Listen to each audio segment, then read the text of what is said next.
Dreamscape presents The Couple at the Lakehouse by James Caine. Narrated by Hope Shangle. Prologue. After speaking to the 911 operator, I hang up. I pace the kitchen back and forth, the weight of the call heavy on my mind. Adrenaline is rampaging through my body. I just want to run away from here. What if I'm not here when the authorities arrive? In my daze, I realize the gun is still gripped tightly in my hand. I place it on the kitchen counter and stare at it. What have I done? I take a deep breath and try to calm my thoughts. It's impossible given what happened. I look around the beautifully decorated house and the scenic views of the lake from the large windows. Its beauty would touch anyone. I will be happy to never see such a view ever again. I can't leave, though. That will only make things much worse. I must wait for the authorities to come. I feel stuck. I told the emergency dispatcher everything. Well, most of it.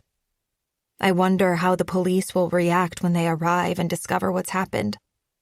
Will I feel the cold steel of their cuffs on my hands when they do? I lower my head and try to calm myself. It doesn't work. My eyes widen and my face tightens as I see the bloodstains on my shirt. Sydney? A faint voice calls out to me. I raise my head, hoping I'm hearing things. Please let me be delusional. Please let me be crazy. This can't be happening. It was supposed to be a fun weekend. How could it ever have turned into this? Sydney, the voice says again. Help me. Walking to the stairs, I look up and see the source of what's haunting me. Please, Sydney. Chapter 1. We want to thank Sydney Myers for her presentation today. Vanessa Fleming yells to the crowd. The people watching me stand up from their chairs and clap. I'm bad at guessing, but I'd say there's nearly 200 people in the room. Thanks, I say to Vanessa. She smiles at me. Vanessa knows it went well. We were both worried when I stood on stage that it would be a disaster. My behavior over the past year would have made anyone worried. Vanessa is one of the main editors for my publisher, Twisted Thriller Books. She's also my main contact with my publisher. I never wanted to come to this event. I threatened not to, but my publisher then threatened to stop sending me my royalties. I look back at the crowd who continue to clap. Thank you all for coming today, I say. On the large screen behind me is an image of my bestseller, My Life as a Killer.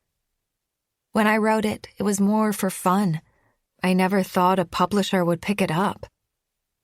I was willing to self-publish it, but was amazed when Twisted Thriller Books accepted my submission. A book where the main character is a serial killer, living in a regular neighborhood amongst normal people, would not typically be a huge seller. People loved my idea of a psychologist who's an actual psychopath who murders and lies her way through everyday life.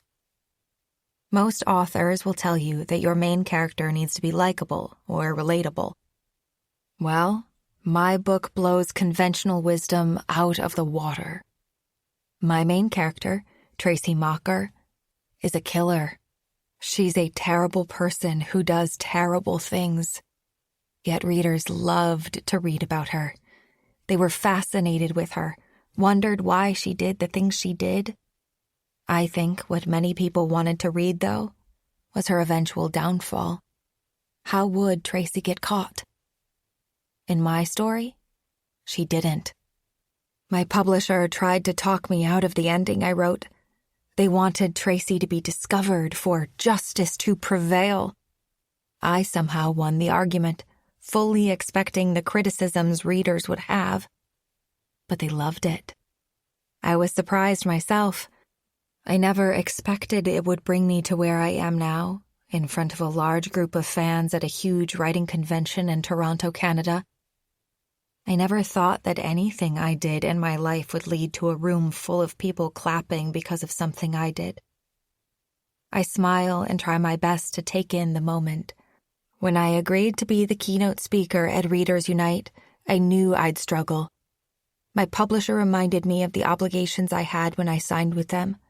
When I showed resistance to holding up my end of the bargain, I received a letter from my publisher. The letter was full of fluffy legal terms, but what they wanted was clear. Promote the book we published, or else. My entire life changed when Twisted Thriller Books agreed to publish my book. I'd written a few stories in the past, but none of them came even close to the amount of attention My Life as a Killer received. I'm not sure why it's become so popular. When I asked my editor, Vanessa, how this could have happened, she couldn't answer. She did tell me one thing, though. Write another one. Easier said than done. And now, Vanessa continues, we have a few minutes for questions from the crowd. I smile. Oh gee, my favorite part. In my head, I worry that I'll completely freeze if someone asks me a question that I didn't see coming. Thankfully, they never seem to. This crowd is the same. How did I come up with the idea for My Life as a Killer? Which authors influenced my work? How did I start writing? They're all the same questions, and I tend to give the same answers. A man wearing a Hawaiian shirt stands up to the microphone the crew set up in the aisle. Hey, Sydney. I'm such a fan, he says, his voice a little shaky. He's obviously nervous. If only he knew how nervous I am being the one he's talking to as well. Thank you, I say with a warm smile. I'm your biggest fan, he continues. My face drops when he says the line. I try to hide my fear at how he said it. I'm not sure why it triggered me the way it did. I take a deep breath and recover the grin I had before. I even have a few of your books autographed, he says, the shakiness in his voice leaving him now that he feels more confident. My question for you, though, is, I need more of you. Some of the crowd laughs. I do, the man says. When is your next book coming out? I smile. This is another common question. I have an answer ready for it, but no matter how many times I'm asked, it always makes me feel like complete garbage. I'm working closely with my editor and publisher, I say. There's no set time frame right now, but I hope it's sooner rather than later. Thank you so much for reading my stories, and I'm so happy that you and everyone in this room is enjoying them. He smiles as I answer. Any hint about what it's about? He asks. I pull a pretend zipper across my mouth. My editor will kill me if I say. The crowd laughs at my terrible joke. Vanessa stands beside me. That's all the time we have, folks, she says. Sydney will be staying for a short while if anyone wants autographs. The crowd cheers for me again as I thank them all for coming. I stare at the man in the crowd who asked the question, and he's clapping the hardest of everyone. None of the answer I gave the shirt guy was true. I haven't been working with my editor at all. She would love it if I was, though. They would love a sequel to My Life as a Killer. I just can't, though. I have a general idea of what to write about, and because my publisher wants to keep me, they agreed to the idea. What they really want is to talk me into writing the sequel. The truth is, I haven't written anything of substance in over a year. I try to give myself grace. Not everyone would even want to continue writing after what happened to me. I take in the crowd's smiles, cheers, and claps, and remind myself that I deserve my success. If only they knew what happened. If only they knew how I wish I was never at this convention. Would they still clap for me? Chapter 2. After the event is over, Vanessa rushes me over to a smaller room where a table with piles of my books is waiting for me. Behind the table is a large banner with an image of me smiling, holding a copy of My Life as a Killer. I'm smiling confidently in the photo. I remember how happy I was when my publisher sent a photographer to my home to take it. My world was spinning. I thought I could conquer the world back then. My book was already a best-selling hit. Sales have only increased since. I had written a few books before, but with my newest release, I had become an overnight success. I had done interviews, podcasts, and contributed to written articles about my book. My life changed entirely. Who was it that said money doesn't solve anything? It most certainly did. At first. I was able to buy a new car within a few months, an upgrade from my beat-up Volkswagen that was on its last legs. Next, I paid off my debt, which was substantial at the time. I was over 30 and still had debt from university from my Bachelor of English program and other terrible expenditures I had in my 20s.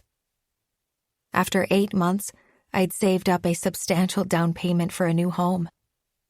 My fiancé, Matt, was ecstatic. We could live in a beautiful house right away after we married. The problem was, when could we marry?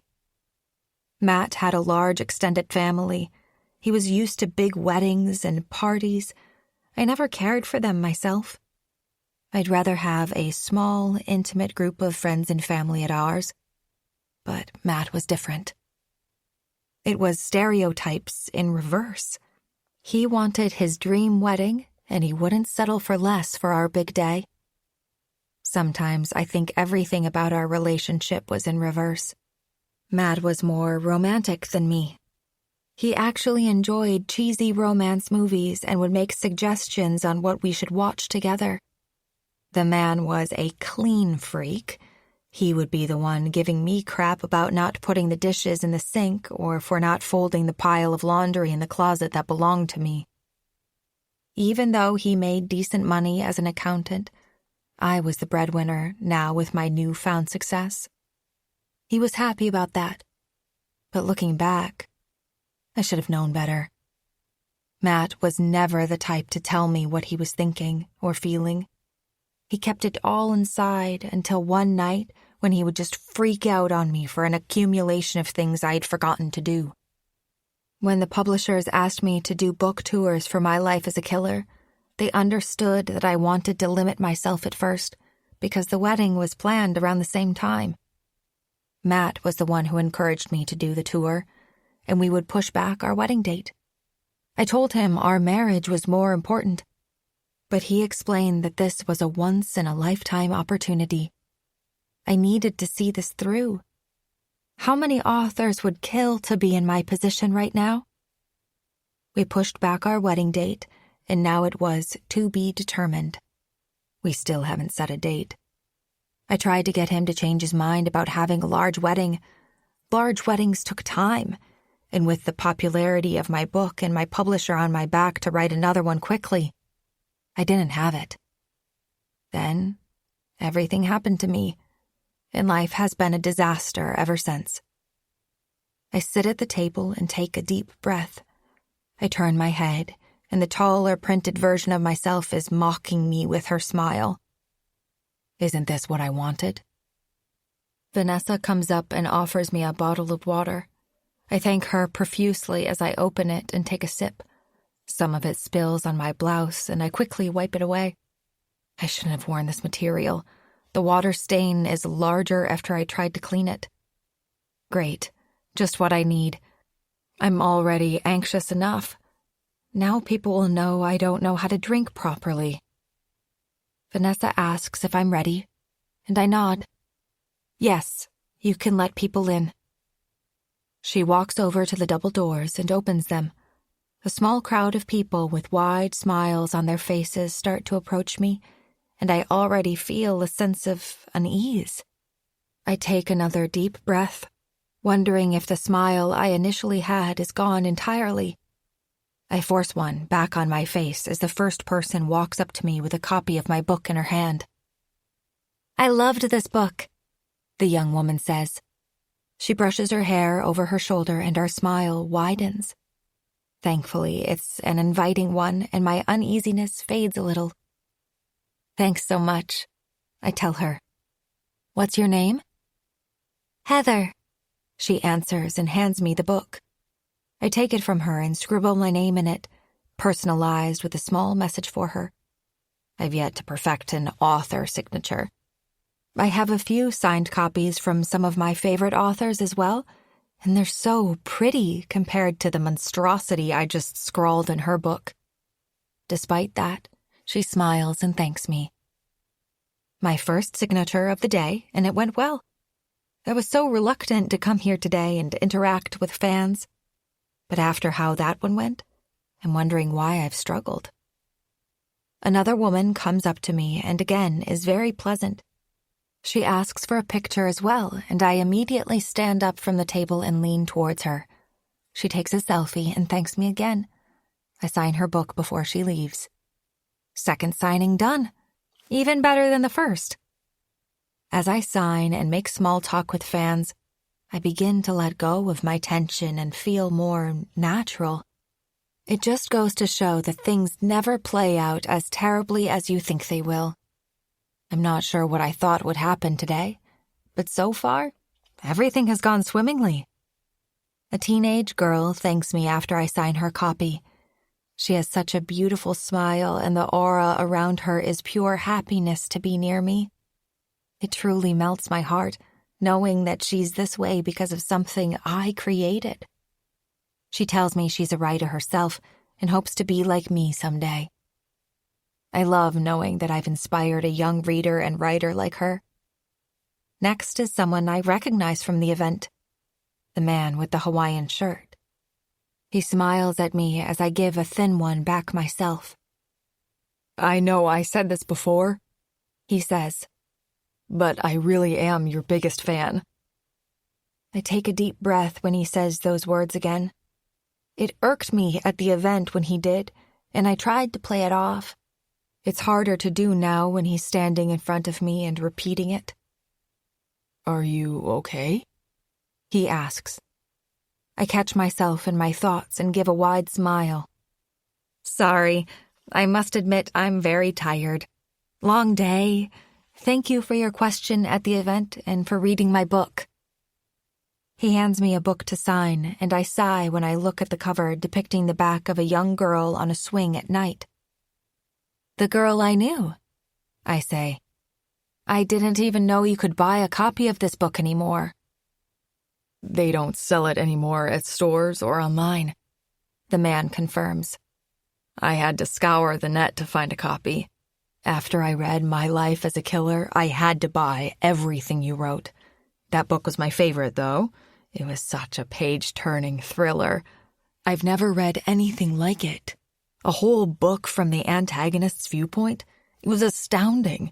I never thought I'd feel so much empathy for a terrible character." I smile, this time genuinely. "Thanks. It was something I always wanted to write. It wasn't picked up by a publisher for a long time, and for obvious reasons." He laughs. "Not exactly your typical main character. I loved it." I ask for his name and sign the book, taking a moment to look at my cover. It was the first book I wrote.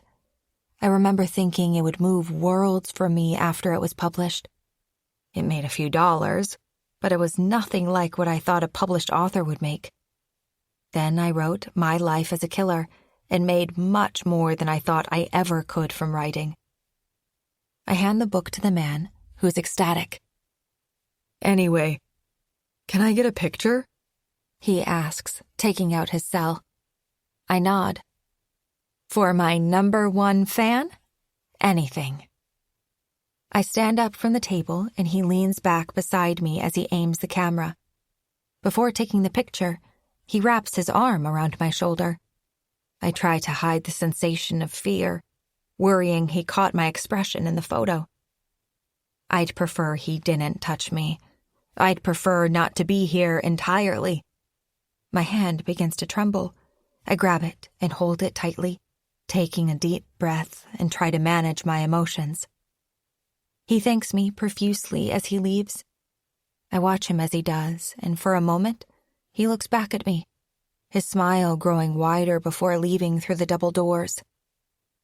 I wonder, is the Hawaiian shirt guy the one who ruined my life? Will I ever discover who it was? I take a deep breath before signing the next book. Chapter 3. I thank the people running the show before I leave. The hotel I'm staying at is connected to the hall, and it's only a few minutes before I'll be back in my room. I sigh with relief knowing this day is over. I've never been an extroverted person. The idea of doing what I did today is exhausting. After my presentation and book signing, all I want to do is take a nap and hibernate in my room. No doubt Matt will be out. Since coming to Toronto, he's been such a tourist. He's been traveling around all week, taking in the sights and the many things the city has to offer. We don't do much in Chestermere. I'm a homebody by nature. He's the opposite. He's always trying to get me to go places, and usually I reluctantly agree to come with him. I was so happy when Matt took time off from work to come to the convention with me. He knew how nervous I was. I assumed that meant he would be there to support me today for my event. I was upset when he wasn't there. He knew how anxious I was about doing it. He knew how concerned I was about the signing, about being around fans. I was hoping he would be nearby, just to at least have his presence there, help make me feel a little more comfortable. I wonder what could have been more important. As I enter the hotel lobby, a woman in her 20s smiles at me. It's an expression I'm getting used to since arriving at the convention. Recognition. "Oh my God," she shouts. "You're Sydney Myers. Can I have an autograph?" She takes a step towards me. "I'm your biggest fan." I'm not sure what it is about her. The enthusiasm in her face seems genuine enough. She seems innocent and harmless as well, but I immediately flinch as she gets closer to me. Without saying a word, I scurry past her and head towards the elevator. I press the button, but no doors open for me. I breathe in deep and look back at the young fan who's staring at me. She's probably thinking the same thing I am. What's wrong with you? I take another deep breath and, too impatient for the elevator to arrive, instead take the stairs. I'm only on the 4th floor. If it wasn't for my heels, it wouldn't be difficult at all to climb. My shoes echo in the empty stairwell. I try to calm myself, wondering why I freaked out that way. She was probably just another fan, yet I reacted like she was a maniac. This is what I feared I would be like today.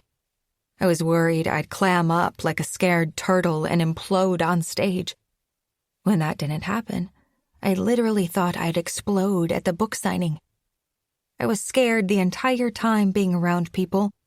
I thought maybe I would just walk off at the slightest fear, ditch the event. Readers would see the real me. I used to love interacting with fans. My book was a hit right from the weekend it was published. I knew my life would change. I just never thought it would be for the worse. At the beginning, I would reply to every fan's email or post about me on Facebook.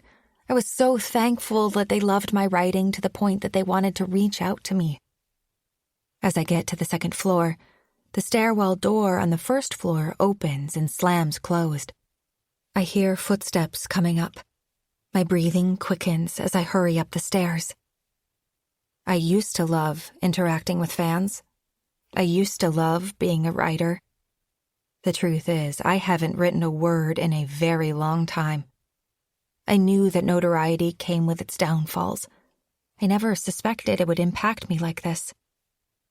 The footsteps coming up the stairs start to quicken as well, and my heart beats faster. As much as my heels will allow, I run to the third-floor door and open it. I don't care that my room is on the fourth. I can't be in this stairwell. When I'm on the third floor, I close the door behind me and don't look back as I hurry down the hallway. I have no clue where I'm going. Suddenly, I hear the stairwell door open and a man in a suit comes out, walking down the opposite hallway from me.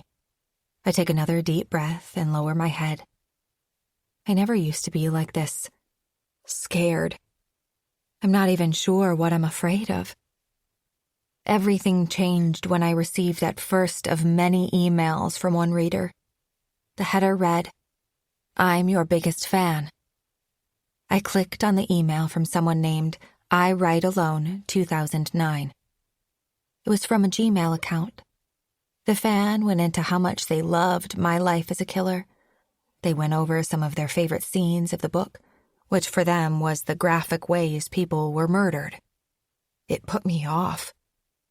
It wasn't the first email like this I had received, though. The writer of the email never named themselves anything other than I Write Alone 2009. At the bottom of the email, they wrote, "From your #1 fan." I wondered who they were. I imagined a creative young woman who must feel very lonely. Writing can be a very isolating occupation. You're not typically around people. Was 2009 an indication of how old they were, or just random numbers?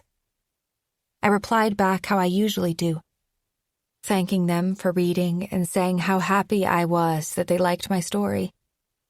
Soon after, though, I received another email from my #1 fan. It started innocently enough. I Write Alone told me how much they enjoyed some of my other books as well. They let me know how they would buy all the rest of my books and anything I wrote in the future. A few days later, they emailed me again with praise of how they enjoyed some of my older books. Then it started to get more personal, which I was okay with. I Write Alone started asking me questions about my writing process and how I get into the mindset to think of the ideas I have. I answered them all, and promptly as well.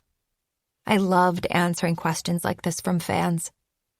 I Write Alone said they wanted to become a writer like me, and I loved the idea that maybe I could inspire them to take a chance on their creativity. It didn't go that way. First, the aura of the emails changed. I Write Alone started expressing more and more self-loathing at how they were not a published author, and I was. They put themselves down continuously and made fun of their inability to write a story. I Write Alone said they weren't good enough to be like me. I tried to reassure her that it was okay to feel this way. I say her, even though they never shared their name, gender, or anything personal about themselves. I assumed it was a young woman based on what she wrote, but I never confirmed it. One of the emails from I Write Alone said she would kill to be like me, and that I should be thankful every day that I wasn't like her. This time I didn't reply back. There was something ominous about the email. Context matters. Perhaps she hadn't meant to come off the way she had. It's hard to tell when it's an email. To me, what she wrote was concerning at the least. If she was a friend, I'd have gone to her house to check on her. I didn't know anything about I Write Alone, though, my #1 fan. I thought about asking her for more personal details. Where did she live? What was her first name? Something that I could use to confirm more about who she might be. By this time, I had already received well over 30 emails within a few weeks. I was concerned. I worried that the self-loathing and hatred she seemed to have for herself could turn into self-harm. I didn't reply to her email, though. I was going on a trip with Matt for the week. We wanted to celebrate the success of my life as a killer by going to this resort in the Rocky Mountains. Matt made me promise him not to take my phone or laptop with me on the trip. I had to, though.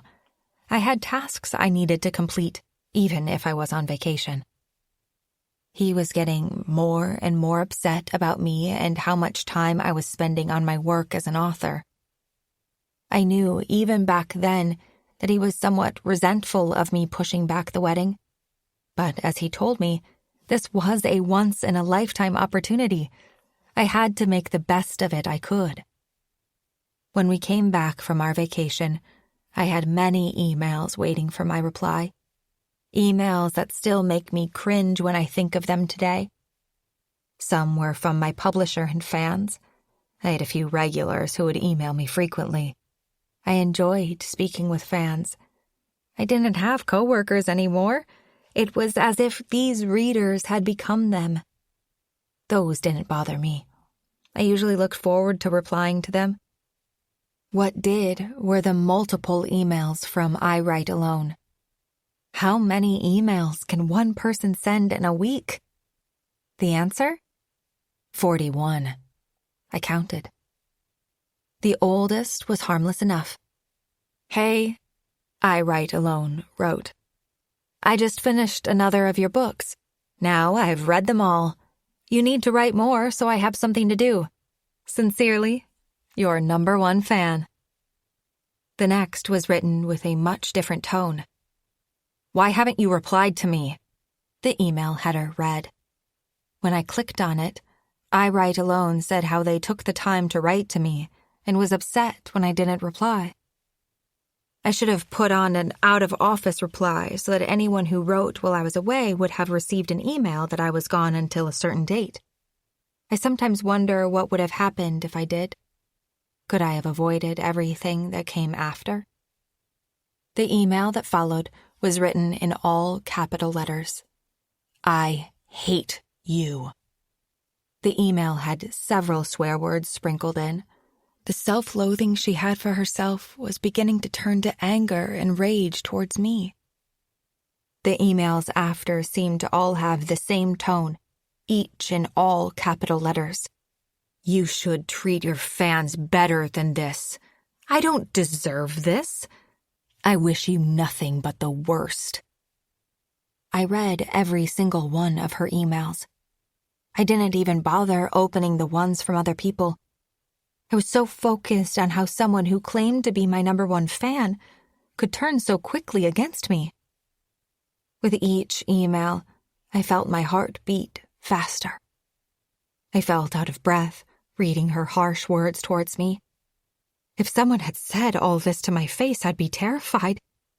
Even though they were virtual sentences, they still had the same impact. I was afraid. Who was I Write Alone 2009? There was something maddening about this person. I was scared at the idea of ever meeting someone like them. She could literally be anyone. I had no clue what she looked like. When I got to her final message, I held my breath. This time, there were no all-capital sentences.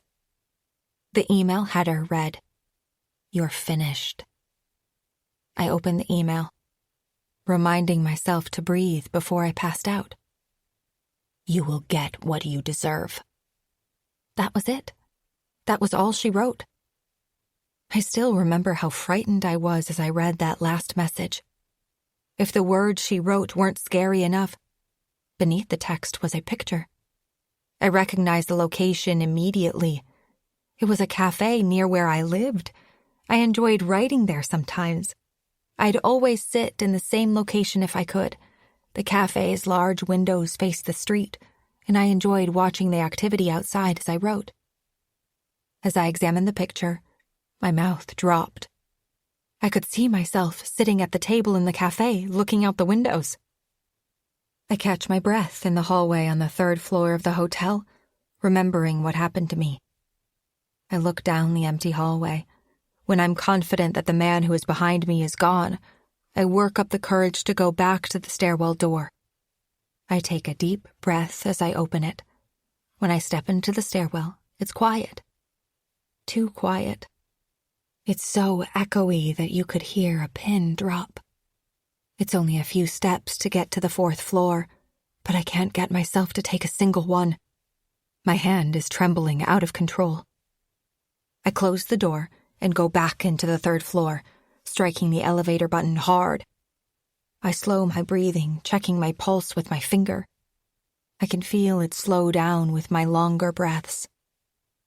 That wasn't the last email that I Write Alone sent me. Soon there were more pictures. These ones had no text, just photos. One of them was me in the street walking to my car. Another was of my apartment building. I called the police, but they didn't do anything about it. I Write Alone committed no crimes, they told me. Out of anxiety, I stopped reading my emails entirely. Matt was concerned about how I was doing and encouraged me to delete my entire account. I was scared, though. I couldn't. I needed to see what I Write Alone was going to send next. It was a way to know where they were or who they could be. I didn't delete my account, but Matt talked me into signing out and not logging back in. Now, no one could get a hold of me. No fans, nor my editor, Vanessa, not even my publisher. I wanted nothing to do with anybody. I barely left my house, and when I did, Matt was beside me. I couldn't bear the thought that someone could be out there, watching me, taking pictures. I Write Alone could walk past me, and I wouldn't know. Despite all the money I made from writing, I'd give it all back. It isn't worth what happened to me. I'm scared of everything. All I ever wanted to do was write a book, ever since I was a teenager and fell in love with reading. Then I did. Soon I wrote another, and another. Then I wrote My Life as a Killer. It changed everything, and not for the better. My writing came to an abrupt stop after I Write Alone. I couldn't write a complete sentence after. I'd only speak with my publisher on the phone. At first, they encouraged me to keep writing. Write one sentence, one word on a page, one foot in front of the other. I couldn't. They offered to pay for trauma therapy. I refused. It was easier to not think about I Write Alone. I wish I could go back in time and never be a writer. My publisher was becoming more and more upset with my reluctance to do anything. They threatened to stop paying my royalties if I didn't fulfill what I promised them when I inked the deal they gave me. My Life as a Killer was still a major success, and I wanted my checks to continue. I had to put in some work, including this convention and a book signing today. There will be more to come, though. The elevator door opens and I step inside. An older couple with welcoming smiles greets me. I give a thin smile and hit the 4th floor button. The woman raises an eyebrow to her husband when she sees me going up 1 floor. I can only imagine what the pair are thinking. When I exit the elevator onto my floor, I head toward my room, taking my passkey out. How could my life change so quickly? After My Life as a Killer was released, I felt on top of the world. Until I Write Alone entered my life. Now I can't write. My life as an author is about to implode. I wish I could say things with Matt have improved. I thought he was going to be happy once I wasn't writing and could spend more time with him. That wasn't the case either. My relationship with Matt is all I have left, and even that is on the edge after what he did. Sometimes I wonder why I'm still with him. How can I still be engaged to him now my trust in him is broken beyond repair? I approach my room and stand outside, staring at the door. I take another deep breath, and I'm about to swipe my pass to unlock the door when I realize it's slightly open. This is the 3rd time since we arrived at the hotel that the door hasn't fully closed. I told Matt about it and thought we should get a new room, but he wasn't worried. I push the door open and enter the room. Matt is on the bed, watching television. He smiles at me as I walk in. I force myself to smile back. I wish I was anyone but me. Chapter 4. "Hey," Matt says, his grin widening. "So, how was it?" He turns off the television and waits for me to respond. I flick my leg and my high heel flies off my foot. I toss the second and plop myself on the bed beside him. I wonder if Matt missed my event and book signing because of something he was watching. I try to not get upset at the idea. "I thought I was doing okay for a bit," I say honestly. "Then I had this incident now that makes me wonder what I'm even doing here." Matt wiggles across the bed to me and lays beside me. "What happened?" he asks with a serious tone. I laugh. "A young woman told me she was a fan and approached me. I just freaked out. Literally, I ran away from her. Then I was scared to even use the elevator." I think of my antics, running to the 3rd floor and wave my hand in the air. I'm seriously a lunatic. He kisses the side of my face. "I'm sorry," he says. I shake my head. "You couldn't have done anything for me." Although, that's not true. He could have been there. He could have been present for my event and book signing. I want to tell him that.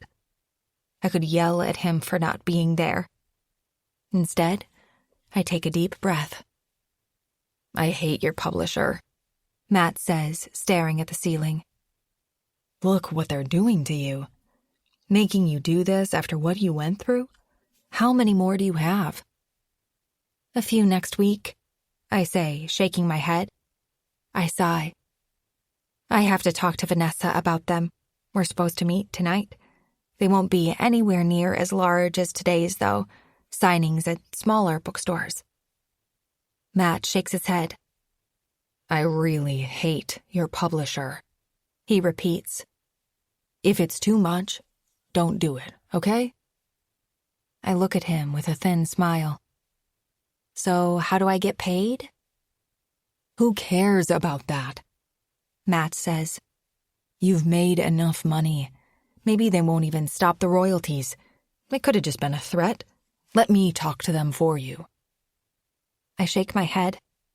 "Probably not a good idea. You'd tell them how much you hate them." Matt laughs. "Fine. A lawyer, then? We hire one to consult with. We have grounds to sue them if they stop paying you. Look what working with them has done." I shake my head. "Well, anyway, what did you do today?" I ask, changing the subject. I'm also curious what he's been up to instead of being with me. "CN Tower?" he says with a smile. I nod my head. That was something we were supposed to do together. We talked about going there and a few other places after the convention was over. Did he somehow forget? Is he even telling me the truth? I shrug off that thought and my anger. "That's nice," I say. "How was it?" He shrugs his shoulders. "Meh, okay. I don't think you would like it. What do you want to do with the rest of the weekend?" I want to roll my eyes, but don't. I wanted to do touristy things with him, but can't now. I'm not sure where we could go that he hasn't been. When I don't answer him, he starts to name a few things we could do. As he rambles on, I think of my interaction with the fan in the hotel lobby. I'm completely embarrassed by how I handled myself. I roll over to my side and face him. "We shouldn't have stayed at this hotel. It's connected to the convention. Too many fans around. I don't think I can handle it. Maybe we should just go home instead." "Home? Back to Alberta? Chestermere?" he says with surprise. "Come on. This is like a vacation for us. We need it." "I don't want to be here, though." He nods. "I'll look into booking us somewhere else to stay this weekend. Okay?" "I don't know," I say. I seriously just want to decompress after today at home, far away from where anybody will recognize me. "Let's sleep on it," Matt says. Tomorrow morning, if you still feel like leaving, we will. I'll arrange the flights and we can go back. If you want to stay and have fun, we can. I'll book a separate hotel." I sigh. "Okay." "Perfect," he says with enthusiasm. "Are you hungry?" "Starving." "There's this great-looking steak place at the hotel. Should we check it out? I smell it every time I'm in the lobby and salivate." "Can we just get room service?" I plead. He makes a face. "Really? Cut our trip short and not even try the restaurants?" He kisses the side of my face when he sees my expression. "Okay, sorry," he says. "I know you had a hard day. I just wanted to treat you, celebrate you going through with it, have some wine, go for a walk around the city after. It would be romantic." When I don't say anything, he gets it, finally. "Sorry," he says. "Long day, hard for you." He gets up from the bed. "I know there's a room service menu around here somewhere." As he starts to look, I become even more aware of how my anxiety is making things worse between us. I wish I wasn't a writer anymore. I wish I never opened the email from I Write Alone. I wish things were better between Matt and me. "Hey," I say, sitting up from the bed. "Let's try the steak place. It did smell great in the lobby." He smiles. "Perfect," he shouts. "Give me 10 minutes. I just want a quick shower." "Timing you," I joke. He pulls his wallet and cell phone out of his jean pockets before going into the bathroom and closing the door. I hear him turn on the shower and whistle some song out loud. I Write Alone ruined more than just my career. It impacted my engagement to Matt. I changed after what happened to me with the stalker. Matt whistles louder, and now he's singing some song I don't recognize. I look over at his cell phone. I stand up from the bed and walk over to it. I stand over his phone as I contemplate trying to unlock it. Matt always uses the same passwords for everything. It would be easy to unlock his phone and see what he's actually been up to while I've been working. Has he been telling me the truth? I'm not even sure what I'd find. He told me he was out being a tourist today, and I know he was. Yet sometimes I wonder what Matt does when he's not around me. I pick up the phone and take a deep breath, lowering it. I'm supposed to trust my fiancé. Without trust, how can I marry him? He made a mistake 6 months ago. He kissed a coworker at a work party. He told me that night when he got home, he hated himself as much as I did that night for what he did. He broke the trust I had with him, but slowly he worked at getting it back. He told me how much he resented me for pushing back the wedding date for my career as an author. He explained that he felt angry when I spent so much time on my work. I was never available. He even said he was happy that I Write Alone made me slow down. That one hurt. I wish he never said that. I Write Alone ruined my life, and hearing Matt say he was happy it happened crushed me. I understood, though, what he meant. All the resentments were piling up inside him, and eventually he did something. Something he regretted immediately. Kissed a coworker. Some girl from the accounting firm. I didn't know her when I worked with Matt. She was some new girl. It was just one kiss, and nothing further happened. But Matt was beside himself. He said he understood if I wanted to break it off with him. At first, I did. Then I realized how he could have easily gotten away with it had he not told me. He could have kept the kiss a secret. He didn't, though. The guilt ate him up inside. My fiancé, my future husband, can't keep a secret like that. On some level, I love that about him. I believed him when he said it was just one kiss and nothing else. Despite me telling myself I forgave him, and despite me saying that to Matt, I am now about to snoop on his phone. Now the guilt is eating me up inside. Matt turns off the shower and opens the bathroom door, covering himself with a towel. He grabs another towel to dry his hair. He looks at me. Are you still good to go? He asks. I take another deep breath. Ready when you are. Matt puts on clothes quickly, and we take the elevator down to the lobby.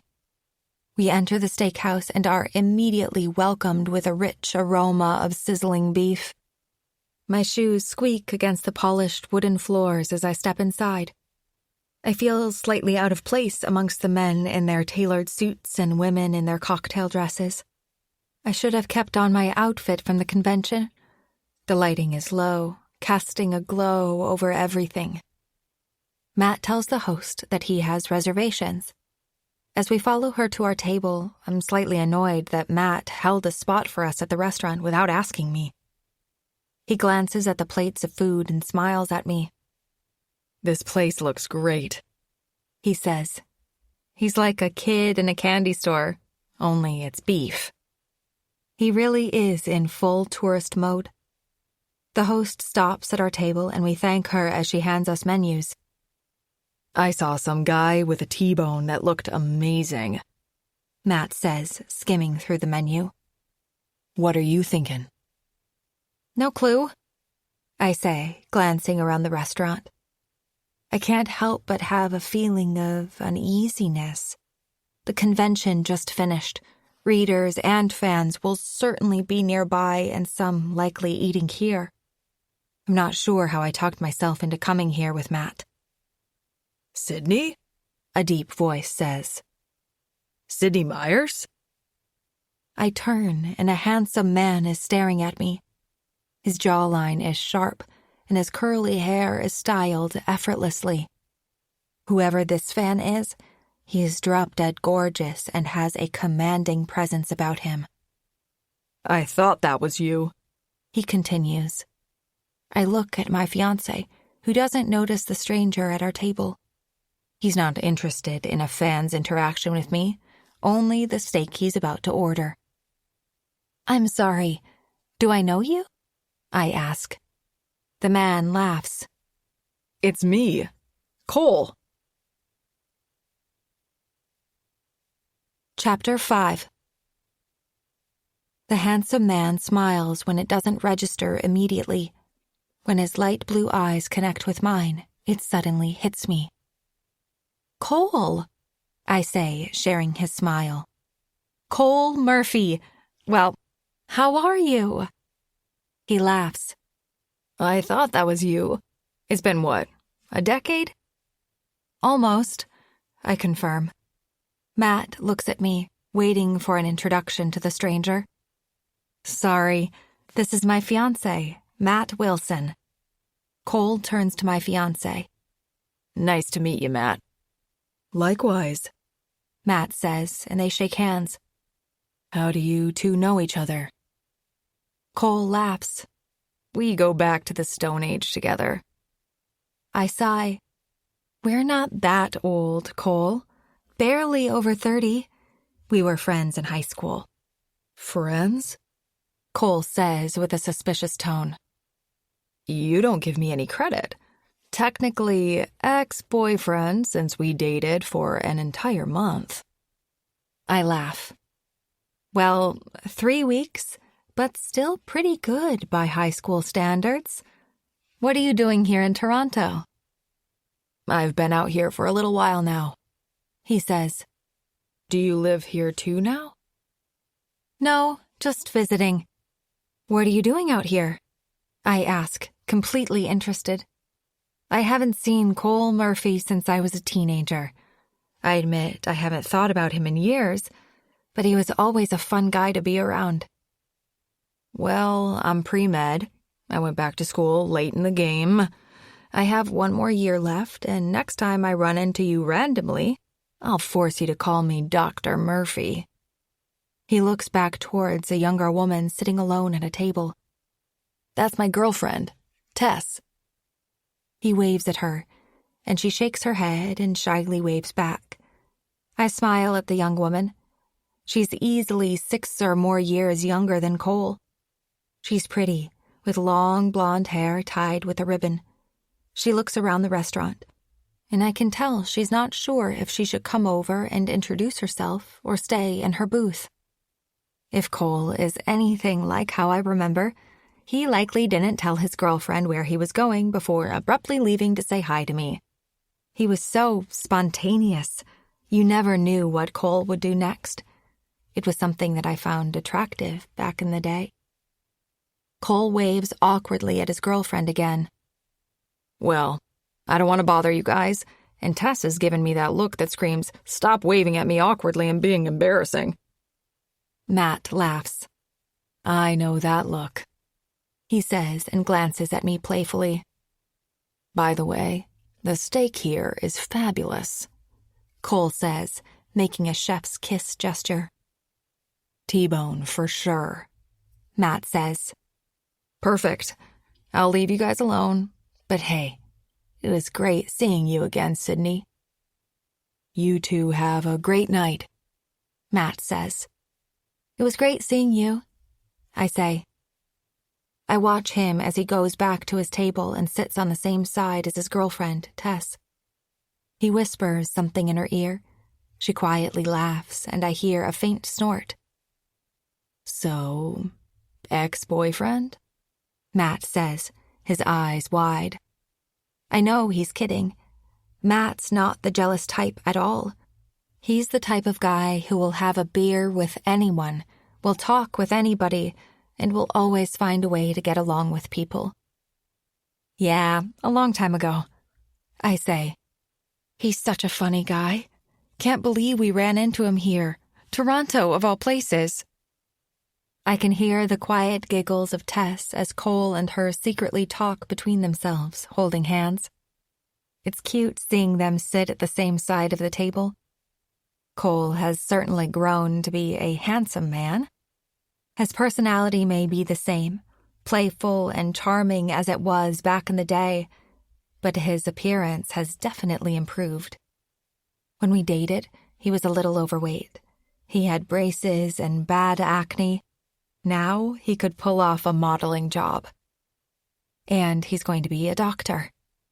I can almost picture him modeling in tight white underwear, a stethoscope around his neck, wearing an unbuttoned white doctor's jacket revealing his abs that I'm certain he has. "Dr. Cole Murphy, your new patient is waiting for you." I smile at how corny my imagination is. I glance at Matt, who's still looking at the menu. "Are you up for an appy?" he asks. "An appetizer sounds good," I say. Matt is almost the reverse of Cole. When I first met Matt, he was in a good shape. He worked out often and played a lot of sports and bar leagues with his friends. When we became serious, he says he got comfortable, as he called it.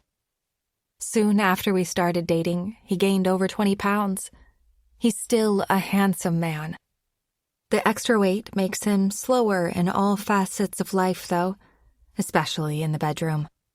Matt used to be able to take me for an adventurous ride whenever we got into the sheets.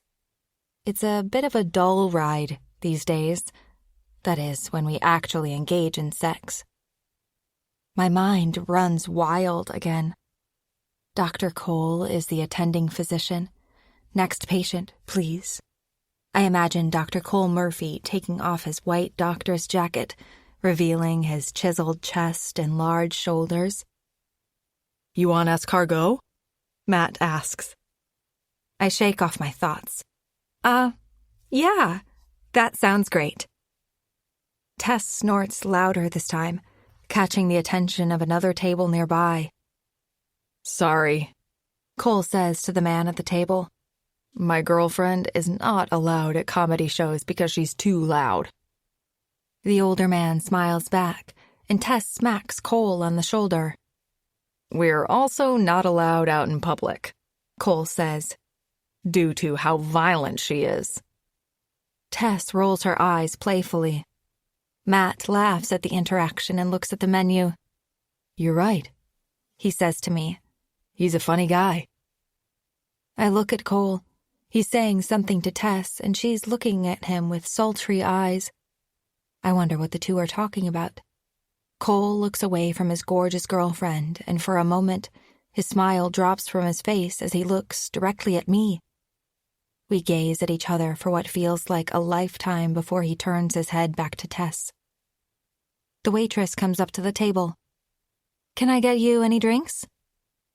Matt nods his head. Water for now, but can we order the escargot? The waitress says she'll bring it right out. From the corner of my eye, I see Cole stand up from his table and saunter towards me. He smiles as he approaches. Matt reciprocates his expression. I'm so sorry to bother you guys again, Cole says. Listen, it's been such a long time since I've seen you. I never see anybody from those times since I came out here. If you want, I'd love for you to join us at my table. I say, not sure what to tell him. Part of me wants to. The other side feels it's a bit weird. I'm on a date with my fiancé, and my ex-boyfriend wants to make it a double date? Then again, it was a long time ago. Clearly, we have both moved on. Matt looks at me, trying to decipher how to respond. I can already tell he's interested in sitting with them. He's a social guy and has been on his own the whole week out here being a tourist. No pressure, guys, Cole says, putting up his hands. I don't want to ruin your date or anything. Matt shakes his head. No, you're not. Matt looks at me again, and I can read his face so well. He's mentally trying to force me to say yes. Sure, I say to Cole. That sounds lovely. Perfect. Cole smiles at my fiancé first. Shall I show you to your table then? He gestures towards Tess, who again is rolling her eyes at her boyfriend's humor. It's okay to say no to him, Tess shouts out. He may not be used to hearing it, but his sense of humor only gets worse the longer you talk to him. Cole turns to us with a wrinkled grin. She's actually correct, but I'll buy your drinks. Matt laughs. Done. He starts to head towards Cole's table, and I reluctantly follow. Tess shakes both of our hands when we approach her. Tess Simmons, she says. Matt and I introduce ourselves. We sit at the table across from them, and suddenly it's quiet. I have no clue what to say. Cole breaks the silence. It really is great seeing you again, Cole says.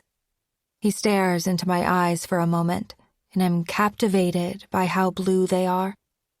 I remember being completely infatuated by his eyes when I was younger. I'm happy to see you again, too, I say. Chapter 6.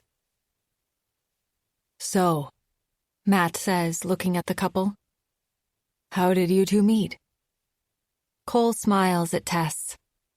Take it away, dear. Tell them our amazing love story.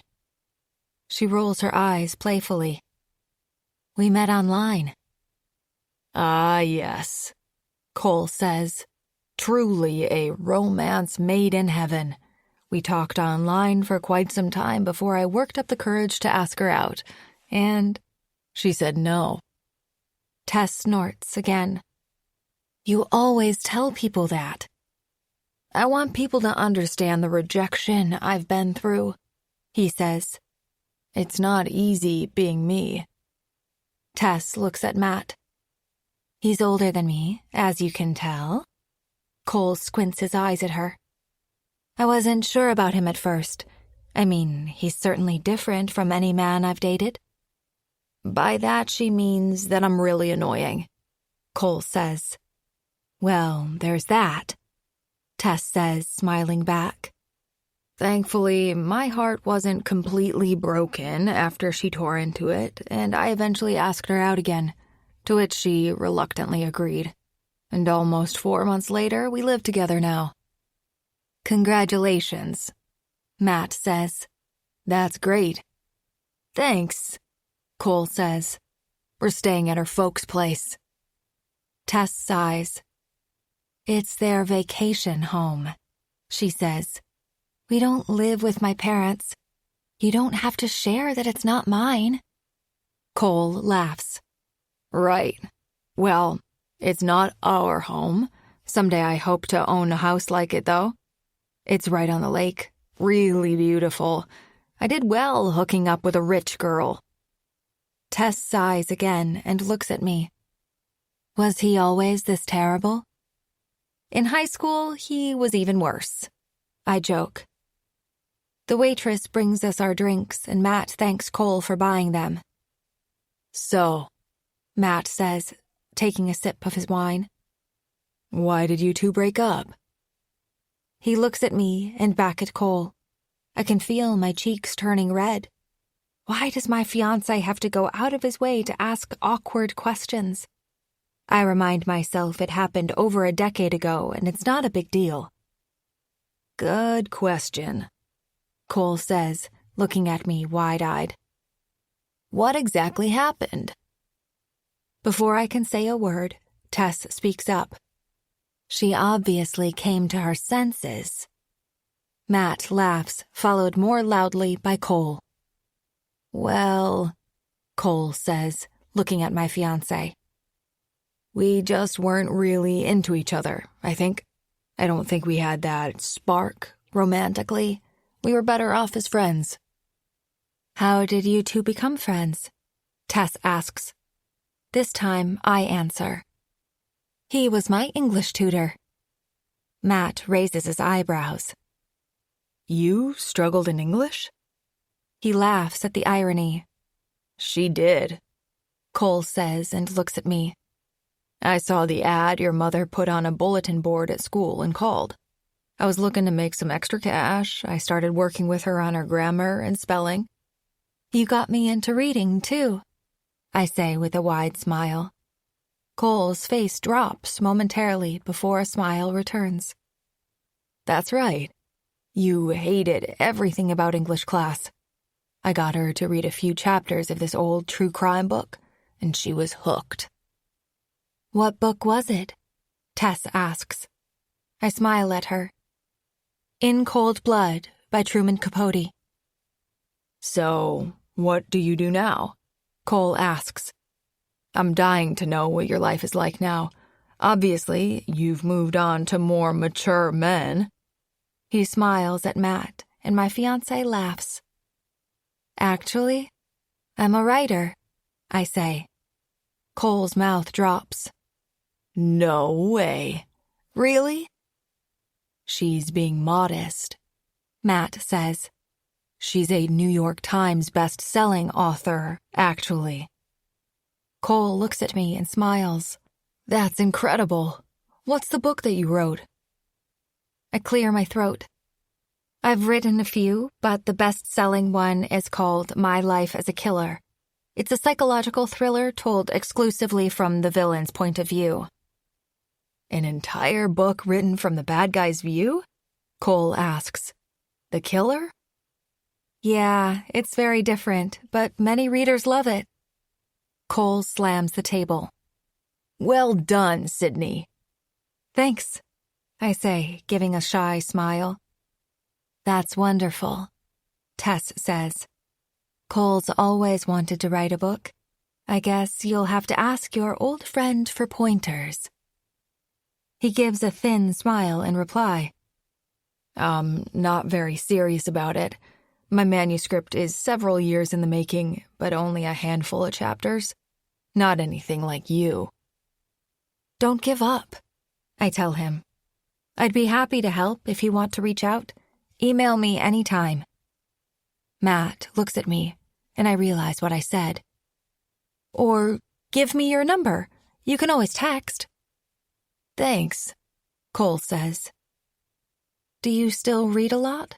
I ask. Cole was such a bookworm back in the day.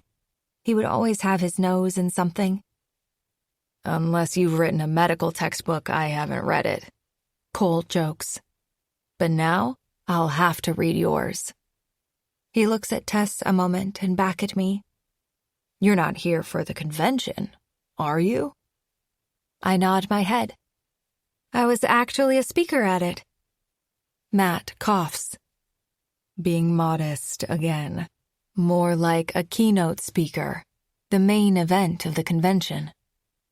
That's incredible, Cole says and looks at Tess. I wish I'd known. We would have gone to watch you speak. As he smiles at me, I try to hide my disappointment. Matt knew how much of a big deal my event was and was off spending time alone in Toronto instead. Cole raises his glass. Cheers to you and your success, Sydney. The four of us raise our drinks and take turns clinking our glasses with each other. When Matt and Tess strike their glasses together, he stares at her a little longer than needed before looking back at me. Cole clears his throat. Now I not only need to buy your book, but I need an autograph. You're a celebrity. Stop, I say with a laugh. Still the same. Cole drinks his beer. Well, I suppose you should be buying our drinks now, since you're just as loaded as Tess's parents. If it wasn't for my tutelage, maybe you wouldn't be a famous writer. Matt laughs. Next time, if there is one, drinks will be on us. Now that's a plan, Cole says. Matt and him clink their drinks together again. Only we have to have proper drinks. No wine or whatever you're drinking there. Matt laughs. Tess clears her throat. How long are you in Toronto for? Just a few more days. Matt says. Back to Alberta soon. Maybe sooner, I say, giving Matt a look. Tess nods when Cole raises his eyebrows, full of expression. Hey, why don't you stay with us? We're at this beautiful house that's right on the lake. He looks at Matt. It's top-notch, beautiful place. With you? I say, taken back. Cole, Tess says playfully. They're on vacation. They don't want to spend it with us. Cole makes a face. Just an idea. Well, the invite is there. Chapter 7. After dinner, Cole gave both of us a bear hug goodbye, while his girlfriend shook our hands, apologizing for Cole's behavior. We shared a few more pleasantries before leaving the restaurant. Matt and I had started towards the elevator when he asked if I would be up for a walk before calling it a night. It was dark outside, and while part of me worried about the interaction I had with the fan in the lobby prior and wondering if it would happen again, dinner was just so much fun. I had a lot of energy after dining with Cole and Tess. A walk sounded great. As we stroll along the streets of downtown Toronto, Matt reaches out and grabs my hand. I give a thin smile as we walk in silence. Just a few moments ago, both of us were nearly as loud as Cole was. His energy was infectious. Now, we're completely deflated when he's not there and all we have is each other. My cell phone rings in my pocket. I let go of Matt's hand and look. It's Cole, I say. I read his message out loud. Had a great time catching up and meeting your lovely fiancé.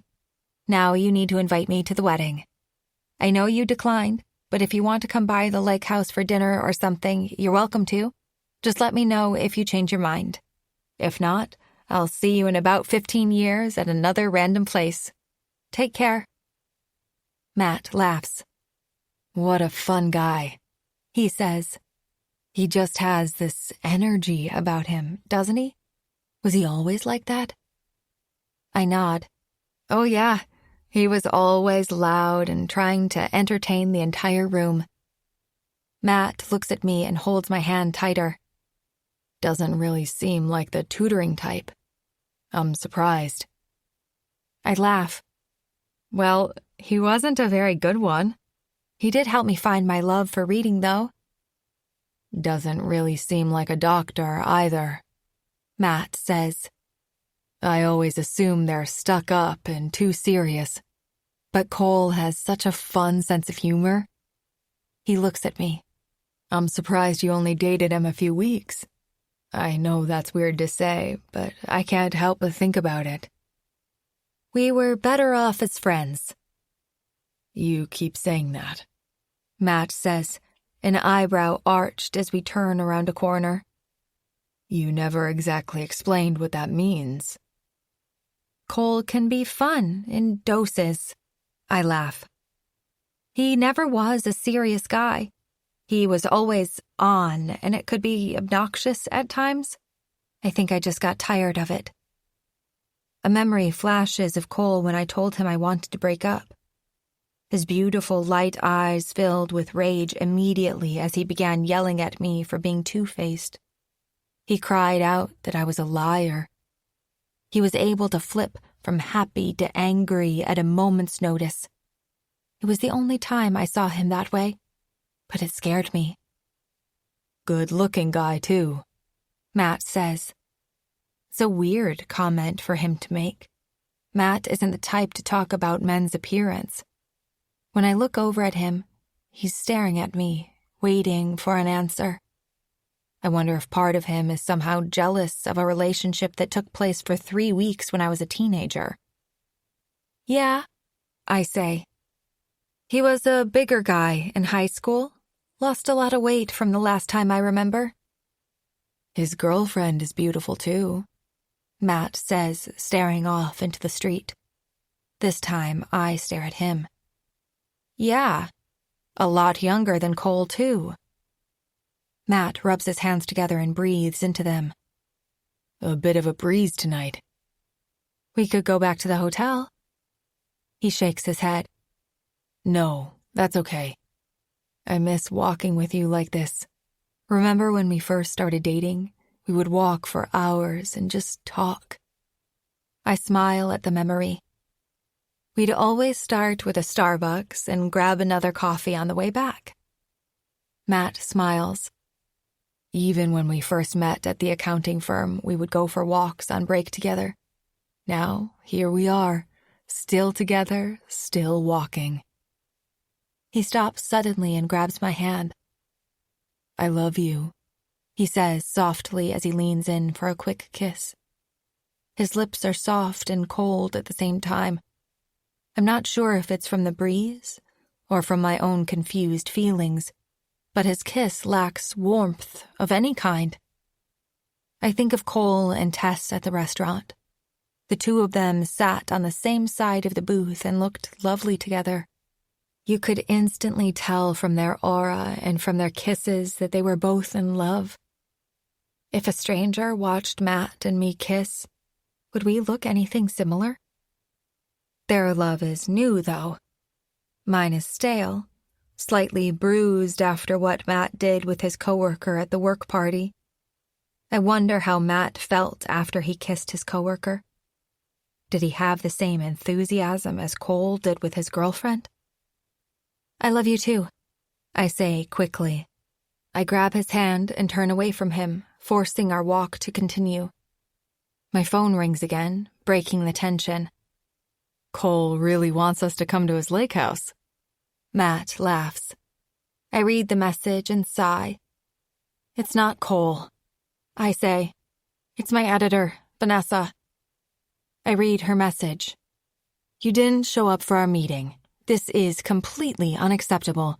I've been waiting for more than 15 minutes. Please meet me at the conference hall where we plan to. We need to talk. Is everything okay?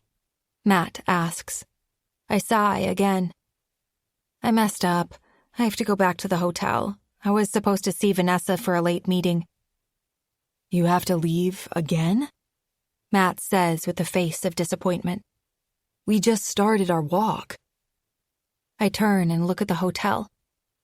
It's only a few blocks away. Let's just go. This shouldn't take long. You can come with or stay in the room. Matt sighs. No, that's okay. You go. I'm going to keep walking. Matt, I plead. I want to spend time with you, but I just have this last commitment. That's fine, Matt says. We've got the rest of the weekend, right? Or are we leaving? Leaving is what I would like to do, but I don't tell him that. We'll stay in town for the weekend. Have fun, okay? So, are you coming with me? Matt kisses me and takes a step back.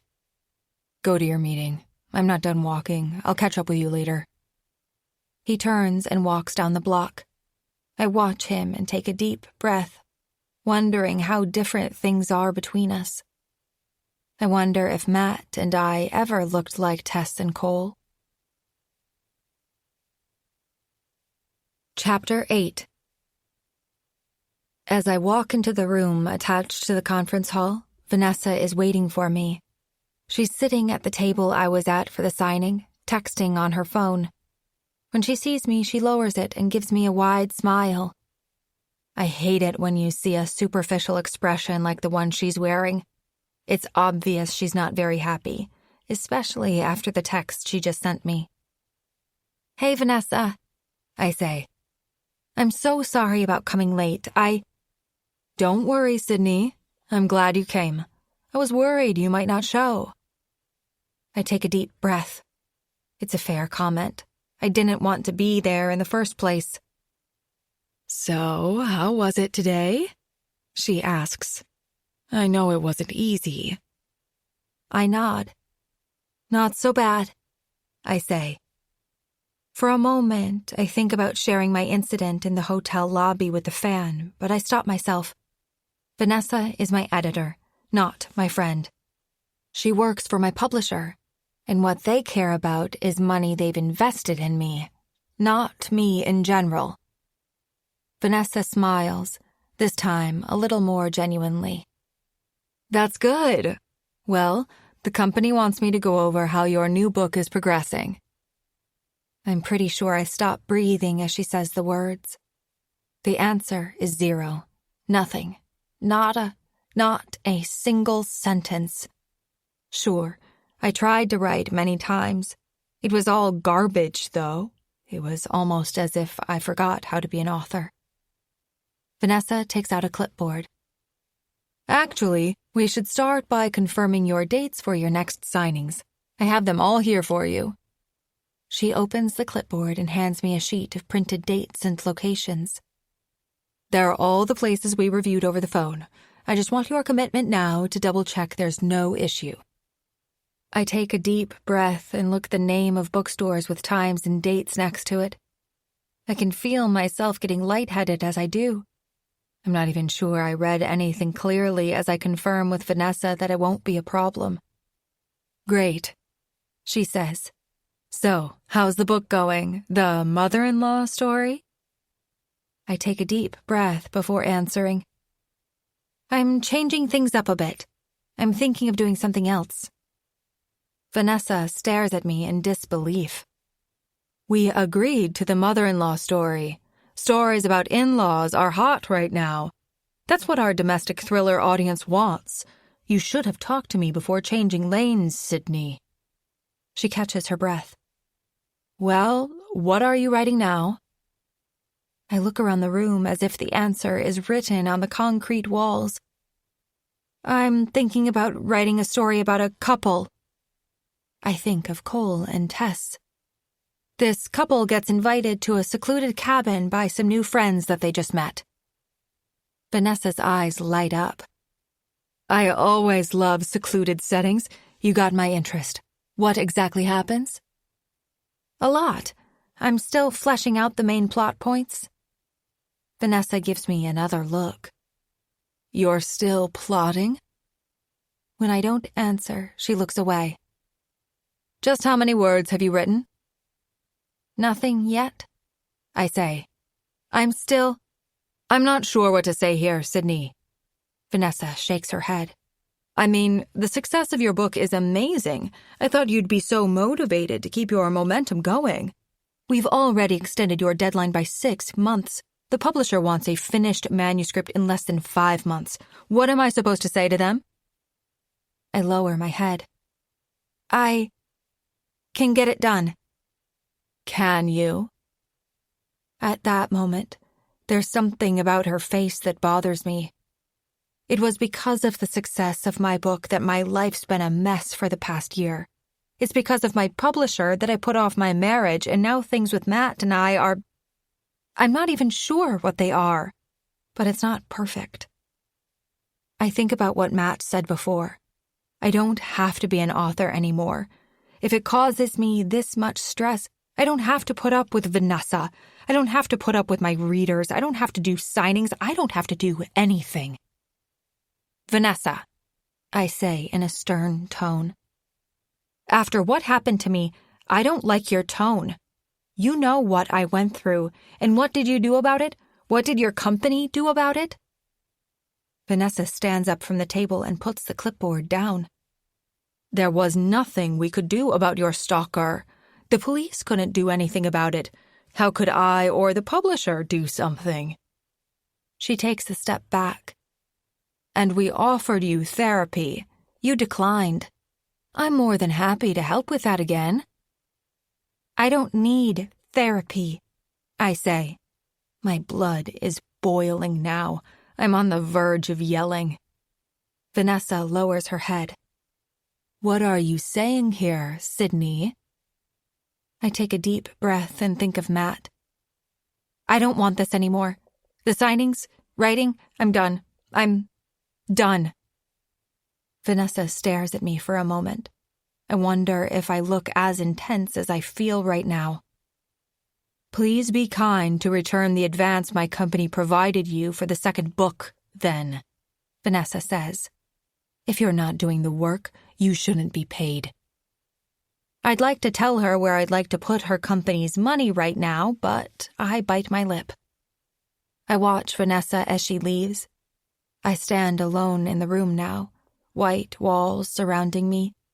The only item that remains is the table. The large poster of me smiling while holding my book, haunting me. I take my time going back to the hotel room. I worry that I'll run into Vanessa on her way to the same elevator. Thankfully, I don't.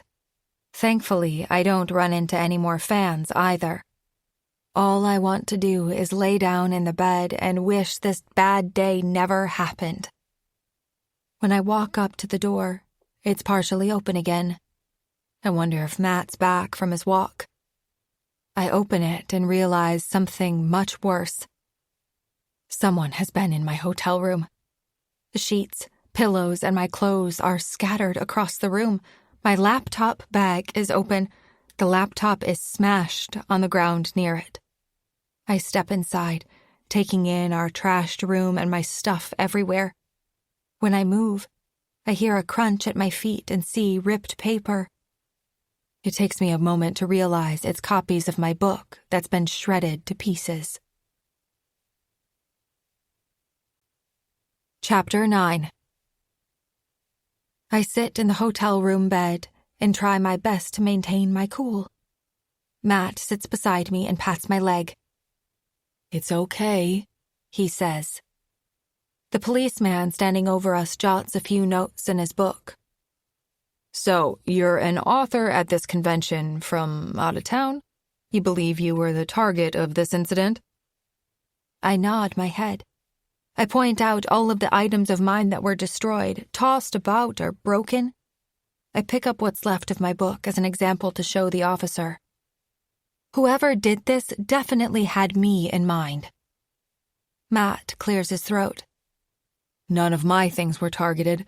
My suitcase was open, but nothing was really taken out, just sorted through. The officer nods his head. I see. He looks at me. You came back to the bedroom at approximately 9, correct? That's right, I say, nodding.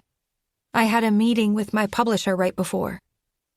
The officer jots down something in his pad, then points at Matt. And you came back soon after? He nods. I was out for a walk. When I got back, I found my fiancée frightened and her belongings everywhere. She had already called the police before I came. The officer lowers his notepad. Do you often go for walks at night alone in downtown Toronto? Matt looks at me with a thin smile, then back at the cop. Sometimes, I guess. We were walking together, but Sydney had to leave to get to her meeting on time. I see, the officer says.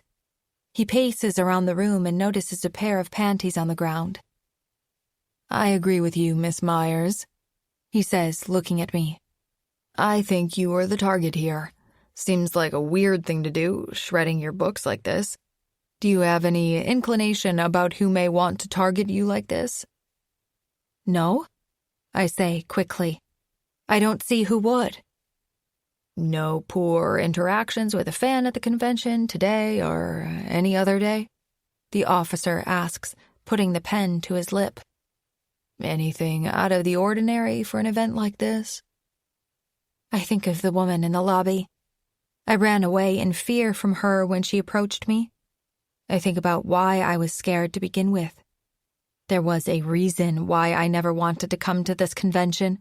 There's a reason why I was scared to leave my home for some time. I write alone, 2009.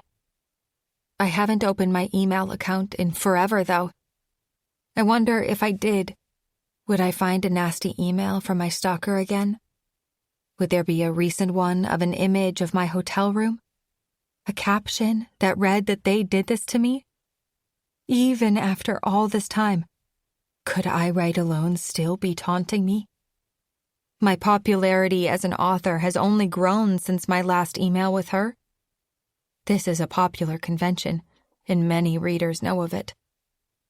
There could be someone, I say to the officer. I glance at Matt, who looks at me confused. No, Matt says. Hon, it's been forever since we heard from them. This has to be something different.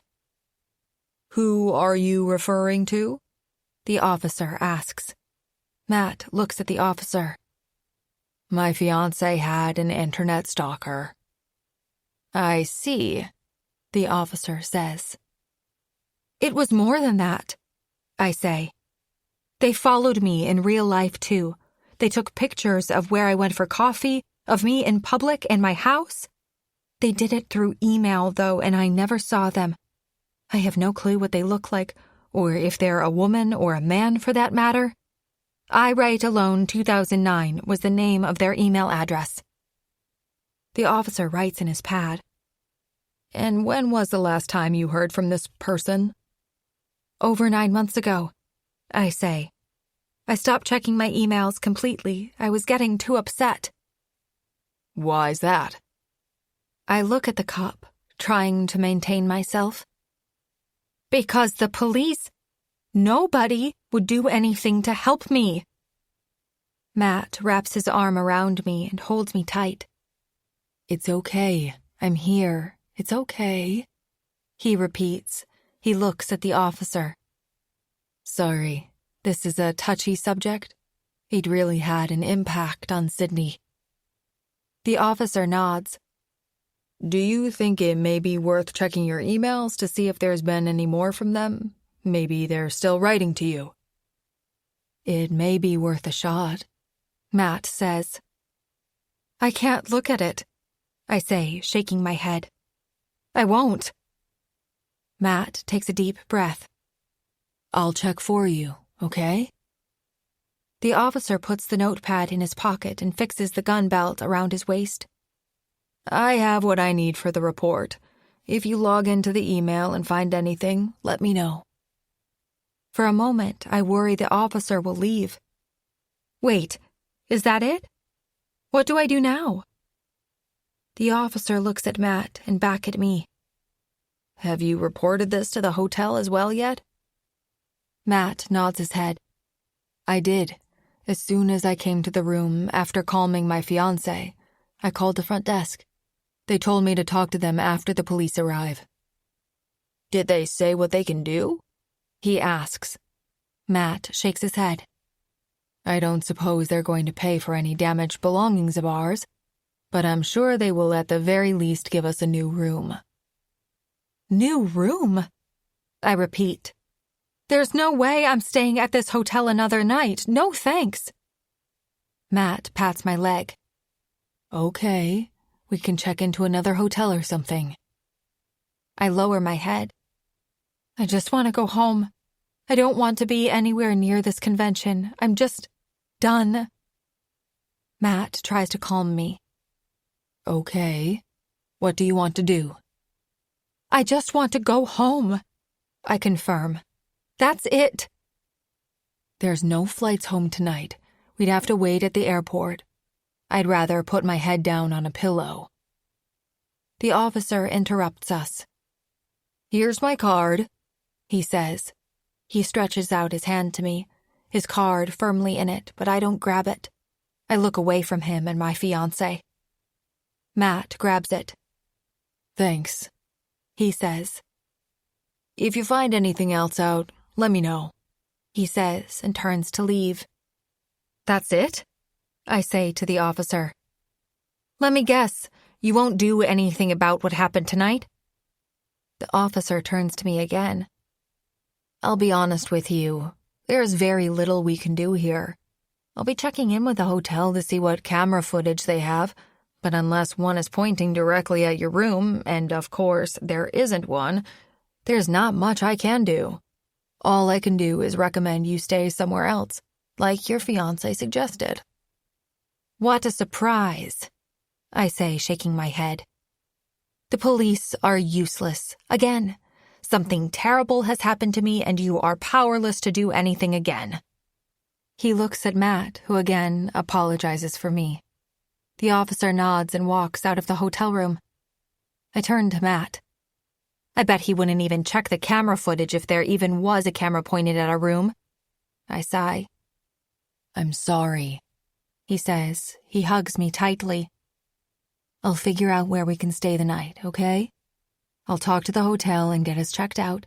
Let's just start with cleaning up this mess and pack up. We're leaving. Don't worry. I just want to go home, I say again. Matt lowers his head. I know you're freaked out. I am too. Let's try and make the best out of it, though. Easy for you to say. I stand up from the bed. None of your stuff was destroyed by the freak who did this. I realize in fear that the hotel room door is open. Anybody could just walk in if they wanted. I quickly shut the door, pushing it hard to ensure it locks properly before putting on the deadbolt. I want to leave here, get away from all the readers or anybody who knows about my books. Let's just go home. Matt sighs. This may be our last vacation until the honeymoon, whenever that actually happens. I cover my face. Can we not do this right now? The last thing I want is to fight over our wedding again. Please. Matt shuts his mouth, and I'm thankful he doesn't open it again with more fighting words. After a few moments of silence, he tries to rationalize with me. Well, if you don't want to stay in the city and there's no flights, where should we go? I look around the room. I stare down at the pages of my shredded book by my feet. Matt grabs my cell phone on the bed beside him. I guess there's one place we can go. Chapter 10. We're outside the hotel waiting as Cole rolls up with a beat-up Honda Civic that looks as old as his girlfriend. Matt holds my hand and grabs our luggage.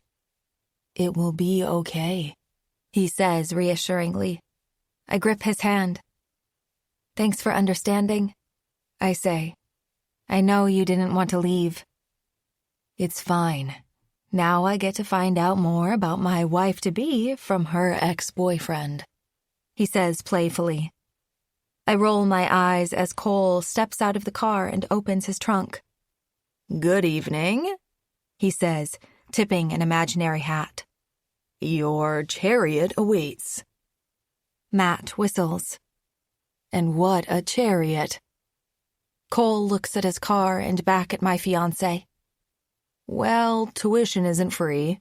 Someday I'll own a Lambo. Until then, he gestures at his car. This will work. He grabs both of our luggage and shoves it hard in the trunk. One of the case's corners is sticking out. We could put that one in the back seat, Matt says. With Sydney? It's no problem, I say. Really. Nonsense, Cole says, waving us off. He attempts to wiggle the bag around. It's like a game of Tetris. You just have to figure out how it fits in. He attempts to shut the trunk, but it bounces back. He shoves the suitcase hard until the corner is now only slightly out and slams the trunk down.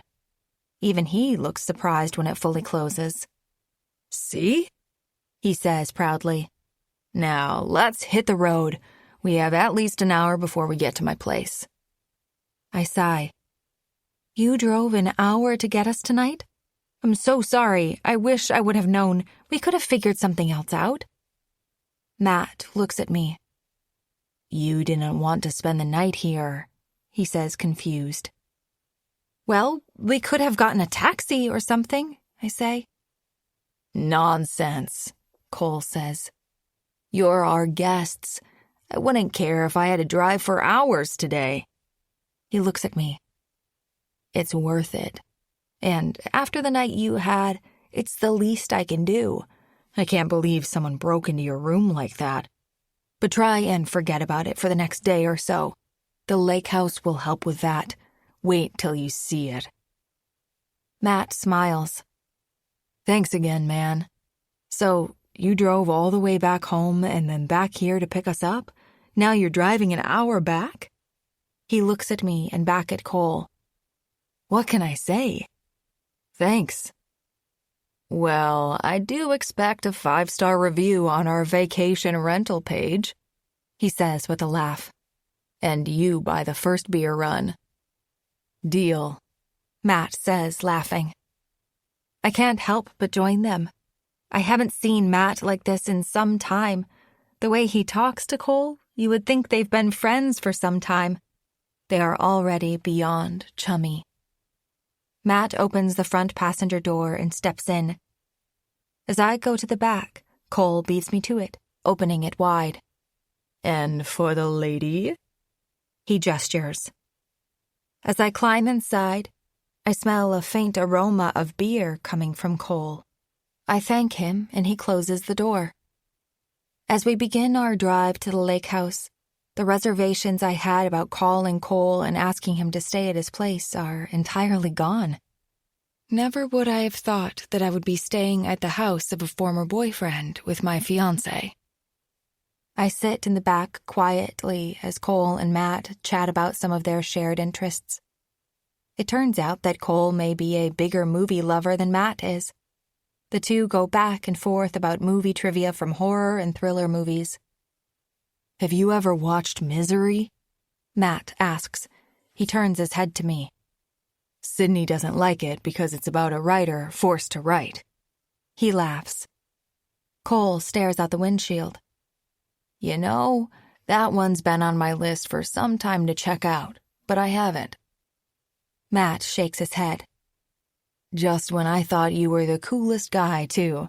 You can't be a thriller fan without watching Misery. Maybe we can find a way to watch it this weekend. Cole gives a thin smile. Sorry, mate. No television. What? Matt asks. No TV? Nope, Cole confirms. No cable, barely a cell phone signal on the best of days. But we do have a hardwire internet connection, which doesn't work great, but does the job. The lake house is kind of secluded, you could say. It's beautiful, though. You'll love it. What do you do for fun? Matt asks. We mostly talk to each other, Cole says. Read? Matt shakes his head in amazement. Sounds wonderful, I say. It is. Cole says, glancing at me in the rearview mirror. When our eyes meet, I turn my head and look outside. As we get out of the city, the busy streets begin turning into dense woods. We pass fewer and fewer houses. Cole slaps Matt's leg.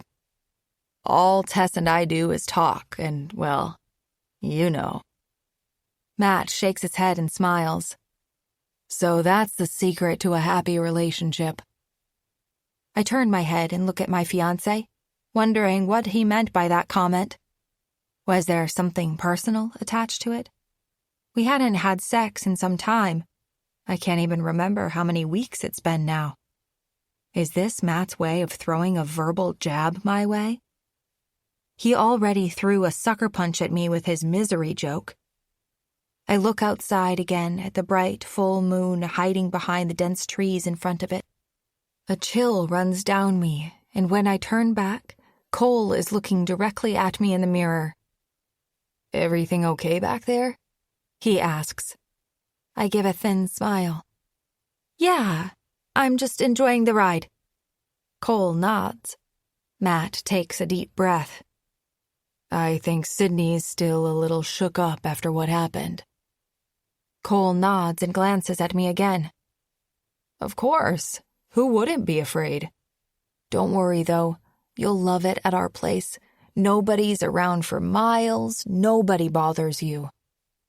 He looks up at the road and gets awfully close to a black Ford truck that's ahead of us. I almost feel the urge to hold on to something for the impact when Cole slows down and slaps his horn. Come on, he shouts. He tailgates the truck again. Why are you in the fast lane? Matt's smile that's been plastered on his face since entering the car begins to fade. You can just go around. Cole ignores him and hits his horn again at the truck. Move, he shouts. He pushes down on his horn continuously until the truck gets the hint and changes to the other lane. Finally, Cole says. He drives up slowly, taking a moment to look through the passenger side window at the driver of the truck. For a moment, I worry what will happen next, until Cole turns back to his windshield again and the road ahead. I look out my window and see the driver of the truck. A woman wearing a blue cap has her hand on her chest. She's obviously frightened. Cole continues to drive as if nothing happened. There's a bit of silence until Matt breaks the tension. A bit of road rage there, eh, buddy? Matt laughs and Cole joins him. Cole looks at the rearview mirror. I'm used to driving in Toronto. Tess hates my driving too. After the incident with the truck, the energy inside the car changes. Matt and Cole are still chummy, but not as talkative as they were before. I've seen Matt lose it at others while on the road, but there was something about Cole that seemed different. Rageful, even. His eyes switched from jovial and welcoming to murderous. And over what? Not speeding as fast as he was? As we continue to drive, the forest seems to surround us entirely, almost consuming the car. I haven't seen a house in over 10 minutes. Suddenly, Cole turns down a gravel road. He drives for several minutes, and I still don't see his house. I'm starting to wonder if he even owns one or is just driving us to the middle of nowhere. I hate my imagination. It always jumps to the worst imaginable situations. It's the curse of being a domestic thriller writer. Everyone has bad intentions in my mind. You guys really do live out in the middle of nowhere, Matt says with a thin smile. He takes out his cell. Well, I have 2 bars out here. Cole nods. Surprised. Usually we don't have any. As we continue down the gravel road, I spot a string of dull light ahead. The lakehouse finally begins to emerge from the trees. The place has a rustic elegance to it, with its weathered wood siding and large windows. Cole said the house is on the lake, but with no lighting around us aside from the porch, it's hard to see the water. Home, sweet home, Cole says. On the dimly lit porch is Tess, standing by the front door. She waves and smiles at us as we park outside.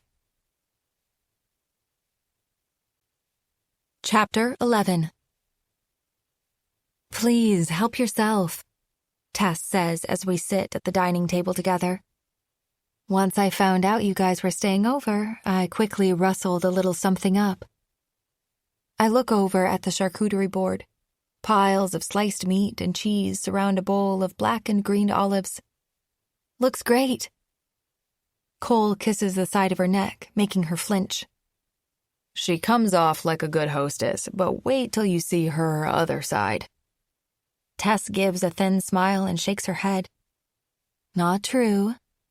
She grabs a glass on the table and a bottle of red wine. Care for a glass? Matt and I both thank her. Matt takes a sip and compliments Tess on choosing such a fine wine. Cole smiles at Matt and shakes his head. Matt, I thought you were the coolest guy until I found out you were a wine snob. Matt smiles. I appreciate a fine vintage. He grabs the bottle and examines the label. And this one is quite expensive. Thanks again. No problem, Tess says. It's her father's wine.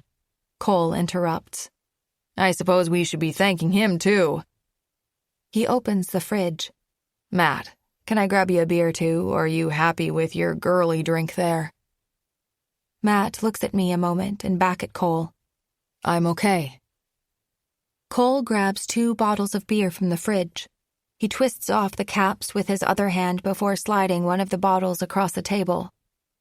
You really do need to try this beer, though. Got it from a local brewery. Matt thanks him. Cole sits across the table from Matt. He kisses Tess on the side of her face and looks back at Matt. Give it a taste. No fancy swishing around your mouth or smelling it now. You just drink. Matt has a thin smile and grabs the bottle. He looks at the label. Donkey ass? He laughs. They actually call it that? Cole laughs. I didn't name it. I just drink it. Cheap and does the trick. Matt takes a small sip. Not bad. A little hoppy for me, but good. Cole nods. Tomorrow we'll go for that beer run on you. He laughs, pointing at Cole. That's right. Even though Matt and Cole are both smiling, I feel tension. I can't place what it is. It's almost as if Cole is subtly making digs at my fiancé. I look away from them and notice Tess is doing the same. Our eyes meet, and I give a thin smile. So, this is your folks' place? I ask. Tess nods her head. I wish it were mine, but yeah. How long are you guys staying here? I ask. Forever. Cole laughs. He takes a long drink. Well, until whenever her old man kicks us out, I guess. Tess sips her wine. They said we can stay for as long as we need. They're out of the country right now anyway. They're on a safari in Africa for the next few months. Safari? Matt repeats. Some life your parents live. Tess nods. They vacation often. It really is a beautiful house, I say. Thanks so much, Sydney, Tess says. Cole spits out some of his beer. It's not like you decorated it, Tess, or had to work for any of it. He wipes his mouth. Being born into your family doesn't mean you did anything to deserve this. Tess looks away from him to the wall before turning back to me. Do you guys swim? She asks, changing the subject. Matt's a fish, I say. Matt nods in agreement.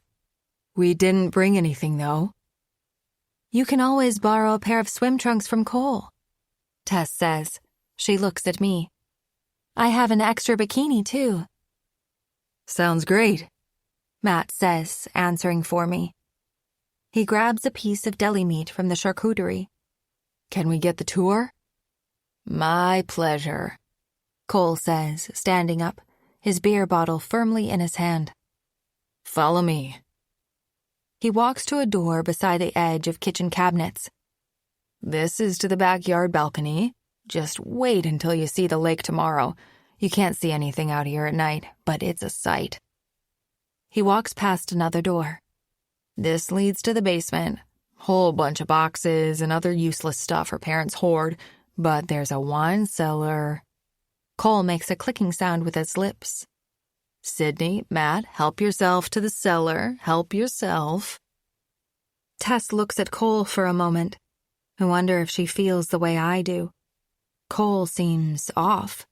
The incident with the truck driver was just weird. His breath smelt like alcohol when he picked us up at the hotel. How much has he had to drink tonight? Is he drunk? Why does he seem so agitated all of a sudden? He seems like a different person to the one we had dinner with. Cole waves for us to continue the tour as he walks into the small living room. I confirm for myself that there is no television. I notice a family photo above the fireplace. A larger man with a thin mustache smiles beside a woman in a white dress.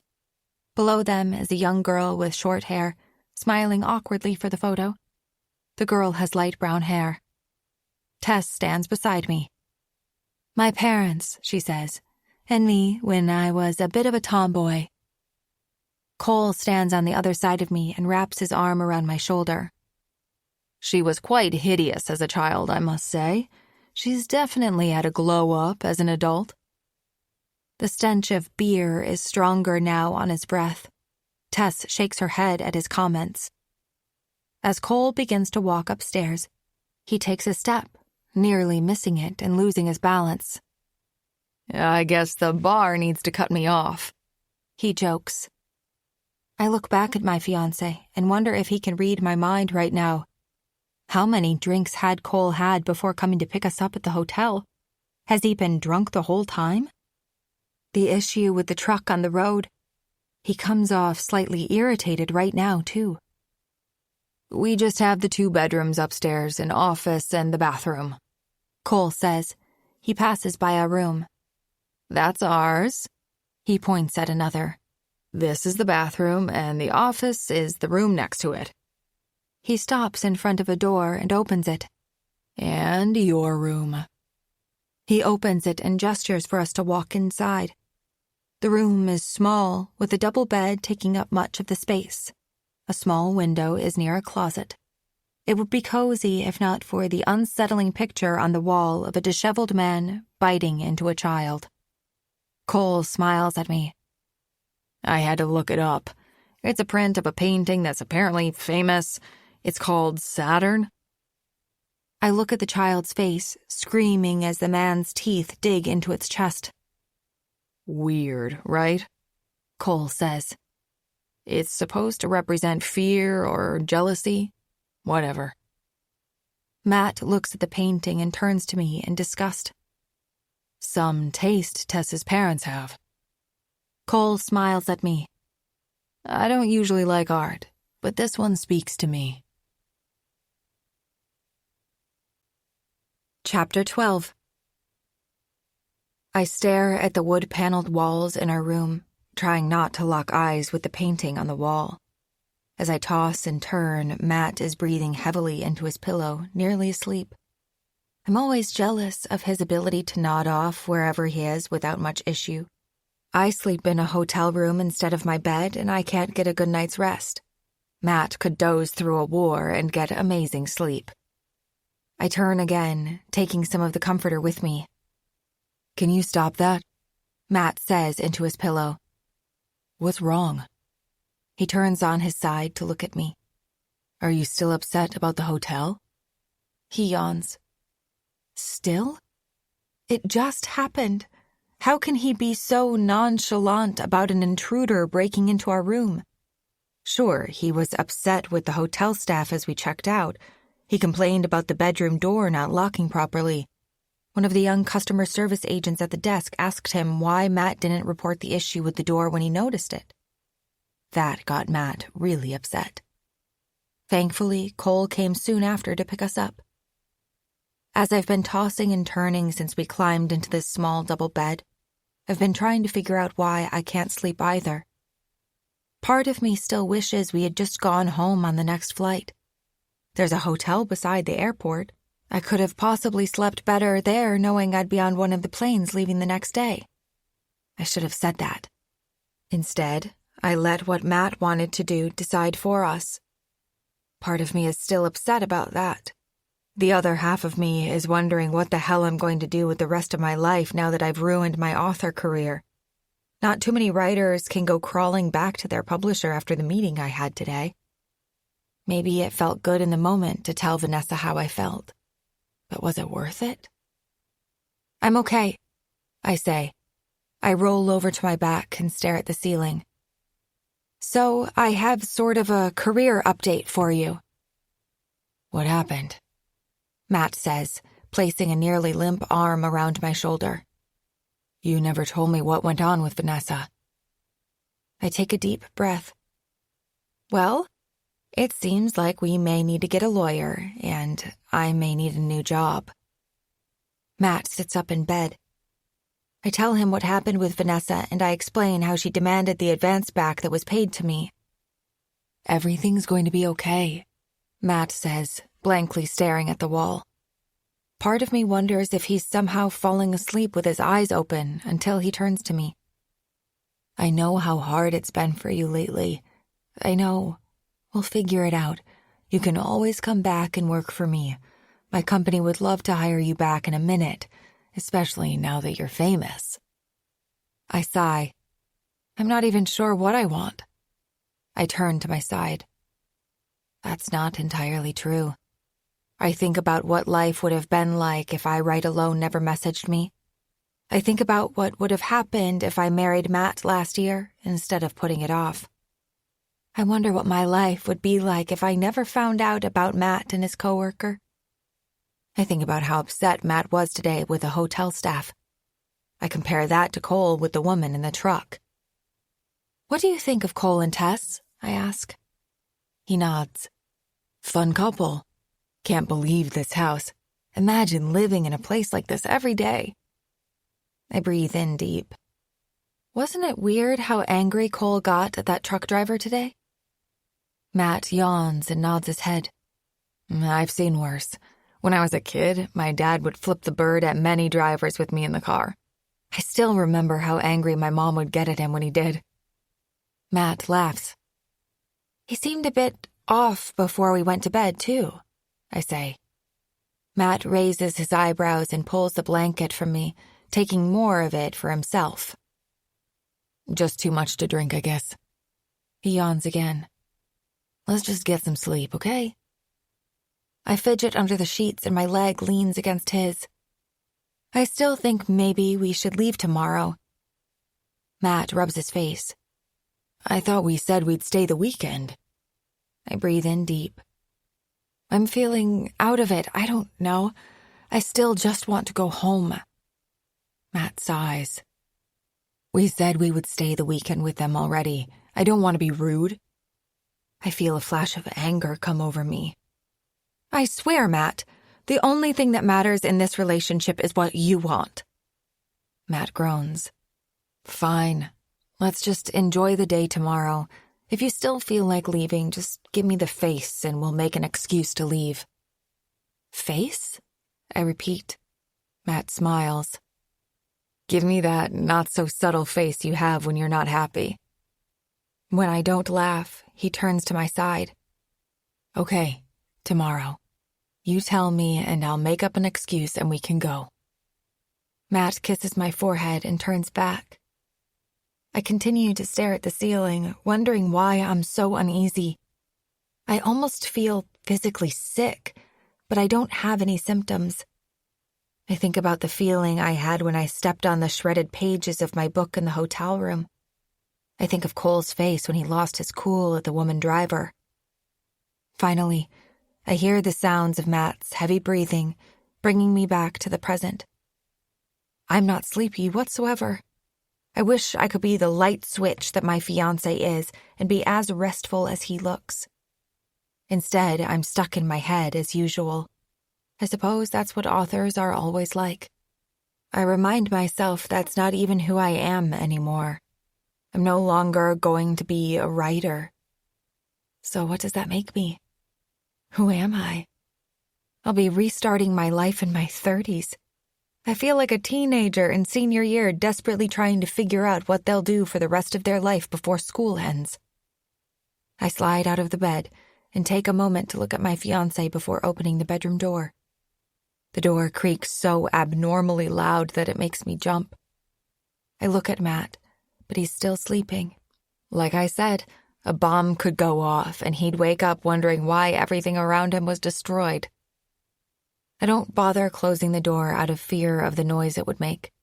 I step towards the bathroom when a faint, muffled sound stops me. I look down the dark hallway and hear it coming from Tess and Cole's room.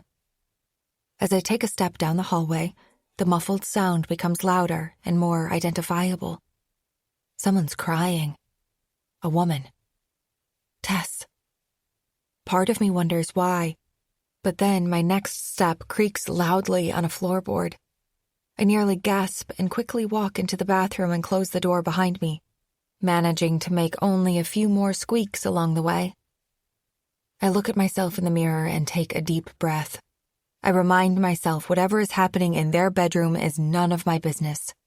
I barely know Tess. I can't help but wonder if she's crying because of something Cole said or did. I run the sink and splash some water on my face. I notice the painting on the wall behind me in the mirror. It's an image of a monkey sitting on a toilet with a wide smile. It makes me grin, and I question who chose the artwork in this house. The painting in our room, and now the monkey on the potty in the bathroom. When I leave the bathroom, the sound of muffled crying has stopped. Obviously, Tess must have heard me. I stop outside my room. I can't go back inside just yet. I'm too wide awake. The thoughts of my day and feelings of the past won't let me sleep. I decide to go downstairs. I'll have a drink of water, hopefully get my mind off everything, and when I'm ready, go back upstairs. I slowly walk down the stairs, and each step makes a different sound as I do. When I get to the ground floor, I go to the kitchen. The large windows in the living room reveal the dark, calm waters outside. Cole wasn't joking when he said how beautiful it was here. The moon, now bright and high in the sky, illuminates the wooden patio that leads to a private beach. I open the patio door and take a step outside. The night is cool, but the temperature is perfect. I take a few more steps and look out at the water. It's eerily quiet, though. The only sounds I hear are the short gusts of wind against the trees that surround the lake and the house. The sound of glass rattling startles me. I turn and see Cole sitting on a patio chair behind me. He stands up and leaves his bottle of beer on the arm. "Sorry," he says. "Didn't mean to scare you. I thought you guys were asleep." I catch my breath. "Matt's asleep," I say. "Tess is asleep too." That's not true. I heard her crying in her room just now, but I don't mention it. He stands beside me on the patio and leans against a wooden railing, looking out onto the water. "I never thought I'd end up in a place like this," he says. "It's beautiful," I say, turning to look at the water with him. "I'd love to find a house like this someday." Cole nods and clears his throat. "Maybe I'll get lucky and Tess's parents will give us this house when we get married someday, or when they croak." I try to forget his last comment. "Cole Murphy getting hitched? She's wonderful, though. I wish you both the best." "I never thought I'd run into you again either." He laughs. "What are Tess's parents like?" I ask. I'm curious, given their taste in artwork. "I still remember how you'd sneak out of your parents' house on nights just like this to be with me," Cole says, changing the subject. I sigh. "Well, I sort of had to. I knew my parents wouldn't approve of me hooking up with my English tutor." Cole laughs again. "Nope, definitely not. Especially since I was 18 and you were 15. 14.5, actually, I say, staring off across the dark water. He raises his eyebrows. Okay, well, yeah. I would have been furious if I was your dad. I always wondered, did you ever tell your parents about us dating? I shake my head. No? Cole smiles. I always thought you had. I mean, you ended things with me, and suddenly my job as a tutor ended as well. I just assumed that you said something. I was too scared to find out more. I didn't say a word, I say. Looking back at it now, I can't believe that Cole would have ever wanted to be with a girl as young as me. I was completely fascinated by his infectious energy. At first, I thought it was cool to have an older boyfriend. Cole got a little pushy, though. He was ready to explore more sexual things that I wasn't comfortable with. He was always respectful when I told him to stop, but that didn't stop him from trying. I ended things before they went any further than passionate kisses in his car. When my grades didn't improve in English, my father fired Cole. Wasted money. He would have been furious had he discovered the truth, which Cole shared with me while we were dating. He had no experience in tutoring, as he claimed to have when my parents interviewed him. He likely did just as poorly as I had in high school. He did help me discover my love for reading, though, something that nobody will ever be able to take away. Cole looks out at the water and stands closer to me. So, you being a writer, how much did I truly influence you? You love writing now. I guess that was because of me. Something good happened because we were together. I turn to look at him, and Cole is already gazing at me with his light blue eyes. A gust of wind moves his curled hair. His lips purse as he waits for my response. I take a deep breath. Sorry, Cole. I'm getting tired. I should get some sleep. Talk to you tomorrow? Have a good night. I will, he says with a smirk. I walk back into the house, and as I turn to close the door, I see that Cole is still watching me. Chapter 13. The wind pushes Cole's hair to one side. He brushes it back with his palm and smiles at me as he leans closer. We don't speak. All the talking is done with our locked eyes, waiting for one of us to make the next move. Cole, of course, makes that decision easily. He smiles as he comes in closer, his mouth only inches away from mine. I know it's wrong, but part of me can't help but wonder what his lips taste like. I remember how sweet they were when I was a girl. Now Cole is even more handsome, charming, funny. He's got a bad side, though, and doing this will change everything in my life. I grab his chiseled side as we kiss. I can feel my entire body jitter with excitement as our kisses become more passionate. I welcome his tongue inside me, and he brings my body closer to him. I can feel how excited he's getting. As if a switch is flicked on, it suddenly hits me how wrong this is. What about Matt? The man I'm supposed to marry? Then again, Matt did the same to me. We're even now. I can't, though. I'm not that type of person. Cole, I say as he kisses my neck. Let's stop, No. He whispers in my ear and bites it softly. While his mark leaves me wanting more, I urge him to stop. When he doesn't listen, I push him away from me. Instead of Cole, a dark shadow with red eyes looks back at me. No, it whispers. I take a step back as I hear a voice call out from far away. Sydney? I open my eyes, breathing heavily, my face dug into the pillow. I roll over and catch my breath as I take in how bright the room is. I turn my head and notice that Matt isn't in the bed with me, and the bedroom door is fully open. I also notice the pool of saliva I created on the pillow and wipe my mouth on the blanket in disgust. Matt is always an early riser. I couldn't stand how much of a morning person he is, especially when we work together. By the time I woke up, Matt would have already been ready for the day and reading the news online. He'd always warn me to get ready faster or we'd have to take separate cars to work. I thought that when I started working at home as an author, he would have enjoyed not having to wait for me, but he told me he missed it. I hear footsteps creaking down the hall. I quickly get out of bed and close the bedroom door before I can see their face. I am not even sure why Matt left the door open like that. It freaks me out knowing that someone could have walked in and seen me sleeping. While I know Cole, the more I get to know him as an adult, I'm not sure how comfortable I am with him.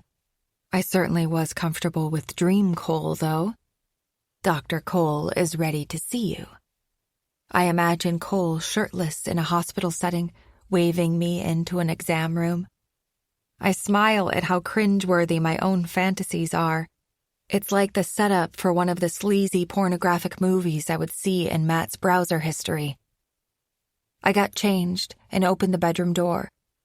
Even as I try my best, the door creaks loudly. As I walk down the hall, I hear a familiar laugh coming from downstairs. Soon, another laugh erupts, and someone claps their hands. When I walk downstairs, I'm greeted by both Cole and Matt as they sit at the dining table. "That's a true story," Cole says, eating a piece of bacon from his plate. Matt looks at me. "I never knew my Sydney was like that." Cole nods his head and eats another piece of bacon. "Your Sydney was something else back in the day." The idea that my ex-boyfriend and fiancé are talking about me wakes me up faster than coffee can. "What did I do?" I ask with a thin smile. Cole smiles at Matt. "Nothing at all," he says. "I'm just telling your fiancé all your dark secrets from your past." Matt laughs. I sit beside my fiancé. "Morning, love," he says and kisses me on the cheek. "Breakfast?" Cole asks. Before I can answer, he stands up and grabs a plate of food from the kitchen counter, placing it in front of me. 2 eggs with a sliced tomato in the center and a piece of bacon made to look like a smile. Matt laughs. "He made me the same." "Not hungry?" Cole asks. "Or don't like my culinary presentation? Well, I can make that smile a frown for you." He turns the plate around and the bacon mouth becomes a frown. Matt laughs at the joke. "Want something to drink?" he asks. Cole made fresh squeezed orange juice. He makes a face of delight as he takes a bite of his bacon. "What a life you live here, Cole. Fresh juice, breakfast smiles, and all of this." He waves at the lake outside. Several boats are far out in the water. The sun glitters off the calm surface. "You must feel like a king every day here." Cole nods his head. "This place is something else." "Where's Tess?" I ask. Cole sighs. "Still getting up." He uses his fingers to air quote. "I swear that woman would wake up at noon if I let her." Matt laughs and points at me. "Sydney is way worse." "I am not," I say. Matt, taking the subtle hint, rubs my back. "I know. I don't get you creatives. You take a nap, and to you that's work because you're thinking about a scene or whatever." I quietly take a bite of the tomato nose on my plate. "What do you do all day if you're not writing?" is one of Matt's most popular questions. Or, "Maybe you should get a regular job." He likes to say that one when I tell him how much I've been struggling. Cole breaks the tension. "You guys will love dinner tonight. Do you like lobster?" Matt raises his eyebrows.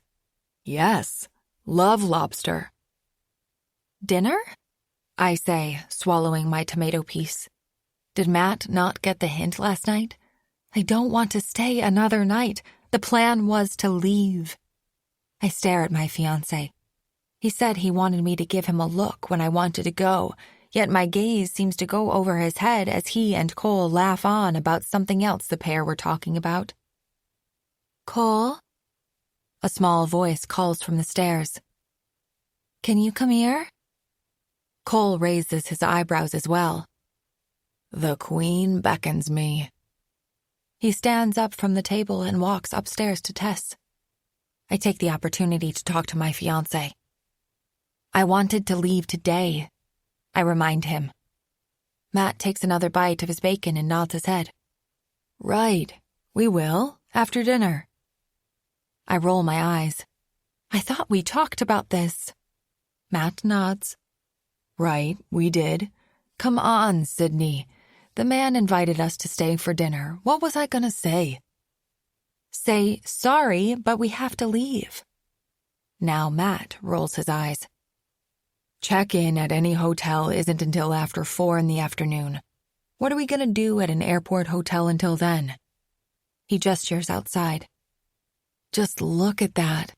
Cole says he'll get a lunch barbecue going. He wants to go into town to get some things for lunch and dinner. After we eat, you can borrow a bikini from Tess.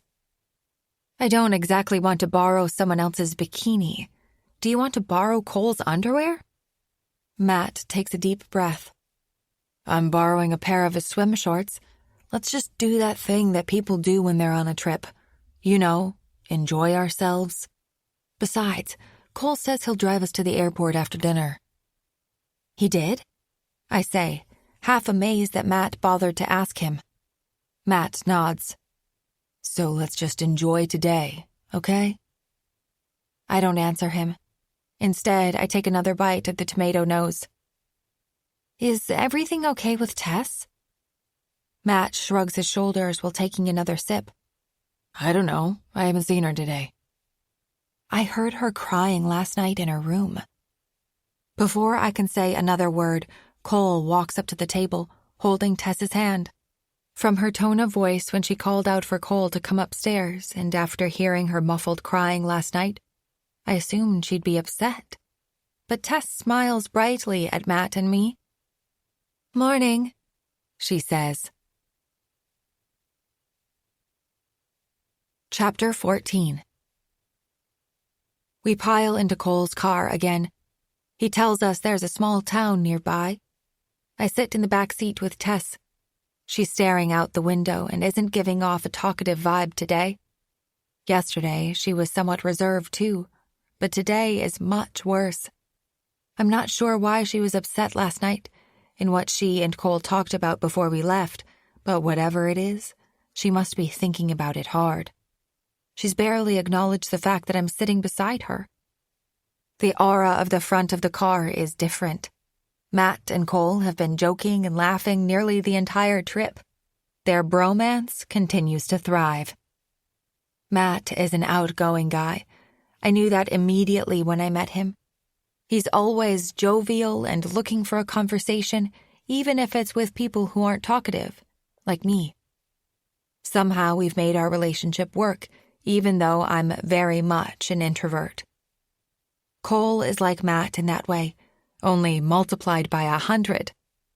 Cole has to be the most enigmatic man I've ever met. He was like this when we were younger, but now that he's older and more handsome, he has an energy about him that's infectious. While he can be obnoxious at times, his looks help you get over it. I can tell Matt is having a blast, but I'm ready to leave. Even though Cole can be welcoming and charming, last night I saw a glimpse of what may be simmering under the surface. He came off a little tense. Matt chalked it up to him being intoxicated, but I'm not sure. I'm happy that this is our last day at the lakehouse, although we haven't discussed when we're leaving. Matt said it would be after dinner, but what time will that be? Some people eat as late as 9 at night. What happens if Cole claims to be too tired and full from dinner to drive us? Then we'll have to wait another night. I wouldn't want that. Cole and Matt erupt with laughter over something Cole has said and break me out of my thoughts. I look over at Tess, and she's still staring out the window. I suppose she's used to being blocked out by Cole now. Matt looks at the houses passing by. What's the name of this town anyway? Cole makes a face. Not really a town, actually. More like a tiny hamlet in the country. Cole turns into the parking lot of a small grocery store. He parks and turns his head. Liquor store is just across the street, he says. Matt, beer's on you, I believe. He nods in response. I'm a man true to his word. Excellent, Cole says. He leans against his driver's seat and takes out a piece of folded paper from his jean pocket, handing it to me. Here's a list of what we need for lunch and dinner. He looks at Tess. You got cash on you? Tess doesn't reply, but shakes her head while still looking outside. Cole sighs. Ugh, okay. He grabs his wallet and hands her a few bills. That should cover it. Tess and Sydney will get food. Matt and I will get the necessities. Matt laughs at the corny joke as the two of them open their doors, stepping out. Everything okay? I ask Tess. Instead of answering, she opens the car door and leaves me in the car alone. By the time I exit and close the door, Matt and Cole are already walking toward the liquor store, laughing about whatever one of them has said. I shake my head, wondering how two adults can get along so quickly. The two are kindred spirits of corny jokes. Tess puts out her hand. Here, I'll take the list. I hand the piece of paper to her and thank her. The bell above the door jingles when we enter the small store. The few rows inside are packed tightly. I grab a cart and we head down the first aisle. Tess grabs a pack of hot dog buns and drops it in the cart. I don't know Tess well, but somehow I know that she's not trying to be rude to me. She just comes off like someone deep in thought. Tess grabs another item from the list and drops it in the cart, but I stop following her. Tess, did Matt and I do something to hurt your feelings? Did we do something wrong? Is everything okay? In my mind, it's the best way to find out what's happening without targeting her for feeling mad or sad or whatever it is. Maybe if I make it about me, she'll confirm it's not and share more. If I just ask, "What's wrong with you?" she'll likely clam up. Then again, maybe she's not exactly happy that Cole's ex-girlfriend is staying at her house. Even if it was only a 3-week relationship when I was nearly 15, maybe that doesn't matter to her. It is an awkward situation that I'm not entirely sure why I agreed to. Tess sighs and shakes her head. I'm sorry, really. I know you don't know me. I can't imagine what you think of me. It's not you. You guys are both great. I'm happy to have met you. Cole and I got into a good blowout last night. Nothing about anything you did. We like to fight. Tess grabs a pack of hot dogs and whips it into the cart. In fact, we're really good at it. Fighting is something we both seem to enjoy too much in our relationship.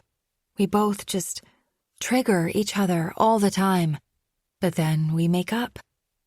She gives a thin smile. The makeup part is the best, although I don't have to tell you that. I laugh shyly. Well, we never, I was just a kid when I met him. Tess watches me a moment before nodding. Right. We turn and go down another aisle. I'm sorry that I've been a downer this morning. I plan on picking it up. I think Cole and I are on the mend anyway, at least until we put our boxing gloves on again. Good. Hopefully we can all enjoy our time together until we leave tonight. Are you leaving tonight? She asks, surprised. Cole said you were staying until your flight in a few days or something. I look at the shelf nearby and see a jar of pickles.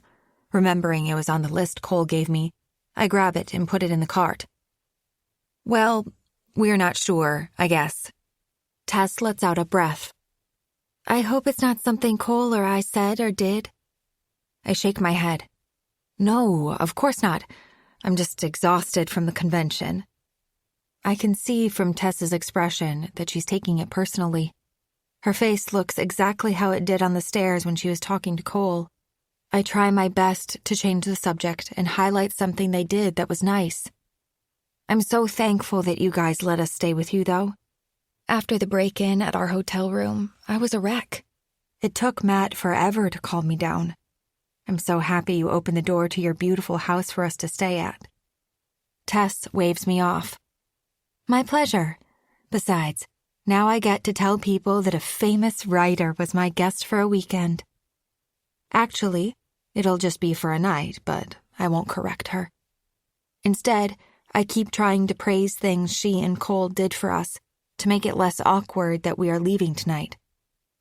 I still can't get over how Cole drove all the way back to the hotel last night, picked us up, and then went all the way back to your house.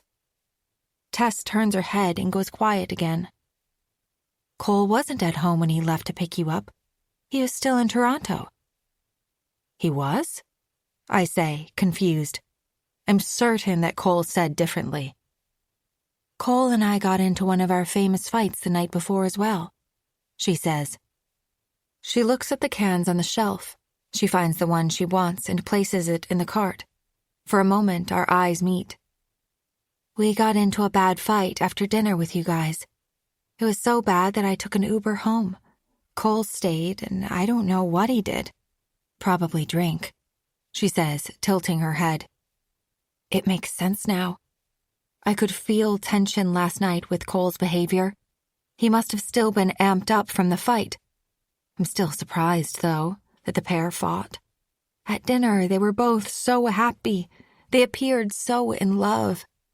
If I'm being honest with myself, I was jealous. They sat on the same side of the booth. Their hands were all over each other. They looked like they both couldn't wait to get home and rip each other's clothes off. Suddenly, I think of my hotel room. I remember how it felt stepping over the shredded pages of my books.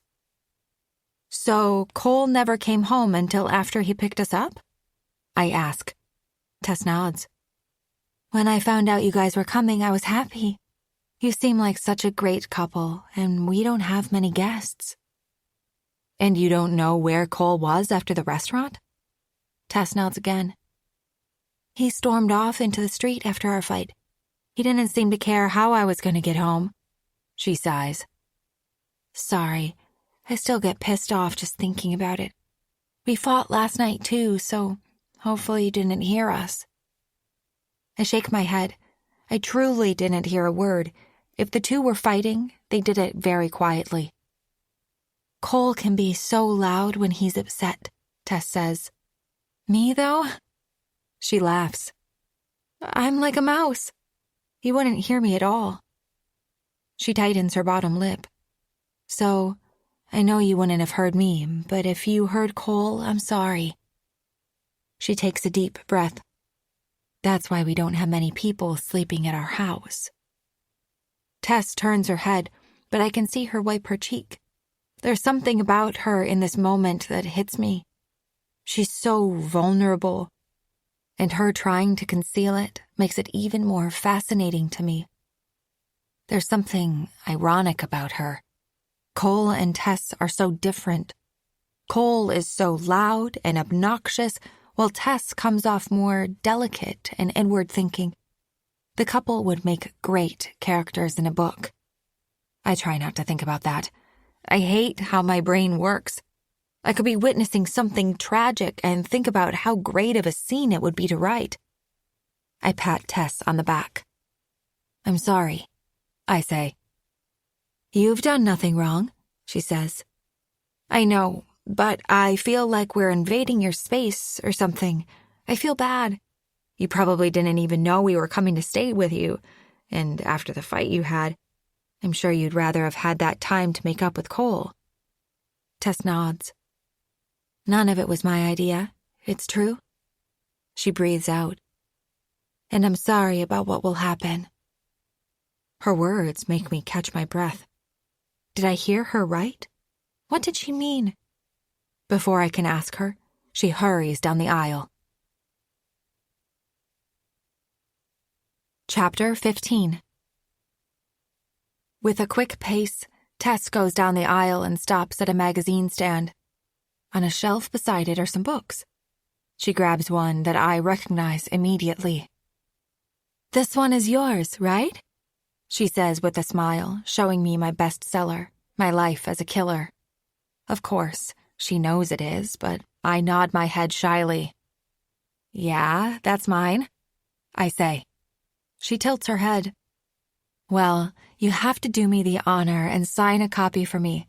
Like I said, I need proof to show that a famous writer stayed at my place. My parents will be even more thrilled that I'm hosting celebrities at their house." I laugh again. "Okay, I'm not that big of a deal. I'm not the type to be recognized when I go out places, hardly a celebrity." I grab the book from her. Of course I'll sign a copy, though. I don't have a pen on me. I look around the grocery store towards the cashier. Likely they would have one. Before I ask, Tess reaches into her purse and pulls out a blue pen. "I'm always prepared for autographs." As I start to sign the book, Tess claps her hands. "Thanks." I hand her the book back. "Now, you have to pay for it." I laugh. She smiles. "Now I have to read it, too." I wave her off. "Don't worry if you don't. My own family doesn't even read my books." From the corner of my eye, I see a woman staring at us behind Tess. I glance at her, but try not to make eye contact. The woman's expression is so intense, I'm worried if I look at her, she will direct it towards me. The woman starts to walk slowly up to us, and it hits me that she is making that face directly at me. "How dare you?" the woman says. I feel like I've been struck by lightning when my brain makes the connection. It's the woman who was in the hotel lobby, the woman that asked for an autograph, but instead of giving her one, I ran away as if she was a monster.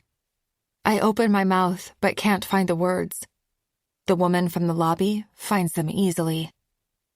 "I asked you for an autograph and you ran away, making me feel like some freak. Now you're here giving them?" I managed to say.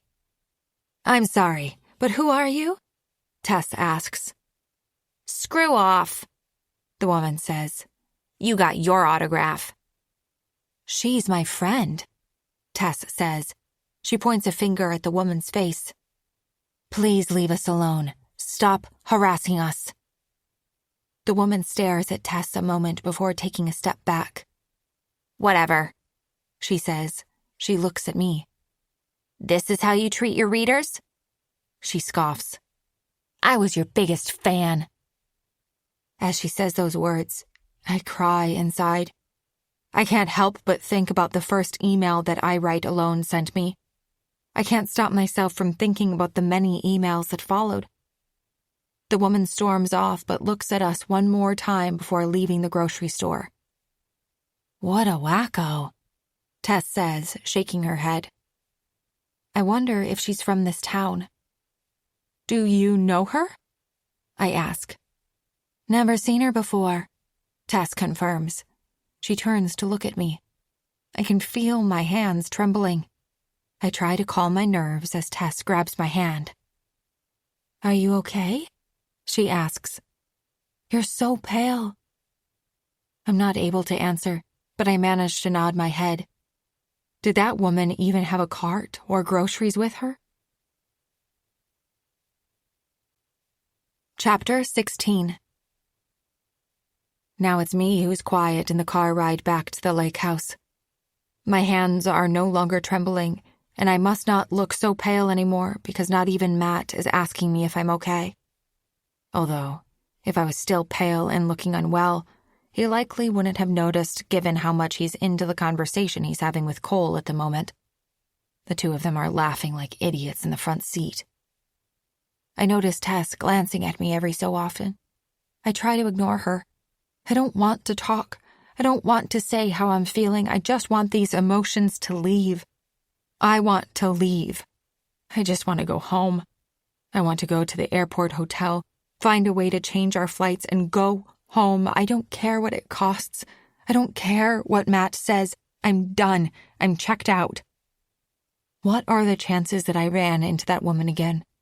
Does she actually live in that small town? How many people live there? Soon after my encounter with the mystery woman in the lobby, my hotel room was destroyed. Could she be my stalker? Why do I keep assuming that I Ride Alone has something to do with my hotel room? It could all just be coincidental, all of it. Sure, the woman could live in this small town and be a fan of mine. Well, likely not a fan anymore. A hand grabs mine. I look over and Tess has a worried expression. "It's okay," she whispers to me. There's something about her compassion in the moment that calms me. I nod, but don't say a word. I let go of her hand and continue to look out the window at the trees and dense brush. Every so often, I catch a glimpse of the lake. My thoughts continue to run wild until Cole turns onto the gravel road to the lakehouse. As we get closer, I take out my cell phone. I don't have any reception, no Wi-Fi, nothing. I want to leave. I'm not sure I can stay until after dinner. Something inside me is yelling for me to run home, hide in my house. The convention was a mistake. I should never have come. Matt was right. I've learned my lesson the hard way. I thought I could handle this, but I can't. Matt and Cole are smiling as they talk to each other as I try to interrupt. "Matt?" I say calmly. When he doesn't answer, I raise my voice. "Matt?" He looks at me in shock. "What?" "Do you have any bars on your phone? Can I use it? I want to look something up." Cole answers for him. "You won't be able to use the net out here on your phone," he says. "The office upstairs has internet. You can use the computer if you want. There's no password to log in with the guest profile." "Thanks," I say. My hands are clammy as I hold them tightly together. When Cole parks outside the house, everyone takes their time to exit the car. I anxiously wait to get inside. Cole opens the trunk and grabs a case of beer. Tess grabs a few grocery bags. Matt looks at me. "Hey, are you okay?" Finally, my fiancé manages to notice that I'm not okay. I've been anything but okay, but I don't tell him that. Not in front of Cole and Tess. "I'm not feeling good," I say. "I'm going to rest in the room." Matt gives me a worried expression. "Rest? We're not here for long. Cole's going to start a barbecue and we can go for a swim. Let's just, have fun." "She's not feeling good," Tess says, speaking up for me. "She said she felt off in the grocery store." Matt turns to me. "Are you sick?" He puts a hand to my forehead to check. Thankfully, Tess comes to the rescue again. "Go ahead, Sydney," she says. "Rest, and hopefully you'll feel better for lunch." I thank her. Matt turns and starts talking to Cole as I enter the lake house. Usually, the beauty of the view would have my attention. But right now, I just want to use their computer. I want to search for the next flight out of here. I want to go back to my house as soon as I can. I can feel my pulse quicken as I hurry up the steps. As I walk down the hallway, I open one of the doors and realize it's Cole and Tessa's room and not the office that I entered in my haste. I try to catch my breath. I need to calm down. Is it possible to have a heart attack at my age? I try to reason with myself. Why am I so worked up? Over what? So what? I ran into the woman from the hotel lobby again. Why am I losing it? My hand begins to tremble again. I think of Vanessa, my editor. She offered me therapy a long time ago. I should have taken it. Reacting the way I do to the smallest of situations is not natural. I know that. But when will I do something about it? I can feel my pulse slow as I take deeper breaths. I'm about to close the bedroom door when I notice a stack of books on the nightstand. All of them I recognize. There have to be 4 or 5 books piled together, and all of them are mine. I take a step into the room and slowly walk up to them, looking at the titles. When I met Cole and Tess at the restaurant, he said he had no clue that I was an author. Now I find a stack of my books in their bedroom? I pick one of them up. My Life as a Killer. There's a fold in the pages about a quarter of the way through the book. Have they been reading my books? On the nightstand is a man's watch and sunglasses. Cole is reading my books? When I met him, he said he had no clue that I was a writer. Did I misunderstand what he said? I think about what Tess said at the grocery store as well. Cole didn't drive home like he said he had. He made a big deal of telling Matt and me how he drove all the way back to the house and back to the hotel to pick us up. That wasn't true, though. I think of how I found my hotel room. The intruder scattered and broke my things. My books were torn to pieces. My laptop was broken beyond repair. This can't all be a coincidence. I leave the bedroom and close the door quietly. Despite my best effort, the door squeaks. I catch my breath as I open the door to the office. I quickly sit at the desk. The computer is already on the login screen. There's an admin and guest profile. I click on the guest profile and it slowly loads. This computer has to be the slowest I've ever seen. If I had my laptop, I'd already be searching for flights. I can't imagine how long it will take for me to find what I want. There's a browser already open when the profile loads. I click on it. It takes what feels like forever for the page to show. It's a Google search. I'm about to erase the search to look for flights when the words on the screen stop me. Someone searched my name. My author profile image is looking back at me. It's the same picture used for the banner at the conference. There's a second tab beside it. I click on it, and it's another Google search. This time, the search was for author Sidney Myers, stalker. There's a forum chat that's highlighted. I click on it. The screen loads an online thread that's all about what happened with I Write Alone. Somehow fans on the internet knew about it. They didn't mention I Write Alone's email, but they talk about the stalker. I lean back in my chair and wonder who searched for my name and the stalker. Chapter 17. There's a last-minute flight tonight back to Alberta. I just have to find a way to get to the airport. I don't care if Cole drives us, or like Tess, I take an Uber back to Toronto, but I'm leaving. It took me some time to calm my nerves again after finding my books on Cole's nightstand and the searches on the computer. Now, I just have to talk to Matt. We need to leave. I don't trust Cole. There's more going on here than I know.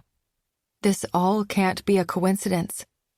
Inside, my stomach is churning. A voice is not just yelling inside me, but demanding that I leave here immediately. I hear footsteps coming up the stairs. My heart stops until Matt pops his head into the office and smiles at me. "Feeling better?" he asks. "We need to talk," I say in a hushed voice. "What?" he says, confused. Before I can explain, Cole walks up behind Matt and rubs the top of his shoulders. "My swim trunks are in my room," Cole says as he walks past us. Matt looks at me. "We're going for a swim after lunch. You want to come?" I take a deep breath. I think about whispering what I want to say to him, but Cole yells out to Matt, and he leaves. I shut the office door and quickly go back into the guest room. I hope that Matt will take the hint and come into the bedroom to talk more. We need to talk, I said clearly. It wasn't a low voice, but still. He'll come inside the bedroom, and when he does, I'll tell him we need to leave immediately. No fun swim time with his new best buddy, Cole. No hanging out in this house for another moment. There's a flight back home, and a handful of hours from now to get to the airport. The plane will leave today, and I want to be on it. Unfortunately, Matt didn't get the hint. I can hear Cole and my fiancé chat as they walk past the guest room and down the stairs, the creaking getting more distant. I cover my face in defeat. My heart is still racing as I try to figure out how I'm going to tell my fiancé I want to leave without it being so obvious. As I breathe in deep, I ask why I'm so nervous and scared at this moment. So what? I found a stack of books on a nightstand. Not exactly something to freak out about. Then there were the searches on the computer about me. I was frantic when I saw it. But could Cole or Tess be curious about my career as a writer? I remind myself that Cole told me he never knew I was a writer, and that he said he went home and back to pick us up at the hotel last night. Those were both lies. There was also the intruder in my hotel room. Do I really think Cole was the one who destroyed our room? Why would he? What purpose could he have? He was the one pushing for me to come to the lake house. Why? Did he want to have me in a remote place, where I could be most vulnerable? I always assumed that I Write Alone 2009 was a woman. In my head, she was. What if I was wrong? What if it was Cole all along? My heart is beating out of control to the point that I can feel my pulse in my lips. I take several deep breaths. All of my thoughts seem so outlandish, unreal. I can't trust myself to think rationally anymore. How did I become this way? I know the answer. I write alone. After a few more long breaths, I stand up from the bed and leave the guest room. I slowly walk down the steps and can hear Cole and Matt talking outside on the backyard patio. I go through the patio doors, and Matt smiles at me. He's sitting at a table close to Cole as he starts the barbecue.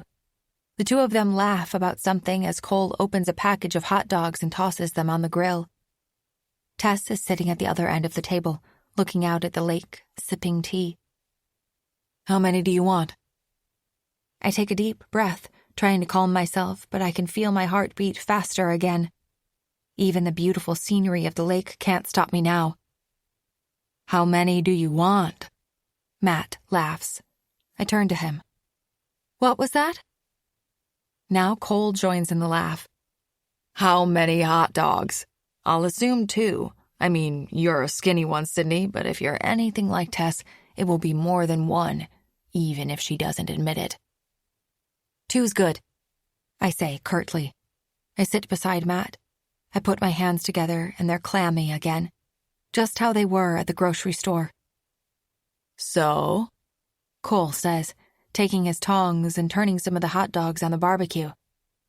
Tess let us know about the crazy woman at the grocery store. He looks at me.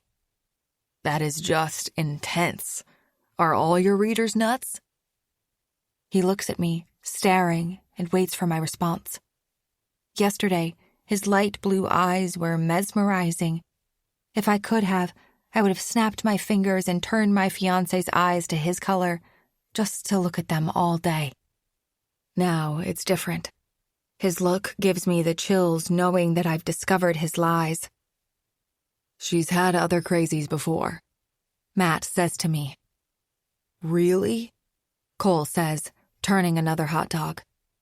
What did they do? Instead of looking at Matt for an answer, he stares at me again. At that moment, I can't help it. I know there's something not right. I feel like my gut has been trying to tell me ever since Cole picked us up yesterday at the hotel. You should know, I say coldly.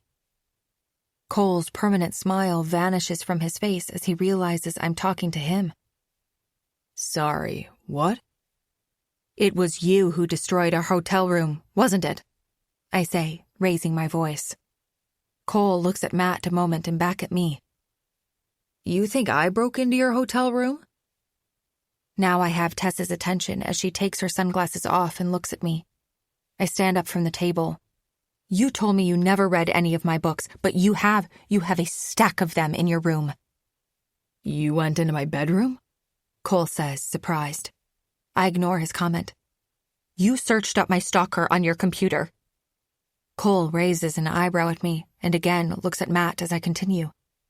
And you said you drove all the way to your house and then back to the hotel to pick Matt and me up, but that was a lie. You stayed at the hotel, didn't you? Cole looks around as if to understand why I'm zeroing in on him. I did, I nod, knowing I'm right.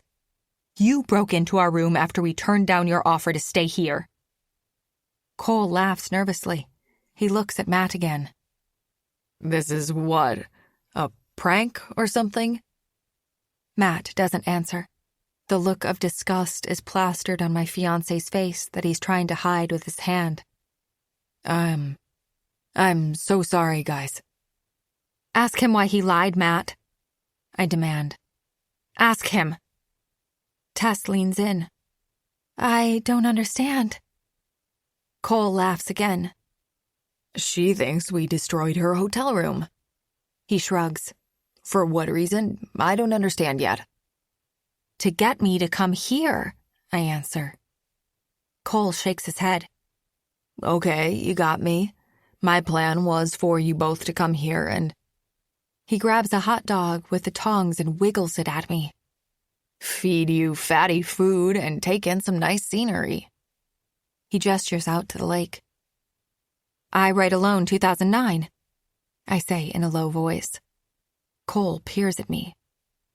What? I Write Alone 2009 at gmail.com. That's you too, isn't it? I grab Matt's hand. We need to leave now.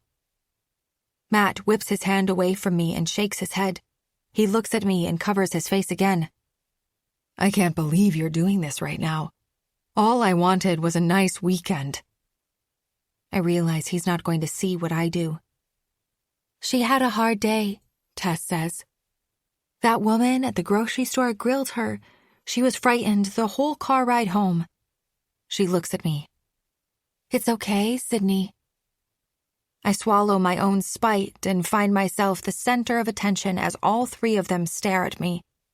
Why did you lie? I say to Cole as I continue to try and make sense of everything. He shrugs. Why do you have my books? I bought them at the convention, he says. After dinner, I went there and bought a few. I was curious after you told me you were a writer. I saw your face on some ad near the restaurant saying you were the keynote speaker. I wanted to buy some of your books. He looks at Tess. You know, support a writer friend. Well, old friend. He looks at Matt. Maybe not a friend now, I guess. Sydney, In the searches, well, Matt told me about the stalker. I wanted to know more. There wasn't any information online, though. Matt said you had a hard time writing after the stalker started bothering you. Cole stops laughing. His happy face that was etched on him was gentle now. Cornering. He's wondering what the hell I'm talking about, and I'm realizing he's right. Matt has the same look, pleading for me to stop, but I continue. What did you do after we left the restaurant? I ask Cole. I know you didn't go home with Tess. What happened? Cole looks crushed. Even though nobody's touched him, he looks physically hurt. Sydney, you actually think I broke into your hotel room? When I don't answer, he glances at Matt again. Okay, well, here it is. After the restaurant, Tess and I got into a fight. She left.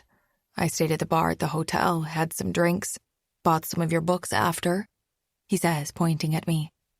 He drops his arm back to his side. And I was on my way home when I got your text.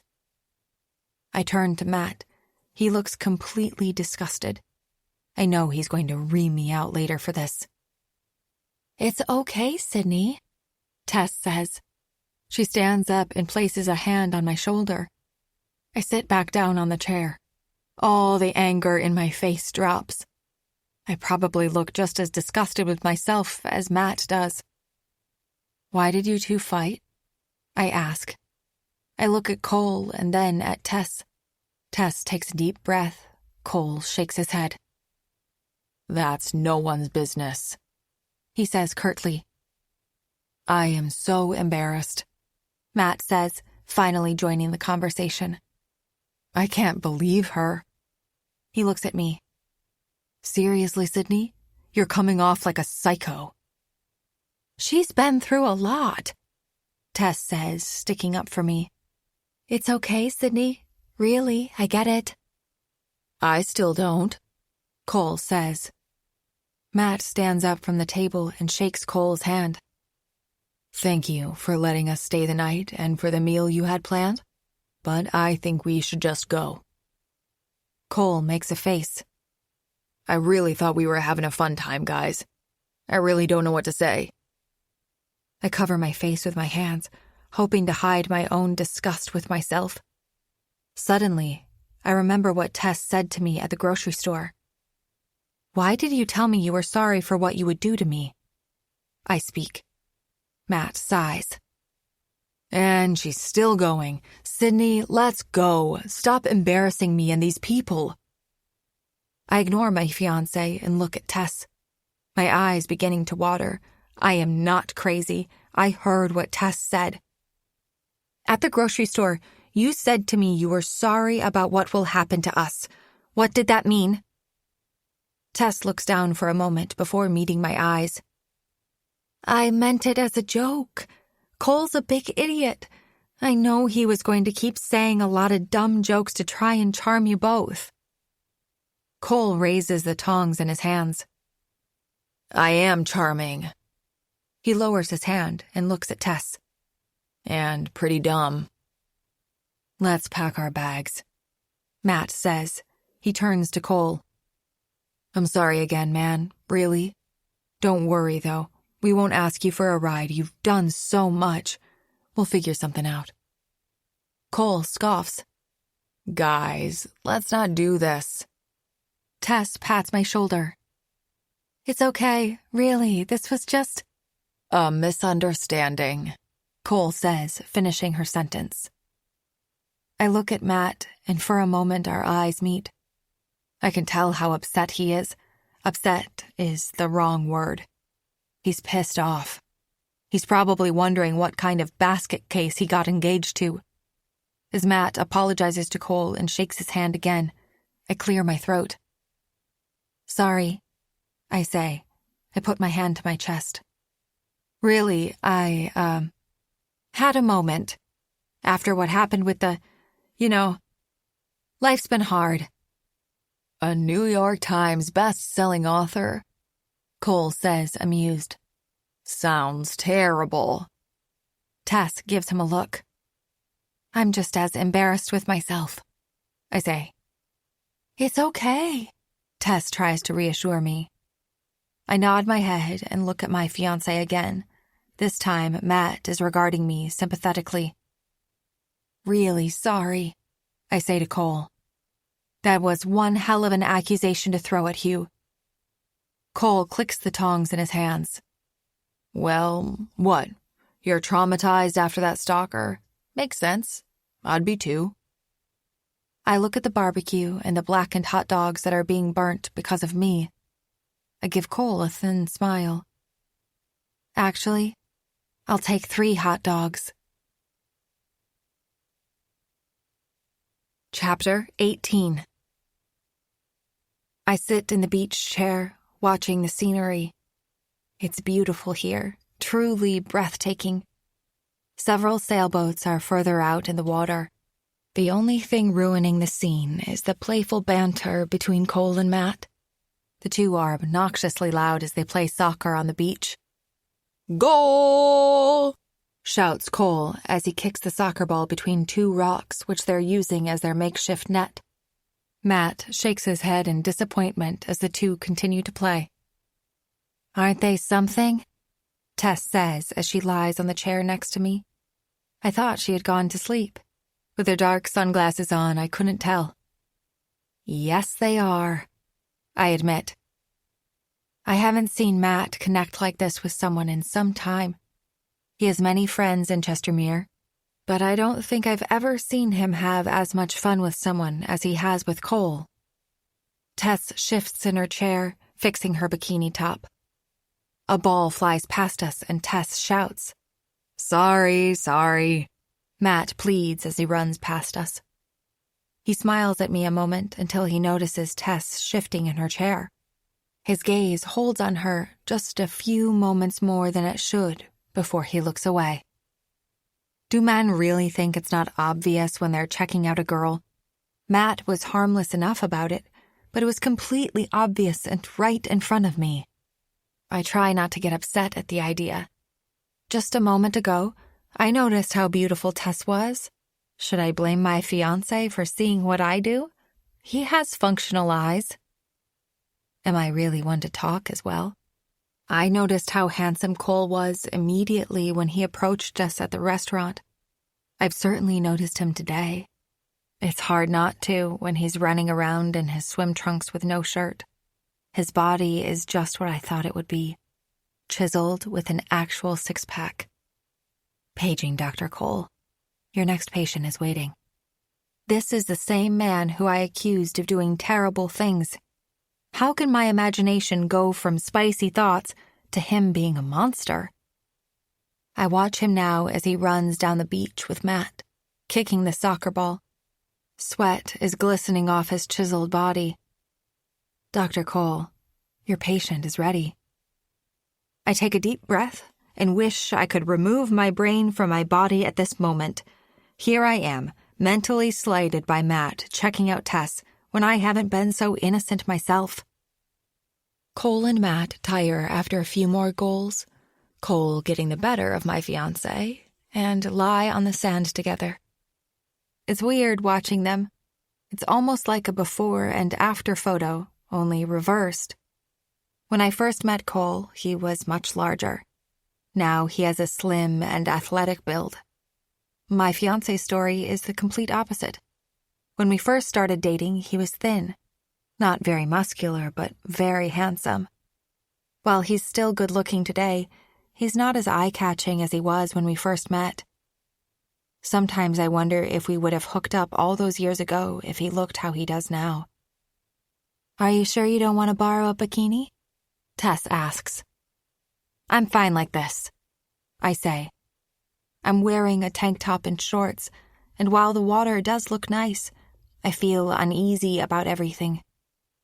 Just a few hours ago, I disastrously made our day so much more awkward. Now we're hanging out on the beach as if nothing happened. Lunch was awkward as well at first, but soon after, Cole started making the group laugh, and his charm really did wonders in helping me forget what I did. Tess has been quiet, though. We've sat on the beach in our chairs for nearly 30 minutes, but haven't said much. I'm not sure what I could say to make things better. How do I even strike up a conversation after what I did? I turn to her. Hey, I'm really sorry about everything today. Tess shakes her head. Not a problem. I feel so stupid, I'm still embarrassed. Tess lets out a laugh. Well, I'd be too, but I hope you stay. She lowers her sunglasses to look at me. If I had gone through what you did, I'd be the same. Really, I'd probably be a lot worse. I nod. Maybe my publisher was right. I need therapy. Tess gives a thin smile. It's not easy to talk about personal things with strangers. I tried therapy once. Didn't really help me much. Maybe I should try again. Should we make a therapy pact? I joke. If you go, I'll go. Tess laughs. Sure. You let me know when you book a session and I'll do the same. She raises her sunglasses and stares off at the water. I do have to admit, I think you're completely ballsy. A true badass. Is that what I am? I laugh. She nods. I mean, you just tore into Cole. It was funny to watch and see him squirm. I never see him that way. I think I need to learn from you. I'd love to be able to tell him off like that. He's starting to think he's winning all our arguments because they end with me crying. What do you guys fight about? All the normal stuff, she says. I'm a bit of a jealous type. I see red if he's checking someone out. Now that we're living together, we fight a lot about his cleanliness. The man's a literal pig. The house would be a sty if it were up to him. Do you and Matt fight often? I tilt my head. Sometimes, yeah. Lately, we've been at it more.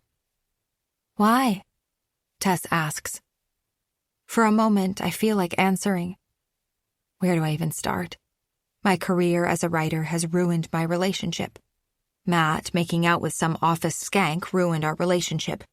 My being crazy after the stalker has ruined not only my life, but our relationship. There's a lot between us, a lot of history to unpack. Maybe you should save it for the therapist, Tess jokes. There was this woman at his office. Well, it used to be my office before I was a writer. I didn't know this woman, though. Matt told me he kissed her once at a work party. I was really upset about it. I still am. That's terrible, she says. She looks at me and I turn away quickly. Maybe we need couples therapy. I take a deep breath. Sorry, I say. I guess I'm not used to talking about it. Matt's a great man. I know he loves me too. But somewhere along the way, we stopped communicating with each other. I watch my fiancé and Cole talking on the beach. I don't know, it's like we don't even know each other anymore these days. I understand that, Tess says. Cole is a great guy. Sometimes, though, he takes things a little too far. Sometimes he's so warm and fun to be around, while other times he scares me. I glance at Tess, but she doesn't say more. Part of me wants to ask what she means, but I wonder how far I should go with this conversation. I fear what she may say. I settle for an open-ended question that gets to the point. Are you safe? Around Cole, I mean? Tess looks at me. I can see her wide eyes behind her dark sunglasses. Yeah, she says. She turns over to her side. I'm going to get some more sun. Okay, I reply as she turns fully over. I stare off into the lake, watching the boats on the water. A jet ski whizzes by. Cole raises his arms and shouts goal soon after they start playing again. I look back at the lake house. It really is beautiful. Located right on a beach. It's breathtaking. It would be the perfect setting for a book, I think. The idea was intrusive, almost as if it didn't even come from me. I smile. It's my muse talking to me. Sometimes when I think of random stuff, my muse will scream something at me that's interesting. Despite not writing a word for a long time, I still hear it inside of me. Sometimes it's loud and wants me to know its presence. Other times it's quiet. Today it's louder than it's been in a long time. A remote lake house would be a great setting for a thriller, I agree. I look over at Tess. She would be a great character to write about. A young woman learning to stand up to her abusive boyfriend. Somehow, in my imagination, I've instantly made Cole the antagonist, and one that's abusive at that. I like the idea of writing about the journey a woman takes to find her voice. It would be a scary setting to do it in. A remote lake house. Nowhere to run. I notice the tree lines surrounding the lake. I don't see another house in sight. I imagine someone running through a forest trying to escape. Adrenaline would kick in, I'm sure. But how long could you run through thick brush? I already imagine a scene in my mind of Cole chasing Tess along the beach outside the lake house. I can see her screaming as Cole chases her, trying to grab her before she escapes him. But how can she escape him in an isolated place like this? It would be nearly impossible, especially with no cell service. She would have to outsmart Cole somehow. I can feel the creative juices flowing in my brain as the dark images of the scene play out in my head. Tess would be a great character. A woman learning to stand up for herself. She finds her courage to face her fears and manages to outsmart Cole. I shake my head at the idea. Who am I to write about courage? I shake in fear of fans wanting autographs. I've been afraid for so long. I don't even want to be an author anymore because of how scared I am. Who am I to write a character arc like the one I've created for Tess? If I were to write about her, I couldn't use her actual name. I couldn't use Cole's either. I'd have to use other names. I reach into my jean pocket and open a Word document on my cell. I put in a few notes for the ideas in my head. Remote lakehouse, Tess and Cole, overcoming your fear. I glance at Tess, wondering if she has any idea of what's running in my mind. Looking at my phone, something comes over me. I write a sentence, then another. Soon I've written a whole paragraph. It's the beginning of a book. I can't help but smile. The words are coming so easily at the moment, but my finger is tapping on my cell phone can't keep up with my thoughts. I stand up from the beach chair. Tess doesn't seem to notice, and neither do the boys, who continue to play soccer. I hurry inside and make my way upstairs to the office. I log into the guest profile and open a Word document. It takes a few minutes for it all to open, but when it does, my fingers begin to type as fast as they ever have. I'm writing, word after word, sentence after sentence, and I'm keeping all of it. I'm not deleting anything. A story is starting to come out of me. I feel more alive than I have in a long time. Chapter 19. As I think about the next scene in my story, I feel a strong urge to find something to make notes on. A separate notepad or piece of paper, something. It's part of my creative process. I like having something to jot down notes or ideas as I type. I search through the desk drawers, but most are empty. When I open the largest drawer near my ankle, my eyes widen at my discovery. A silver gun sits on top of a stack of paper. I wave my head in disbelief as I look at it. Why would a gun be in an office drawer? Who does that? In Canada, it's illegal to have a gun with no trigger lock. From research I've done in the past, handguns are typically restricted unless you have a special permit. And even with one, I don't believe you can have one hidden in your office this way. Was this Cole's gun? Tess's? Or maybe her father's? I close the drawer quickly as I hear creaks coming from the hallway. A moment later, Matt looks into the office and smiles at me. "What are you doing?" he asks suspiciously. "I told you not to worry. We'll leave after dinner. You don't have to worry about flights right now. Cole's still going to drive us."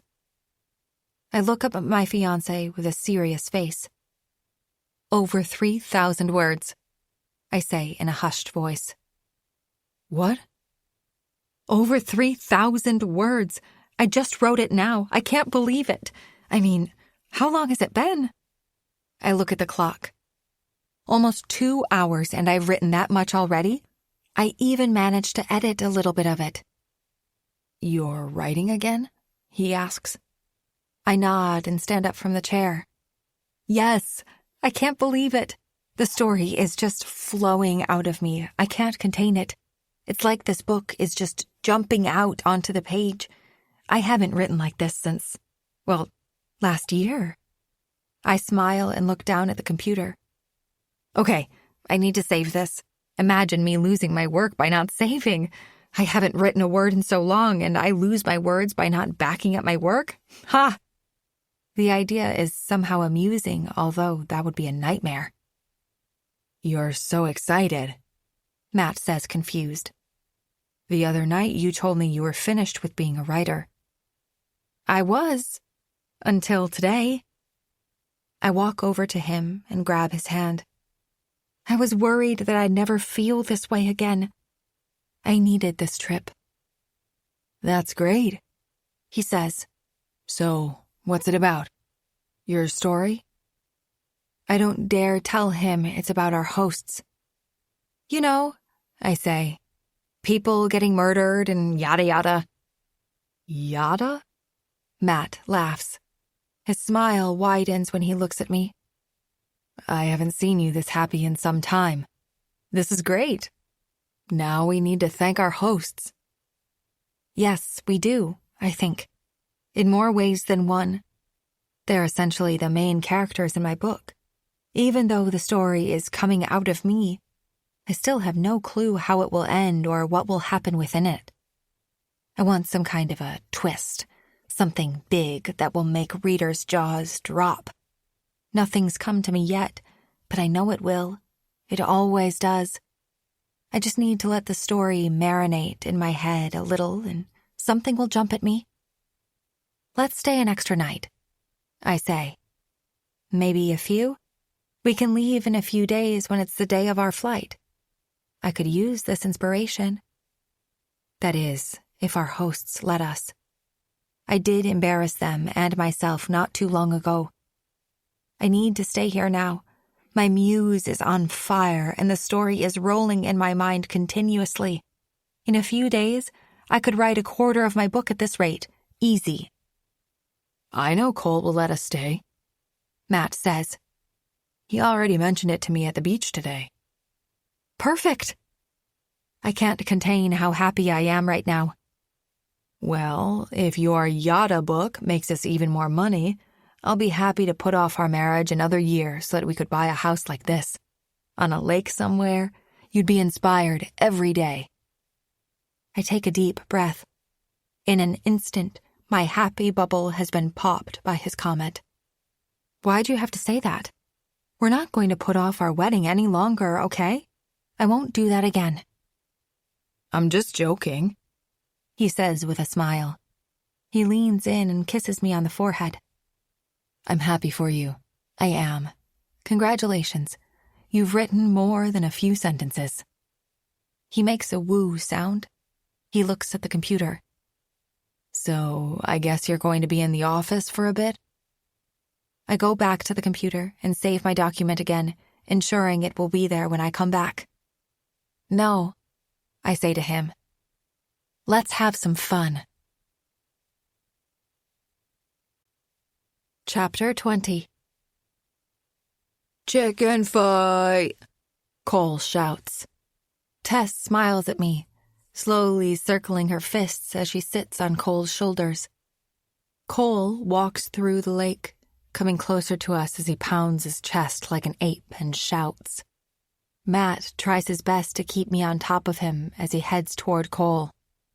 You're going down, Matthew, Cole shouts. Get her, Matt shouts at me. The men slowly walk towards each other through the water, with the women on their shoulders. Both Tess and I shout at each other playfully as we try to push against each other with the aim of knocking the other off the back of their partner. Push harder, Cole shouts as I begin to shove Tess, and she nearly falls off. We're losing, Cole screams with agony. Not acceptable. While trying to keep Tess on his back, he grabs Matt and tries to shake him. Matt pushes him off, but in the process, I lose my balance and fall into the water. When I come up, everyone's laughing and I join in. Cheater, Matt screams. No, Cole says with a smirk. Winner. Tess jumps off his back into the water and the two high-five. Belly five. Cole jumps at Tess with his abdomen out and knocks into Tess, who falls into the water as well. When she comes up, she doesn't find his antics funny. What the heck? Belly high five, Cole clarifies. I thought you got that. He laughs as he grabs her hand and picks her up. The two have a quick kiss before Tess playfully pushes him. Jerk, she says. Well, Cole says, patting Matt on the back. Looks like we won at chicken fighting the last 3 rounds. Twice, Matt rebuts. I don't count that last round. Okay, Cole says with a silly tone. Fine, twice, we won. Obviously, Team Cole S is superior. Cole S? I laugh. That's right, Cole confirms. Sounds like coolness, which we are. He turns to Tess. Belly five, he shouts. This time, Tess is ready for him. As Cole jumps with his belly towards her, Tess meets him with her stomach out. Another round? Matt asks. Cole rubs his abdomen. I say new teams. He looks at me playfully. I can't help but notice the look on Matt's face at Cole's suggestion. I don't like the idea of Tess climbing on top of Matt's back either. Even Tess is quiet. It shouldn't be a big deal. It's not like there's anything wrong with his idea. Come on, Cole shouts. Switch partners. All three of us are standing still in the lake. I'm glad I'm not the only one uncomfortable. Cole laughs again and turns to Matt. On my back. We're gonna destroy the girls. Matt laughs, breaking the tension. Cole goes onto all fours in the water, keeping his head up while Matt climbs on his back and onto his shoulders. As Cole stands, he almost loses his balance. Whoa, he shouts. A lot heavier than you seem. Shut up, Matt quips. We're going to lose before I even start. Buck up.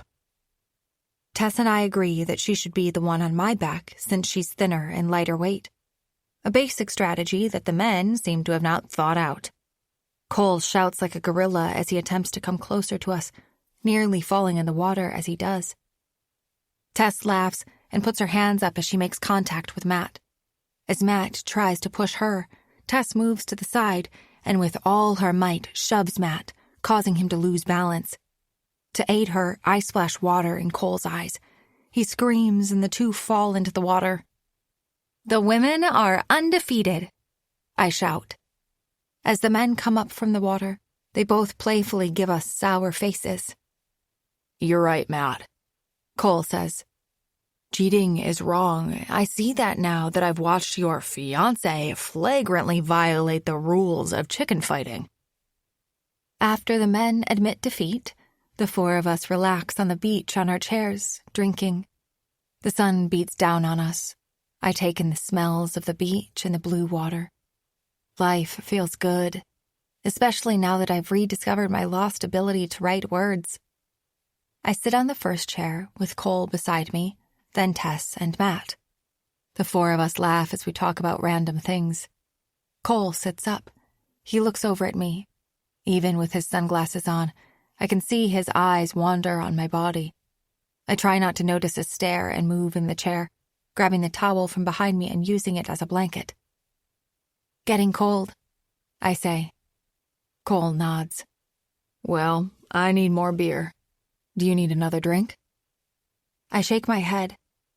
Matt says he wants another beer, while Tess says she is fine. Cole comes back soon with 2 beers, stumbling on the beach as he does. He laughs as he nearly falls. I wonder how many drinks he's had.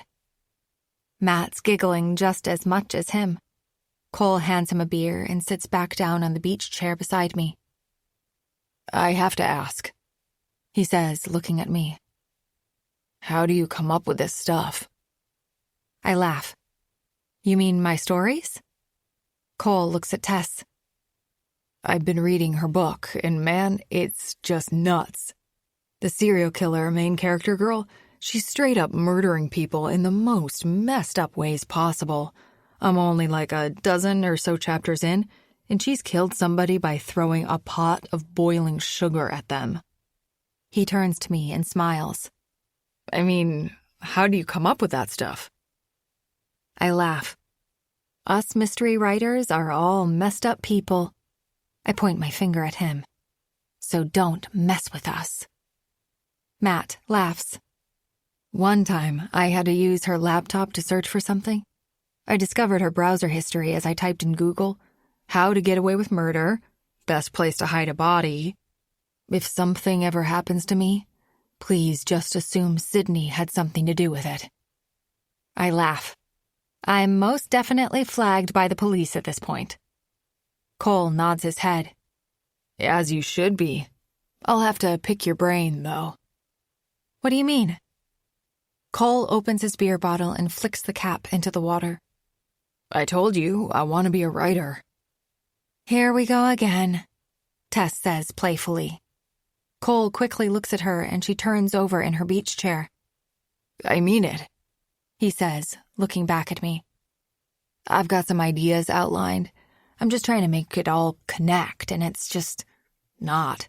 I think I've spent years trying to figure out how to make this story work. What genre is it? I ask, interested in what he says. Well, yours, he says with a smile. Thrillers, dark ones.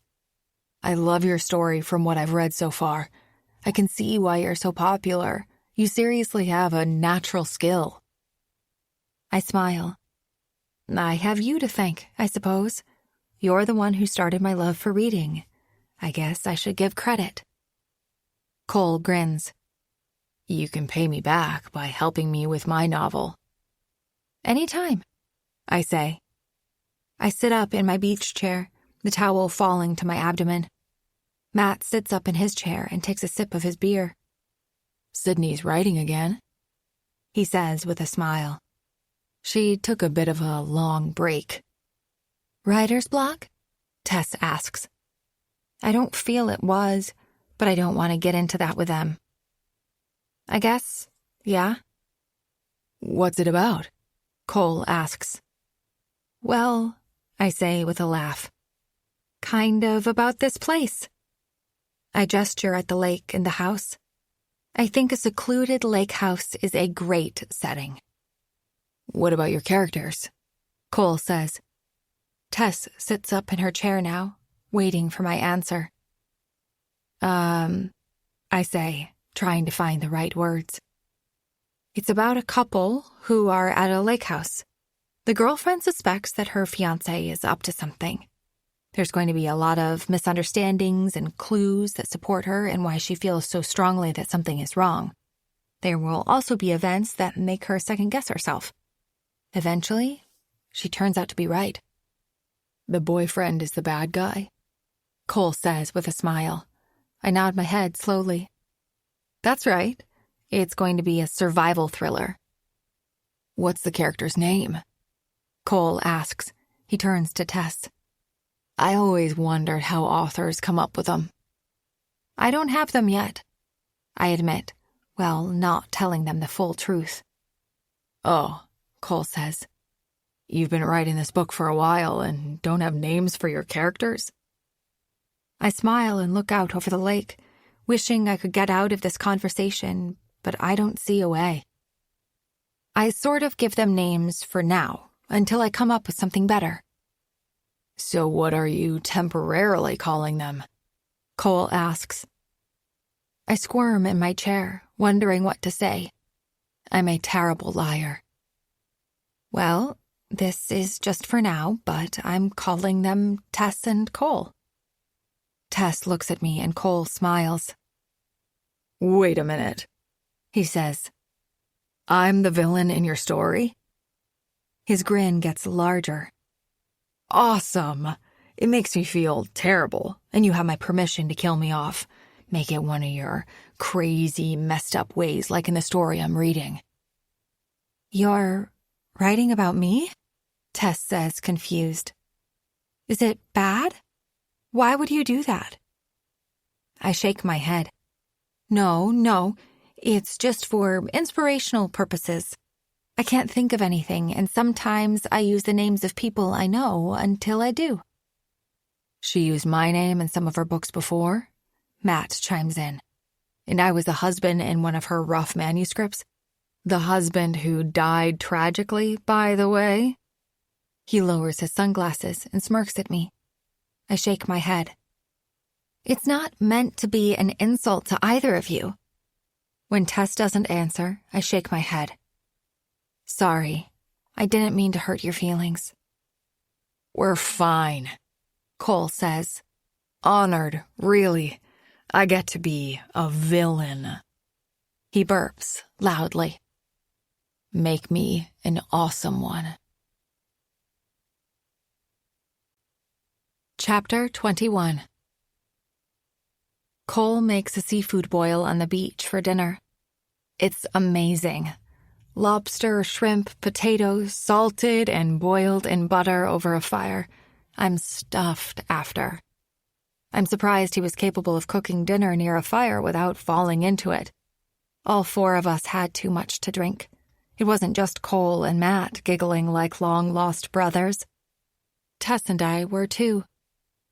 As the sun sets, we decide to move our shenanigans to a campfire. The 4 of us drink some more and melt marshmallows for s'mores. Cole mocks Tess by smudging some marshmallow on her nose, but remedies it by licking the gooiness off. Matt and I holler and cheer them on. For a moment, Matt looks at me and I catch his glance. I can tell he wants to kiss me, and for a change, he acts on it. He gets off his chair and grabs me, kissing me hard. This time, Cole and Tess cheer us on. I'm not one for public affection, especially one so bold. But in the moment, I love it. "Congrats on your new story," Tess says to me. Cole is melting a marshmallow on his skewer. He shoves it in the fire while taking a long drink of his beer. Cheers to Sydney's new book and to me as her main character. The 4 of us clink our drinks together. I thank them all. As much fun as I'm having, I have to admit I'm not fully in the moment. Whenever I'm knee-deep in a new story, my mind wanders all the time as to what the characters in my book are doing. I suppose it's okay to let my thoughts run free, especially since I'm being inspired by the real Cole and Tess. Every so often, though, I look up at the lakehouse, at the office window, and feel the urge to write something. Maybe I'll sneak in some words tonight. I'm not sure how. In my current state, I don't feel anything I write would be usable when I look at it the next day. "So, what do you do, Tess?" Matt asks. I don't think I asked before. "Well, I'm sort of figuring things out," Tess says, brushing her hair back behind her shoulder and taking a sip of her beer. "That means she has no clue." Cole laughs. Tess rolls her eyes. "What? You don't?" he says in his defense. "I don't know," Tess says. "I feel so envious of people like you, Sydney." She turns to me with a thin smile. "I mean, you know what you want to do, and look at you now. You're a writer and doing great." I nod. "Well, that's true, but it took a lot to get here. I don't think it happens overnight. You just have to figure out what you enjoy doing and go for it. Do you have anything that interests you?" Cole laughs again. "Spending your parents' money?" This time, I kick him in the lower leg. I know Tess is scared to do it, but I can't help it. "Stop it, Cole," I tell him. "You're being a drunk." "Hey, no hitting." Cole throws some of his marshmallow towards me, but misses on purpose. "Tess doesn't have to worry like us. Her parents are loaded." He gestures toward the house. "Look at this place. How many acres is it? It's all her parents, her father's, specifically. If I were you, Tess, I wouldn't care. You could be a professional knitter and be perfectly fine for the rest of your life." Tess scoffs. "I want something for myself, Cole." Cole shakes his head. "Your parents will take care of you. You're their only child. Who do you think inherits all of this when the time comes? This is all yours. The money your dad has is yours. You don't have to worry. Once you inherit it all, you can be an investor or own some properties. I can help you." Tess takes a long drink of her beer but doesn't answer. "Sign me up for that life," Matt jokes. "Right?" Cole laughs. When he sees that Tess is not happily joining the conversation, he sighs. "I'm not being rude. I'm just telling you how it is. You don't have to worry. People like me have to worry." Tess looks at him sternly. "Do you really have to worry, Dr. Cole?" she says with a funny tone. Cole points a finger at her. "You stop that now." Tess quickly gets up from her chair and hurries down the beach. "Tess?" I call out to her, but she doesn't stop. I watch as her body disappears past the glow of the fire into the night. "Tess," Cole shouts in a sterner voice. "Come on, come back." He stands up now. He finishes his beer before tossing the bottle into the flames. "I guess the princess is mad at the prince. I have to court her majesty now." He walks into the dark, following Tess slowly, stumbling along the way. I look at Matt, who seems just as put off as me. "Do they always fight like this?" he asks. I shrug. Tess says they do. She tells me it's this vicious cycle of fighting, making up, and more fighting. "Gosh," Matt says, taking a sip of his beer. "I'm glad we're not like that." He smiles at me. "I love you." "I love you too," I say back without hesitation. We've had a rocky road for some time, but being here at the lakehouse, it feels like everything is changing. It's almost like I'm rediscovering why I love Matt and also my love for writing. "Should we go find them?" he asks. He finishes his beer and throws it into the fire like coal. I give him a look to let him know I am not impressed, and he apologizes. "I'm sure it's better if we don't get involved," I answer. Matt nods. "In your story, is this the part where Cole tries to kill her?" He laughs, but I don't. Instead, my imagination is already running away with ideas of what the couple are doing. Chapter 22. I lay my head on Matt's chest as we sit in silence, enjoying the fire. "They've been a while," Matt says. "I was just joking before, but maybe we should check on them." I finish my bottle and take a deep breath. I'm sure they're fine. While Matt may be enjoying the fire and my warmth, I've been somewhere else in my mind. I can't stop thinking about the characters of Cole and Tess in the book I'm writing. What would happen at this point if Cole showed his true colors? How would Tess survive? I've only written a few thousand words. I can't make such a big reveal so early. Or can I? I imagine a scene in my head of Cole using his charms to disarm Tess's character into thinking she's safe, getting her vulnerable to the point where she doesn't see her own demise is around the corner. I look out at the lake house and the office upstairs. I need to write down my thoughts. When I write a story, I always have something to jot notes on in case something pops into my head. If I can get to the office, I can quickly make some bullet points. I know from experience that on the times I didn't make notes when I had ideas for scenes, I had completely forgotten how I imagined them later on. "I'm proud of you, by the way," Matt says, wrapping his arm around me. He kisses the side of my head.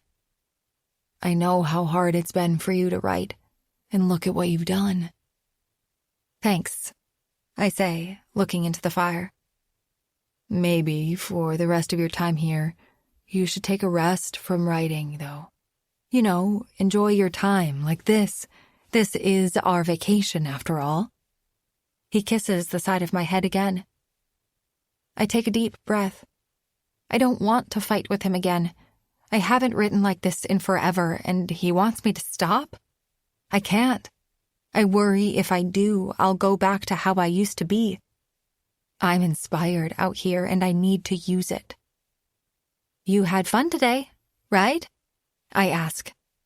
He nods his head. "Loved it." "Well, I wrote a lot today, and we had a great time. Sometimes we can do both." He sighs. "Okay, that's true." I'll try not to write as much and take away from our days here before we leave. When we get back home, though, I'll catch up. I have a lot to make up for to hit the deadline the publisher gave me. I think I can talk to Vanessa and tell her what I'm doing.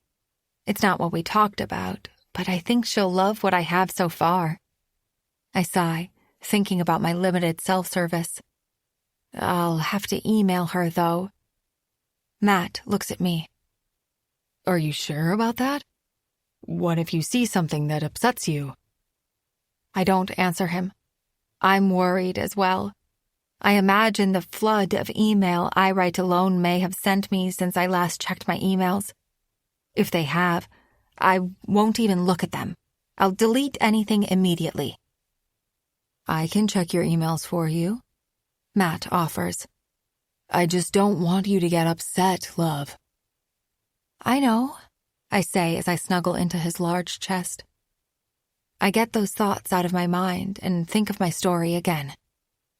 I don't tell Matt that nearly the entire time we've been relaxing together, my head's been somewhere else. He hates it when I do this. He'd always tell me that I'm not in the moment. It's true, I'm not. It's hard for me, though. It's like living in two realities at once. One's a fictional one, and one is really happening. I also don't tell him that now that I'm not giving back my advance, I'll likely have to start the book signing tour again. As he said, that will be a conversation for after we leave. The scene of Cole and Tess is still playing out in my mind, though. I look over at the lakehouse again. I can't tell Matt that I need to make some notes for the book. I know it'll upset him. I finish my beer. I'm gonna go grab another drink.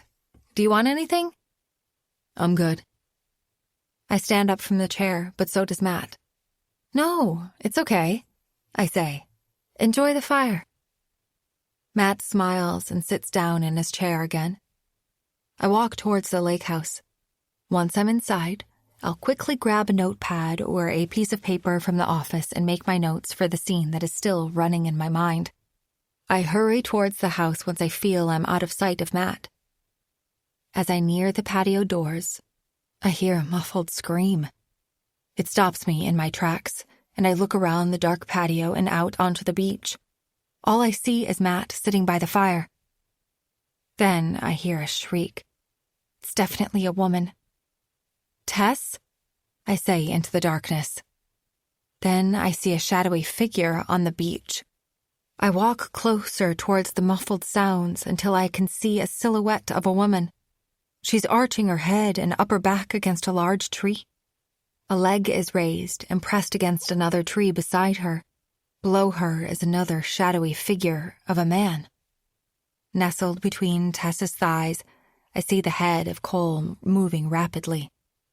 It takes a moment in my drunken stupor to realize what I'm witnessing. The muffled sounds of pleasure from Tess confirm it. Tess did say she enjoyed making up after fighting with Cole. I guess I know why. I feel frozen as I see the shadows continue. Finally, I snap out of it, take a step backwards, and quickly make my way back to the fire. Hey, Matt says as I get closer.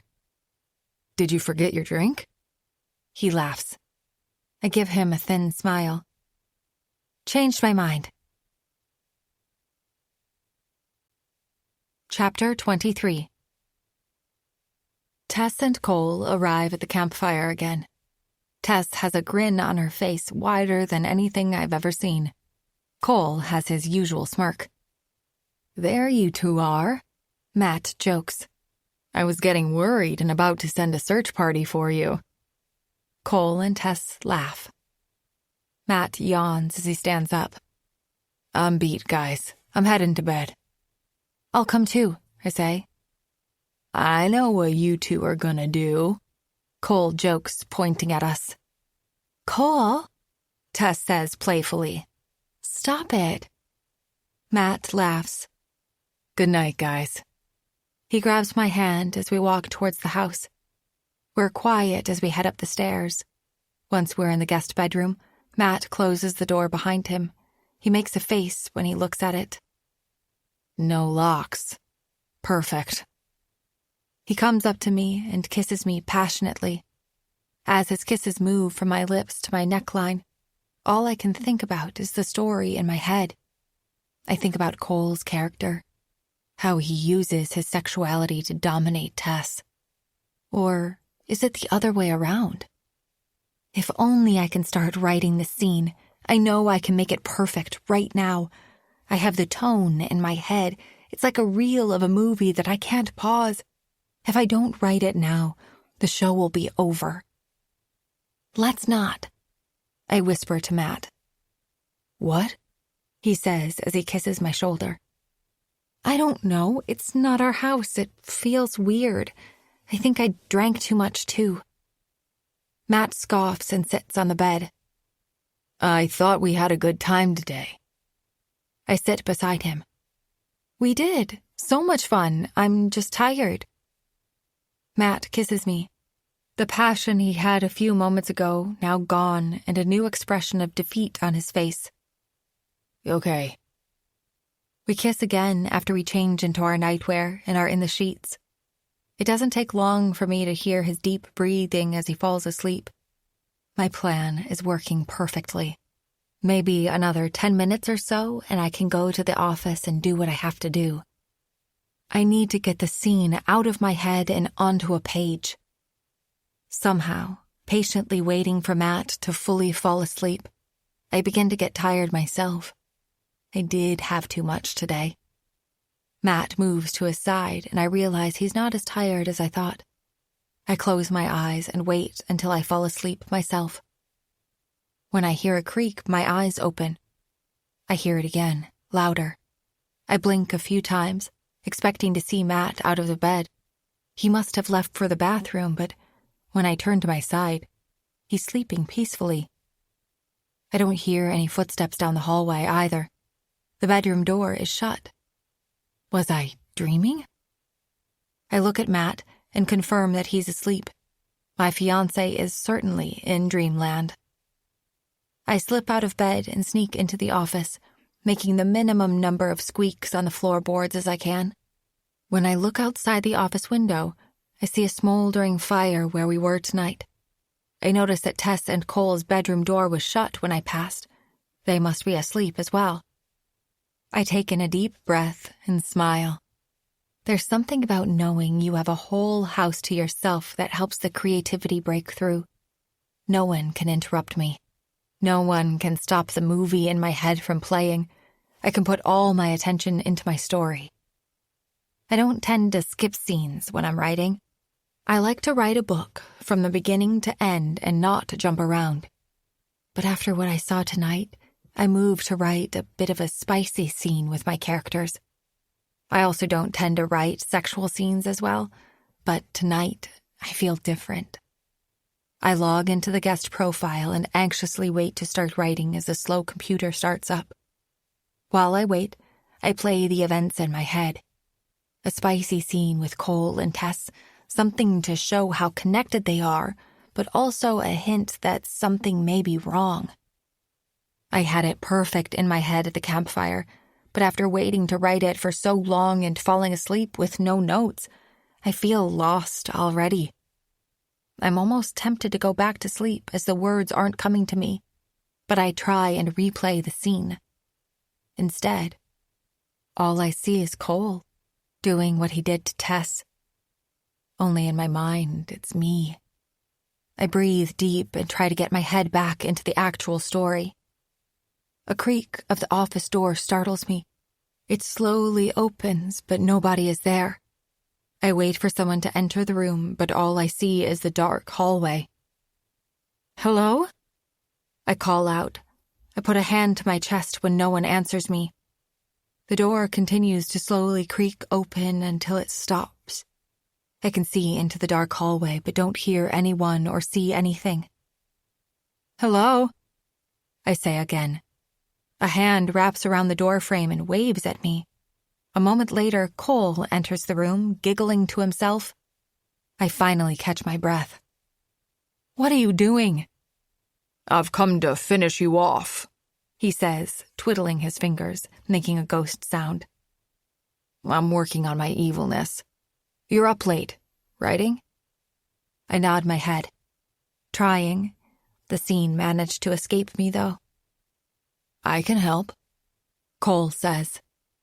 It will be just like the old days. I can tutor you. Teach you. He purses his lips as he waits for my reply. Well, it's okay. I'm fine. I think I might just go back to sleep. Cole shakes his head. Disappointing. He looks out into the hallway. Tess is asleep. Matt, too? I nod my head. Yeah, I think we all had too much to drink. He locks eyes with me for a moment before looking away. You remember the first kiss we had? I take my hands off the keyboard. I do, he continues. It was at your house. I was supposed to be tutoring you. We were going over your book report for The Catcher in the Rye, I say. He smiles. That's right. The report you had was complete garbage, too. It wasn't that bad. He nods his head. No insights whatsoever. It was just a regurgitation of the story. I knew you could do better, and you did, with my help. I take a deep breath. There's something about the way he's looking at me that has me scared. Not about what he might try, but what I might let happen. Cole steps closer to me. After our kiss, we went to the local fair they had going, remember? We took a bunch of photos at that booth they had. It sounds weird, but I kept those photos. Still have them. I stand up from the desk and clear my throat. I should go back to sleep. Have a good night, Cole. Before I leave, he grabs my wrist, hard. Tell me, he says, giving me a devilish stare. Would you be as good of a writer if it wasn't for me?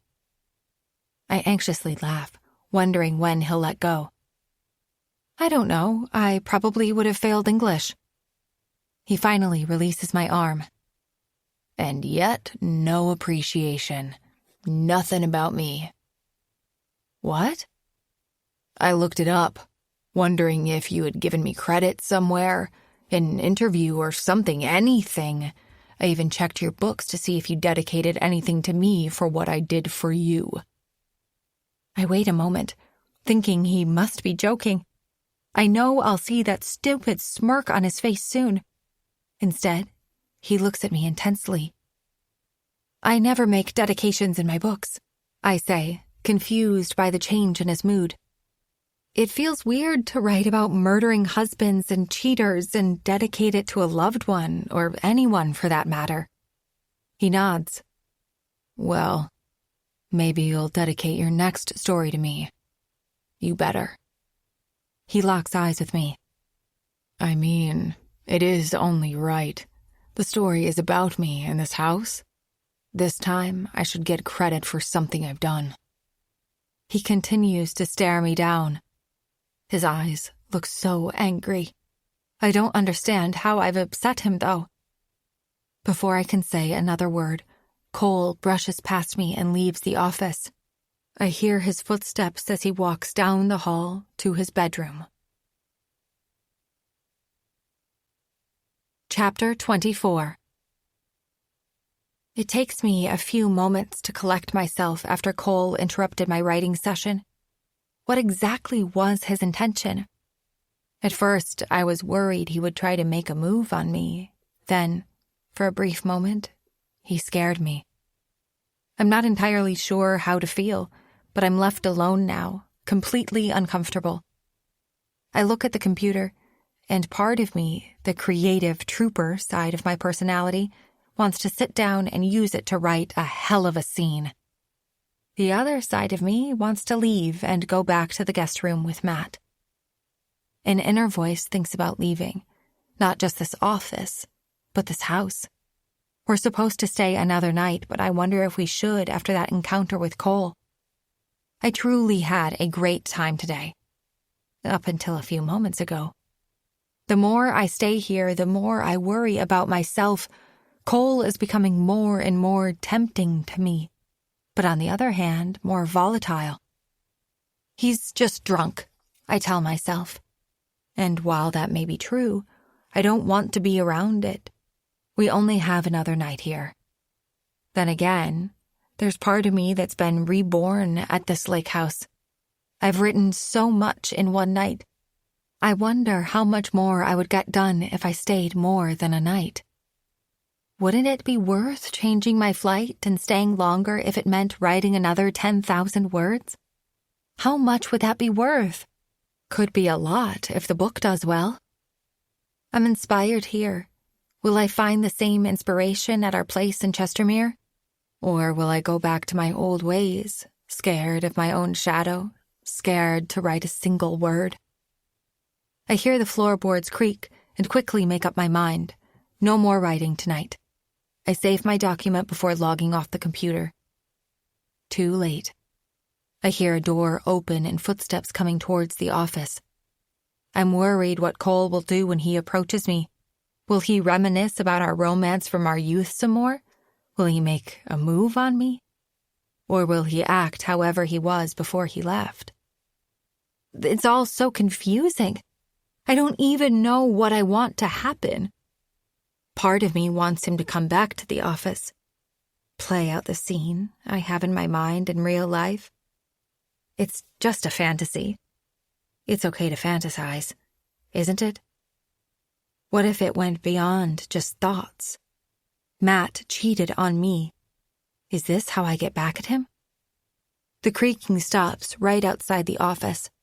I hold my breath, waiting for Cole to come into the room.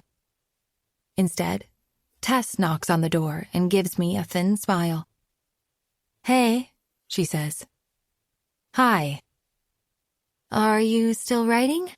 she asks. I shake my head. "All done. I'm tired. I think I'll get some rest, maybe try again tomorrow." She nods and rubs the side of the door. "Are you having fun here, with Cole and me?" I nod, too. Today was great. It was just what Matt and I needed.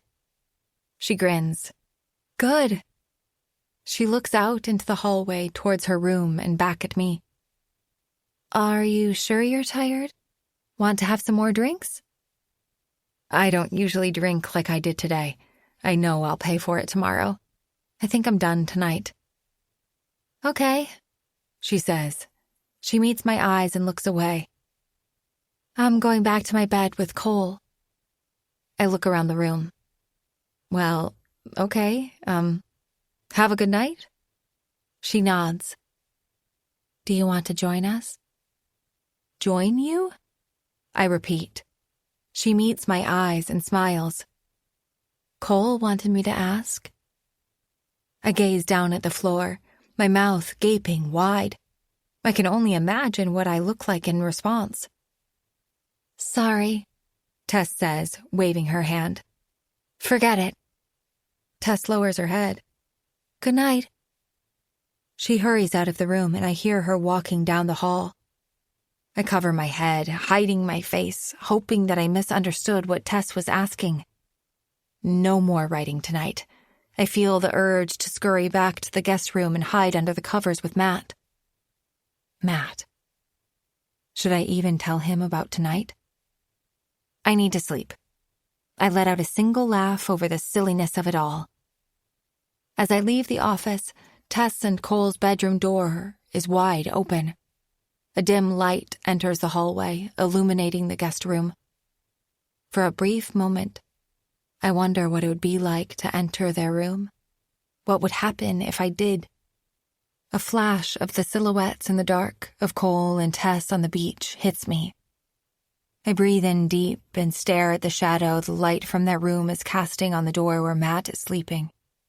I glance back at Cole's bedroom. Only this time, he's standing in the doorway. He's shirtless in his tight Calvin Klein boxer briefs, staring at me intensely. I quickly make my decision and open the guest bedroom door, then close it gently behind me. I hear a loud thud of Cole closing his door. I look over at Matt in the bed. The sound of the door crashing shut made him turn over, but he's still fast asleep. I'm not sure if I'm scared or excited, but I try to lock the door. Is it because I want no one to enter the room? Or I'm scared I'll try to leave to go to theirs? I sigh when I realize there's no lock on the door. I breathe in deep as I slowly get into the covers. I lay in bed, staring at the ceiling and turning over. Matt is breathing deeply, on the verge of snoring.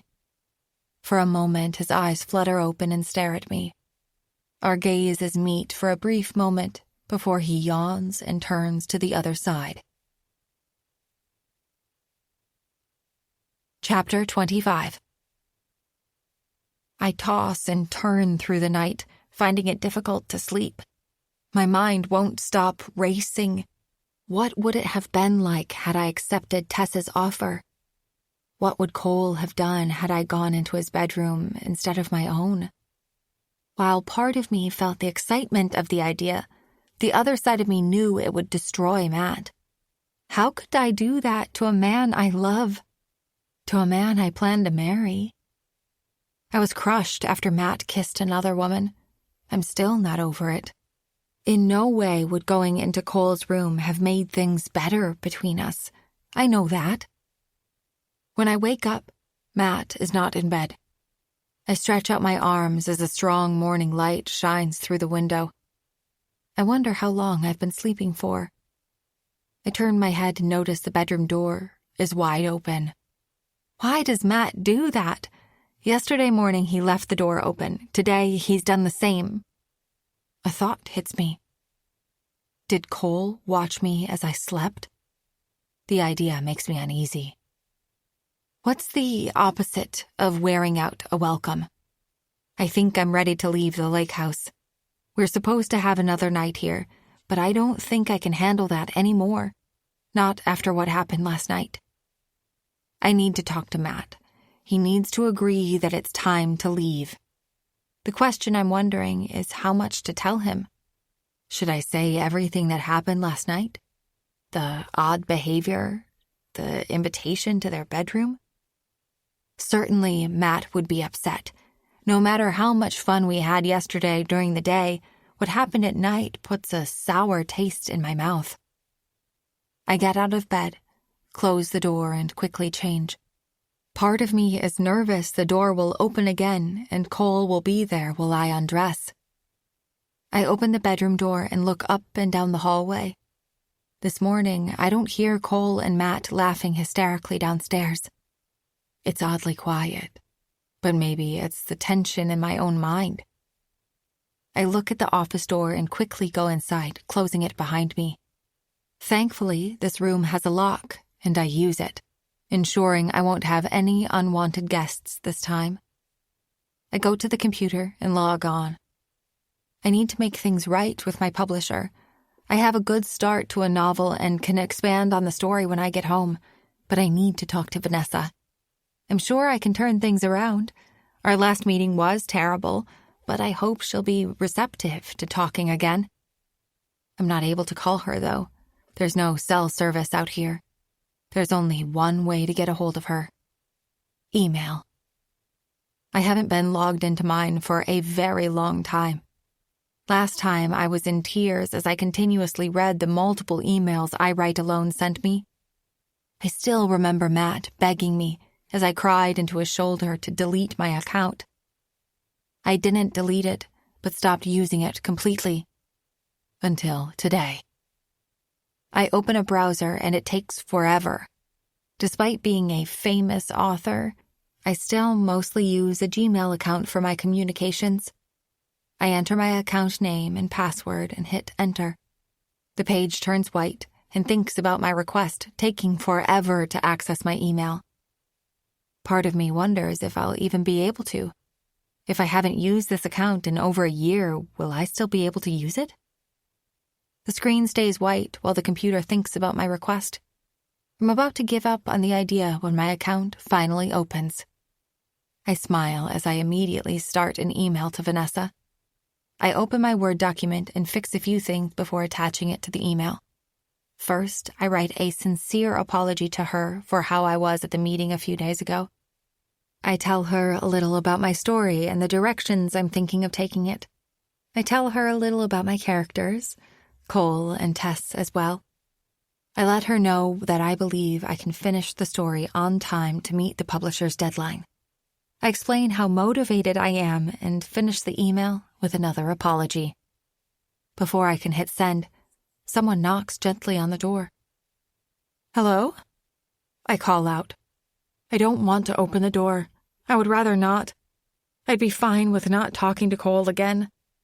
It hits me that he wants to drive us to the airport, and the idea of being in a car with him and Matt frightens me. The knock continues. I clear my throat and walk up to it. Who is it? It's me, Tess, she says in a quiet voice. Oh, hey, I say through the door. I'm just doing some work. Is it okay to do that in the office? Can we talk? She asks. Well, I'm almost done. Please? I can hear her sniffle. I breathe in deep as I unlock the door and open it slowly. Tess stands in the hallway, her eyes watery and hands in her jean pockets. Hey, she says softly. Are you okay? I ask. She nods. I'm just so embarrassed. Last night, I was drunk. I don't know what I was thinking. Cole talked me into doing something stupid. I'm just so sorry about it all. I nod my head. I get it, but I'm okay. I'm just with Matt, so it was weird for me. She nods back. Of course. It was stupid. I should have told Cole no, but he had this weird attitude last night. I think about how Cole was with me before he left the office. He scared me and excited me all at once. It's okay, I tell her. Really, I was put off, but I appreciate you talking to me today about it. She lets out a sigh. I can only imagine what you think of me now. I smile. Well, I went off the rails yesterday a little bit, so I guess it's even. She smiles. Okay, I'll let you get back to your work. Thanks, I say. And thanks for letting me use your office. I really am grateful that I came here this weekend. The story is really coming together. Happy to hear, Tess says. She takes a few steps backwards before leaving down the hallway towards the stairs. I close the door slowly, and once it's shut, lock it quickly. Sitting in the office chair, I finish rereading my email to Vanessa. Satisfied with my apology to her, I lean back in the chair and hover the mouse over the send button. If the email goes to her, that's it. I'm committed. I have to finish my story. No more messing around. I only have a few months to complete it. Even if my writing speed is half of what I've had since being at the lakehouse, I'll finish the book well before the deadline. That is, if Vanessa agrees to continue working with me. I've been through a lot, and she knows it. Vanessa can be unsympathetic at times, but she does have an understanding for my situation. When the emails from the stalker first started, we would talk for over an hour on the phone about my concerns. Vanessa had a very calming effect on me back then. But that didn't matter. If she's still willing to offer therapy, I should accept it. I can still be the author I want to be. I just have to get over everything that happened, just like my character, Tess, in my story. I need to face my fears. I hit send, and my email quickly vanishes. I wonder how Vanessa will react when she sees it. I smile as I notice how many unopened emails I have in my account. I wonder how many were important business-related ones, and how many were from marketing people or other author services bothering me for business. How many were from fans? As I look at the first email, I get my answer. My smile quickly vanishes as I read who sent it. The subject line reads, "I'm still your biggest fan." I Write Alone has sent a new email. I click on it, and attached is an image of the grocery store that we went to yesterday. Below it, I Write Alone wrote, "See you around." Chapter 26. I head down the stairs, trying to keep myself composed. Just as Tess was moments ago, I'm on the verge of breaking down in tears.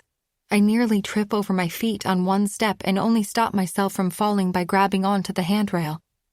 I take several deep breaths, trying to calm my nerves, but I know it's hopeless. I let go of the handrail and can feel my hand shaking uncontrollably.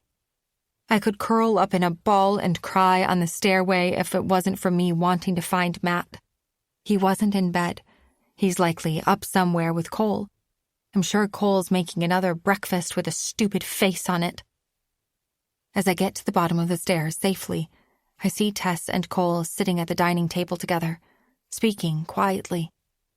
As I walk up to them, Cole takes a sip of his coffee. Tess gives me a thin smile, but Cole ignores my presence completely. "Where's Matt?" I ask. "Good morning to you as well," Cole says, blowing into his mug and taking another sip. "Where is he?" I repeat frantically. He turns to me confused. "I don't know. Sleeping?" "He's not in bed," I say. "Where did he go?" Cole laughs. "I'm not sure. Relax. You can be a lot. You know that?" "Cole," Tess says quietly. "Don't give me that attitude," he says to her. "She's the one freaking out." Tess gives him a look, and suddenly his features soften as he looks at me again. "Sorry. A little hungover from last night. I'm being a moody dude. Want breakfast?" He gestures to his coffee mug. "A morning beverage?" I take a step back. "I need to find Matt. You haven't seen him?" "Nope," Cole says. Tess just stares at me quietly. "Where could he have gone?" I say frantically. "We're in the middle of nowhere." "An epic game of hide-and-seek, I guess," Cole says, laughing as he takes a sip. I take a deep breath. "I need to find him. I have to talk to him." "All right, relax," Cole says, taking another sip. "I'm sure he's somewhere." He smiles at Tess. There's something about his reaction that strikes me. I'm not sure if it's my nerves, but everything in my body is yelling at me that something is wrong. Very wrong. I woke up to an email from I Write Alone, and now I can't find Matt. He's not in the house. Where could he have gone? I open the patio door and look out towards the beach. I don't see him. I don't see anyone. There aren't even boats on the lake this morning. I look towards the fire pit area, but all I see are burnt logs and a few beer bottles scattered around. Cole leans against the doorframe, taking another sip of his coffee. He spills some of it on his red shirt and grimaces, wiping it with his hand. "You seem a little off today, Sydney." He smiles at me as he takes another sip. His blue eyes stare me down as a smirk stays on his face. He's enjoying this. Me being scared is entertaining him. I look out towards the beach and the lake, hoping, praying to see him. "Matt!" I shout. I look back, and Cole's smirk turns into a grin. I turn from him. "Matt, where are you?" Chapter 27. "Matt?" I yell again. "Matthew!" Cole yells, mocking me. I turn to him, my eyes full of anger and confusion. "Where is he?" I yell. "How am I supposed to know?" he says between laughs. "Man, I'm too hungover for this. I thought you got your crazies out yesterday." "Cole!" Tess shouts behind him. He shakes his head and drinks his coffee. "It's ridiculous, Tess." "Help her find him," Tess says. "She's scared." "Why is she so scared? What did we do?" My hands are at my side and are trembling uncontrollably. Cole watches me, amused. "I write alone," I say again. Cole raises his eyebrows. "Here we go. I'm the stalker again, the bad guy." He smiles. "Fine. He gives Tess his coffee mug. "Let's go find your dear fiancé." He takes a step towards me, and I point at him. "Stop. Just leave me alone. I don't know what games you're playing with me, but I am done with them." Tess walks in front of him. "Sydney, what?" "Both of you? Stop," I say. I start to head towards the beach, looking back frequently as I do. Both Cole and Tess watch me as I go. I turn through some bushes but stay on the beach. Thankfully, the couple are out of sight, and I hurry my pace. "Matt!" I yell again. Where is he? The other night at the fire, Matt joked that Cole had done something terrible to Tess. This morning, I woke up and found an email from I Write Alone. Has something happened to Matt? I want to go home. I want to leave here. I never want to see Cole or Tess ever again. Matt! I can feel my heart pulsing as I continue down the beach. I stop and look back where I started, hoping to see him. Should I try heading down the other side of the beach instead? He could be anywhere. What if something happened to him? I joked that this area was perfect to hide a body. It's how my imagination works, but what if it's no longer just thoughts? I imagine walking down the beach and finding him, waves crashing against his corpse as I confirm for myself that Matt is dead. Why does my imagination jump to the worst situations that could happen? "Where are you?" I shout. I look back down the beach and this time see Cole standing and watching me. The two of us continue to stare at each other. I realize I'm holding my breath and can feel myself getting dizzy with fear. Cole starts walking towards me. I turn and run into the thick trees beyond the beach. I don't look back. I don't yell for my fiancé. Now I'm just running. As I do, I trip over a rock and fall forward. I stretch out my arms to catch my fall and feel a twinge in my right arm. I scream out in pain. I look back toward the path I took into the woods. Cole would have heard me. It won't take long for him to catch up. I stand up quickly and realize I banged my right knee as well. I continue through the woods as fast as possible, my knee aching with pain. Suddenly, I see movement behind me through some trees. I catch a man, quickly walking. I see a red shirt. "Leave me alone!" I shout at Cole. I watch in terror as the bushes begin to move. I can see him walking towards me.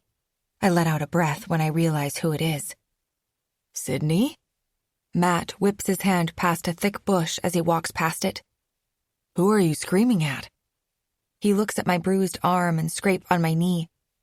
"What happened?" I run up to him and hug him. Tears are freely falling from my eyes. I can't believe I've found him. I let go of him and shake his sides. "Where the hell were you?" He looks at me, confused. "I went for a hike." "A hike?" I repeat. "Everyone was still sleeping," Matt says with a thin smile. "Figured I'd take in the scenery. I assumed you all would sleep in more." He turns around. "This place is something else. I wonder how much money Tessa's parents have. There's seriously nothing around here. I walked for like 40 minutes and up a little bit of a cliff and saw only one house, but like way out there." "Matt," I say, trying to get his attention. "We need to leave here." "What? Why?" Cole suddenly appears through the brush, a wide grin on his face. "There you are," he says to Matt. He walks up to him and pats him on the back. "You had us all worried." Cole looks at me for a moment. "We had to send out a search party." Chapter 28. I walk slowly behind Cole while he has his hand wrapped around Matt's shoulder. The two of them walk across the beach, laughing about whatever they're talking about. My mind is racing 100 miles an hour. I'm not sure what I was thinking when I couldn't find Matt. Somehow my imagination ran wild. I thought the worst had happened. I'm not even sure. This is all I Write Alone's fault. They start emailing me and I lose myself again. How much longer am I going to let a stranger control me? The stranger knows where I am, though. How can that be?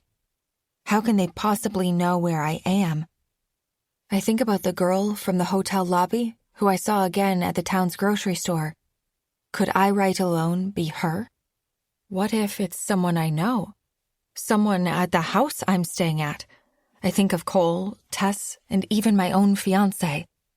I feel like I'm going insane. An image of Cole and his cocky smirk that was plastered on his face when I was scared about Matt. He sincerely seemed to enjoy watching me. My gut is telling me there's more going on with Cole. Perhaps even Tess. I look at my fiancé as he laughs so freely with him. I don't know who I Write Alone is, but they spooked me. They know where I am, and I can't be here anymore. It's time to leave. I watch Cole as he tightens his grip on my fiancé's shoulder. He leans in, and they start talking in hushed voices. What are the two talking about now? Matt glances back at me for a moment. What is Cole saying to Matt? Matt suddenly stops in his tracks. You're really limping, he says. He walks up to me and grabs my hand. Let's take a look at that leg. He looked at it before we started walking, but since I'm lagging so far behind, he must be worried. He doesn't know that the main reason why is that I want as much distance between me and Cole as I can get. I don't trust him. I'm not sure I can trust anyone. Matt whistles and waves Cole over. It's a good thing we have a resident doctor available. Cole, take a quick look at this. Does she need anything? Bandages? I'm sure you've got some at your place. Cole takes a few steps closer to me. He tilts his head. Minor wound, no biggie. Band-aid it, if you like. Matt laughs. Band-aid? That's it? Cole nods and raises his eyebrows. Sure. People overreact about minor stuff. Rub dirt in it. That's what our ancestors did. He laughs and starts walking down the beach. Matt walks with me now, holding my hand as we head towards the lake house.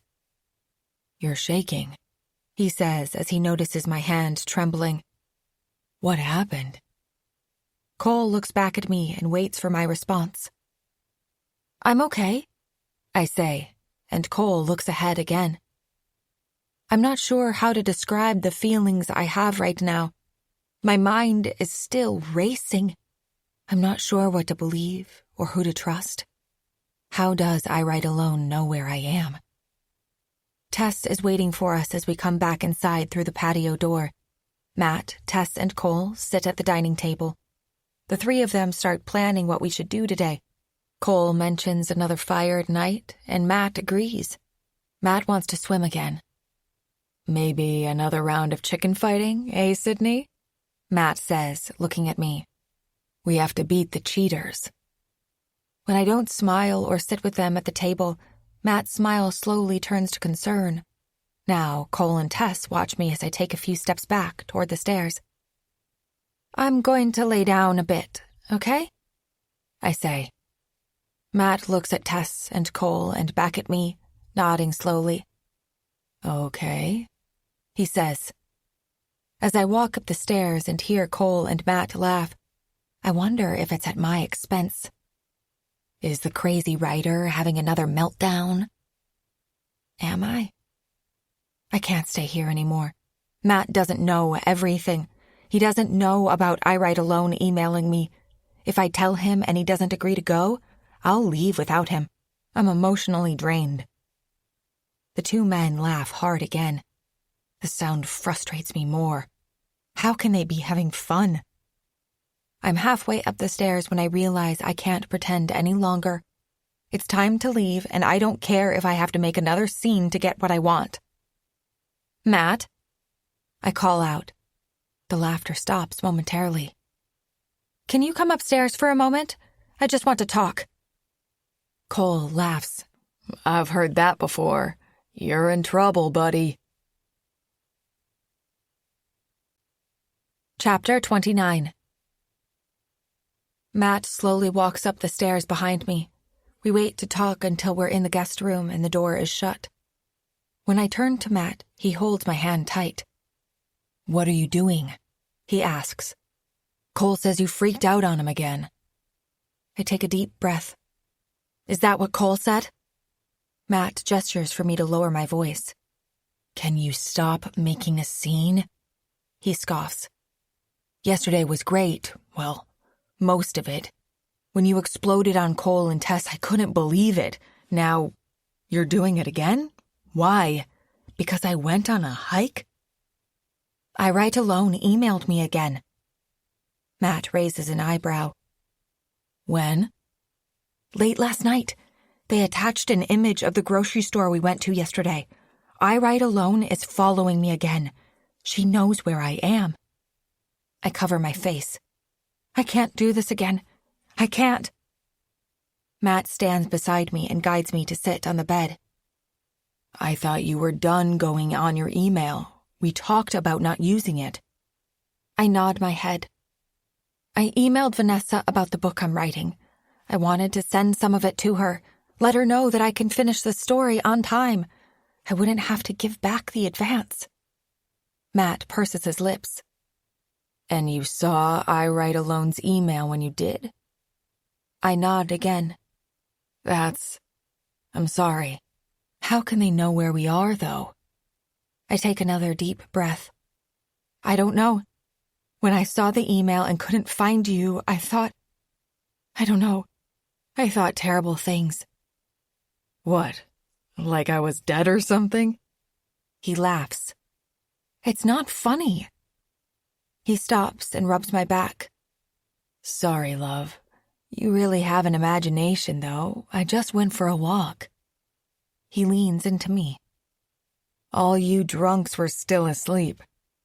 So, why did you freak out on Cole?" I look away. I don't know. What if I Write Alone is him?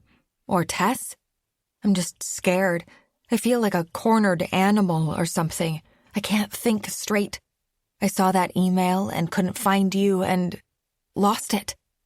"What about that lady from the grocery store? You said you got a bad vibe from her when you ran into her in the hotel lobby." I don't know anymore. I just can't be here. I want to leave, Matt. I'm obviously not able to stay here. Matt nods. "I'll talk to him." I smile and kiss him. "Thank you." "Why?" He laughs. I take in a deep breath. For understanding. I thought you'd make this hard for some reason. "I think we've overstayed our welcome," Matt says, kissing my forehead. "I'll talk to Cole. We'll figure this out." I nod. Okay, thanks. "Stop thanking me," he says. "I'm your husband-to-be. You're upset. I got this." He smiles. What if they email again? Last time I Write Alone would send multiple emails. There could be more since I last checked. What if they took a picture of this house? Or the lake? Or beach? What if... "Stop, Sydney," Matt says in a hushed voice. "It's going to be okay. Don't open your emails, okay? You don't have to check them anymore." I breathe out slowly. I need to know if there have been more messages, but I know Matt's right. Don't look at the account. I'll only work myself up. I remember how I was last year, refreshing my emails late at night, wondering if the stalker was nearby. I think of Vanessa. Well, maybe I can have you check my emails for me. I need to know if Vanessa messaged me back. Matt shakes his head. "Why would you care if she did?" He shakes his head again. "Why are you going to keep doing this to yourself?" The advance! I shout. My book! I know I can finish it this time. "And what happens if it breaks you again?" I turn my head as if that will help me not hear the words he'll say next. "Sydney, I was so happy when you decided to just give this up. Now you're doing it again and you're already acting like how you were?" He pauses before continuing. Don't tell me you're wanting to leave here to work more on your book. I shake my head. No, Matt, I'm scared, okay?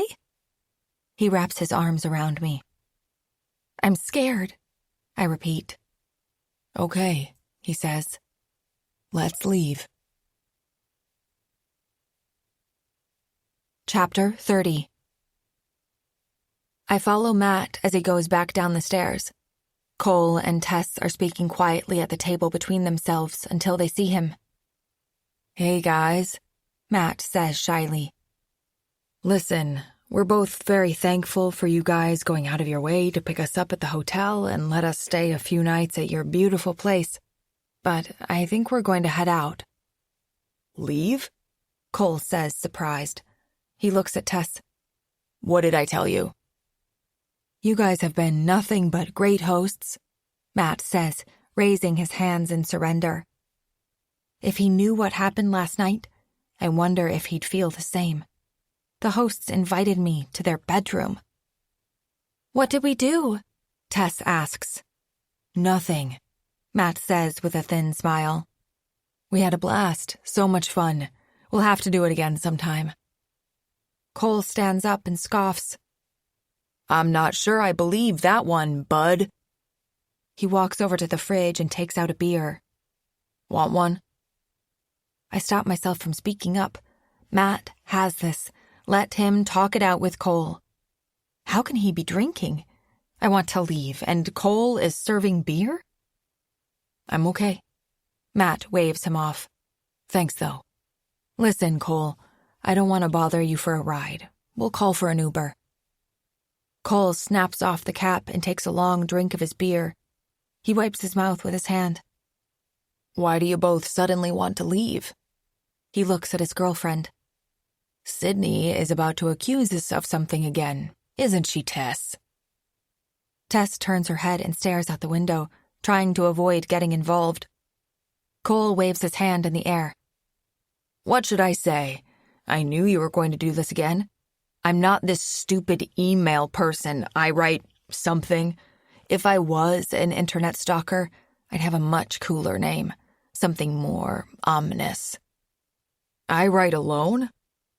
He looks around, but nobody is finding his humor funny at the moment.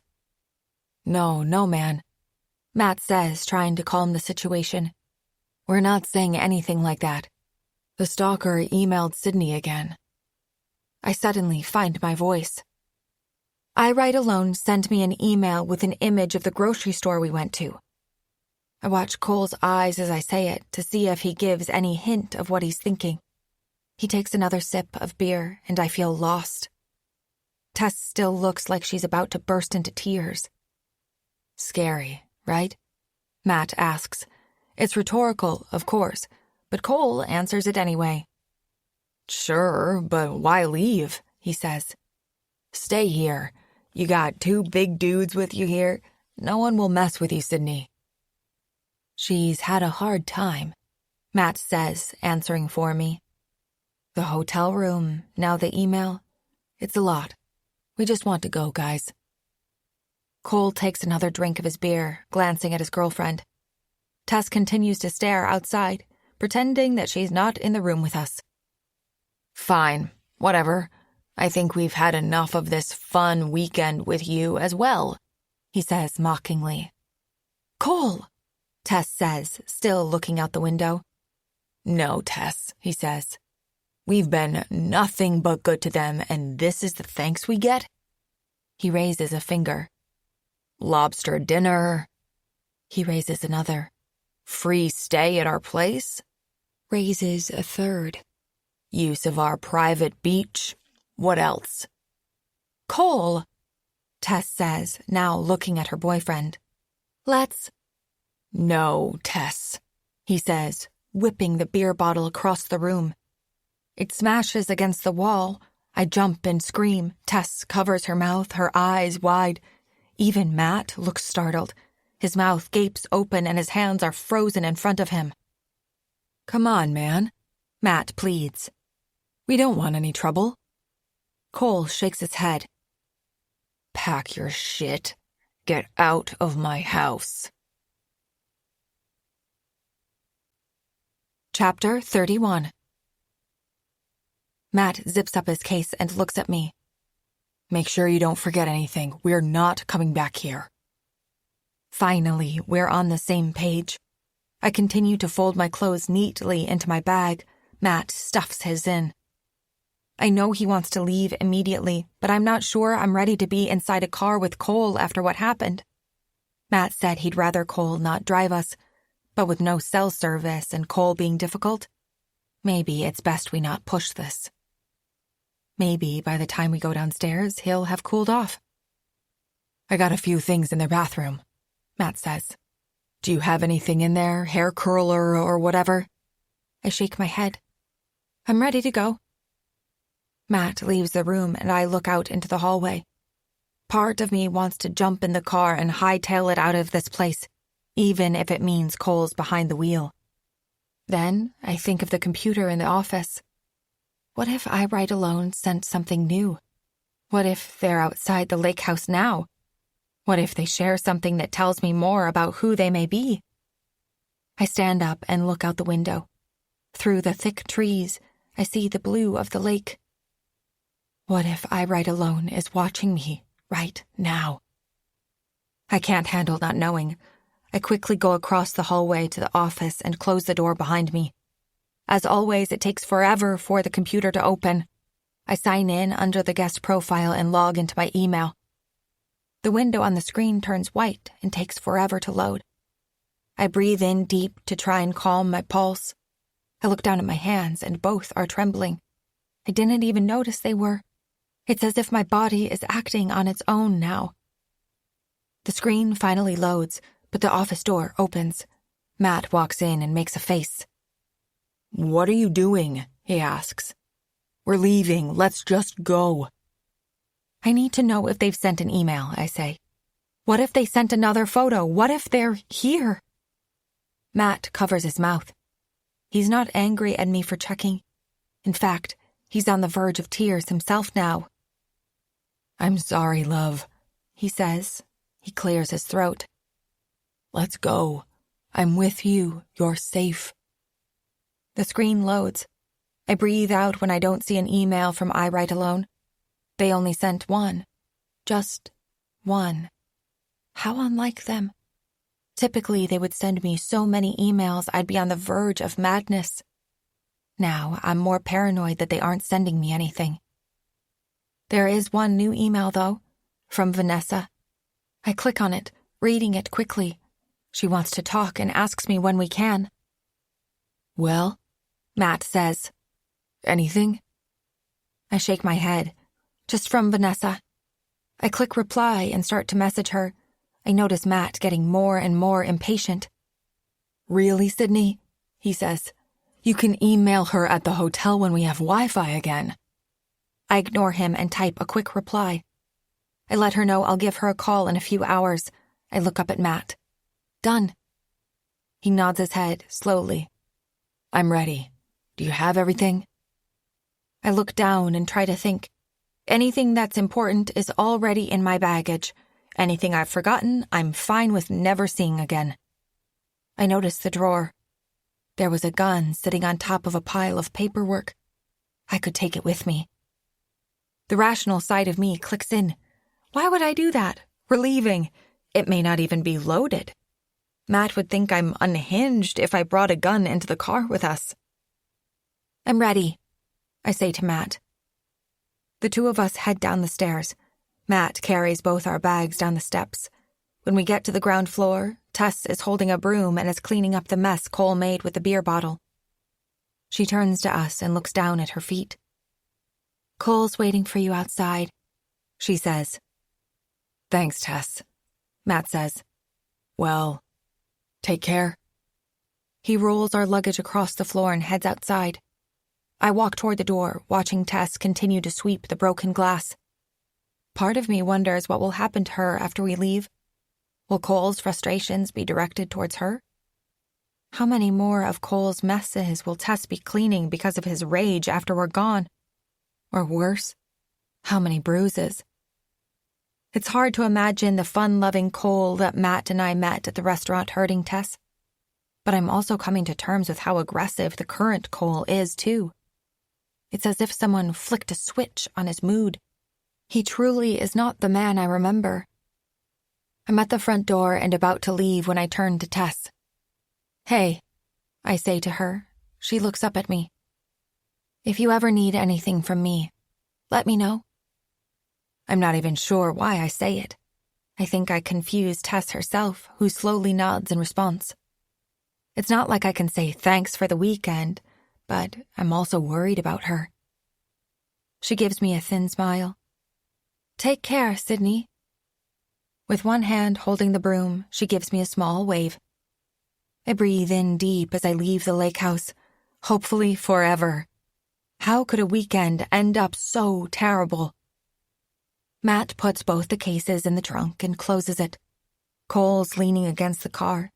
He slicks back his curly hair with his hand and fixes the dark sunglasses on his nose. If I didn't think he was a complete lunatic, he would look very handsome, sexy even. His personality destroys the illusion. "Are we ready?" Cole asks with a nasty tone. Great, he's still upset. Now we're going to be stuck in the car with him for over an hour. Maybe if we stop somewhere along the way, Matt and I will find a new ride to the airport. Cole won't be as aggressive in public. I hope. Matt nods his head. "Thanks again, Cole. No hard feelings, right?" He goes to shake his hand, but Cole doesn't reach out. Instead, Cole lets Matt's hand stay in the air. He lowers his sunglasses and looks at Matt. "No hard feelings." He shakes his hand hard before letting go. "Let's go." I get in the back seat on the passenger side. Matt opens the front passenger door. I would have rather he sat in the back with me, but with how delicate the mood is right now, it's probably better he sits in the front with Cole. The two did just shake hands, though. Maybe the next hour plus of driving won't be as bad as I suspect. Cole walks around to the driver's side of the car, but doesn't get inside. Instead, he looks down and bends out of sight. What is he doing? I ask, but Matt doesn't answer, looking outside as well to see. I lean closer to the driver's side window to see, but my seatbelt is holding me back. Suddenly, Cole jumps back up, nearly making me scream. Cole smiles at my expression and takes off his sunglasses. He waves at Matt. "What the hell is he doing?" Matt says. He opens the door and walks around the car. I see the two talking. I sit for a few moments, waiting for them to both get inside. When I realize it's not happening, I know something's wrong. I take off my seatbelt and get out. "Change of plans," Cole says, a smirk on his face. When I walk around, I see for myself why. Both the driver's side tires are completely flat. Chapter 32. "You don't have a spare?" Matt asks. "Sure do," Cole says. "One." I shake my head. I can't believe this. Cole turns to me with a smug look. "Can't believe what?" I shake my head again. We're about to leave and suddenly the tires are flat? Cole shakes his head this time. "Not flat. Look for yourself." He points at the tire closest to him. Matt bends to take a look. "It's been slashed." "Both of them," Cole says, maintaining eye contact with me, his beady eyes seeing how I react to his words. I look away. How can this be happening? I try to calm myself and look back at him. Cole grunts. "Don't even start with me again. You've accused me of being anything and everything this weekend, and now you look at me like I've done something? Stop." "Let's just take a deep breath, everyone," Matt says, trying to calm the situation. "Let's think about this." "Well, unless you want to hike for several hours or more, we're all a little stuck right now," Cole says. Matt turns to him. "We must be able to do something about this, right?" Cole smiles at him. "Guys, I'll call a tow. There's a guy in town. There's only one tow around here, but how many people will need it? He'll come, repair or get me new tires, and off we'll go. Matt nods. Okay, thanks. He looks at me and takes a deep breath. I'm sure he's noticing how on the verge I am of having a complete panic attack. It's okay, Sydney, he says. We'll sort this out and leave soon. For a change, I notice fear in Matt's eyes. He looks pale himself at what's happening. Few hours at most, Cole says. He turns to Matt. Do you have a credit card or cash on you? Matt lets out a single laugh of confusion. You want me to pay? Cole nods in response. Do you know how many slashed tires I had before you two stayed with us? He points to me. This is your little stalker, isn't it? It's obvious this happened because of you. Don't point at me, I shout. Easy, Cole says. Matt puts up his hands again, pleading for us all to get along. Guys, come on. You come on, Cole shouts. Your psycho fiancé is the one who needs to relax. Don't talk to her like that, Matt says, lowering his hands and looking at Cole intensely. What the hell did you say? Cole, Tess shoots from the front door. Just stop. Cole looks at me, then at Matt. This is just not worth it. He starts walking toward the house. Tow will be on its way soon. Chapter 33. Matt and I head back upstairs with our baggage. Once we're inside the bedroom, he closes the door. What do we do now? He asks. I quietly look around the room. There's more you need to know. It's time I tell my fiancé everything that's been happening this weekend. Matt puts a finger to his lips. Not here, he says in a hushed voice. Outside. Outside? I repeat. What about I Ride Alone, the tires? What if they're out there now? Matt puts a finger to his lips again. Just follow me. It's okay. I agree, and as we head down the stairs, Cole and Tess are whispering to each other as well. They stop when they see us. We're going to go for a hike, Matt says. Cole nods. Have fun. Matt grabs my hand and guides me out the front door. As we leave, I notice Cole glaring at me. His light blue eyes lock with mine. We wait to talk until we're on a trail and the lakehouse is nearly out of sight. As we hike, I quickly scan the woods for any trace of life besides Matt and me. Sorry, he says. I know you're scared, but I don't want to talk in that house. I feel like they can hear us or something. What are we going to do? I don't know, Matt says. How long do you think a tow truck will take? Matt gives me a look. There isn't going to be a tow truck, Sydney. It's him. He slashed the tires. Cole? I don't know what to make of any of this. So now you think Cole's I Ride Alone? I ask. Matt looks just as afraid as me as he grips my hand. It's usually Matt who has to calm me down. Now it's him who looks like he's seen a ghost. I don't know, he says. I don't know what's happening here, but he's not telling us everything. Something's wrong. I take a deep breath, trying to make sense of it. It must have been Cole who trashed our hotel room, I say. Tess was at the lake house. I don't understand, though. All of this was just to get us to stay with them? Why? Matt lowers his head. All I know is we need to leave, and we can't rely on Cole or Tess to help us. He looks up at me. You said you had more to tell me. I purse my lips. I'm not sure how helpful this is, but last night, Cole cornered me in the office when I was using the computer. He seemed agitated or something.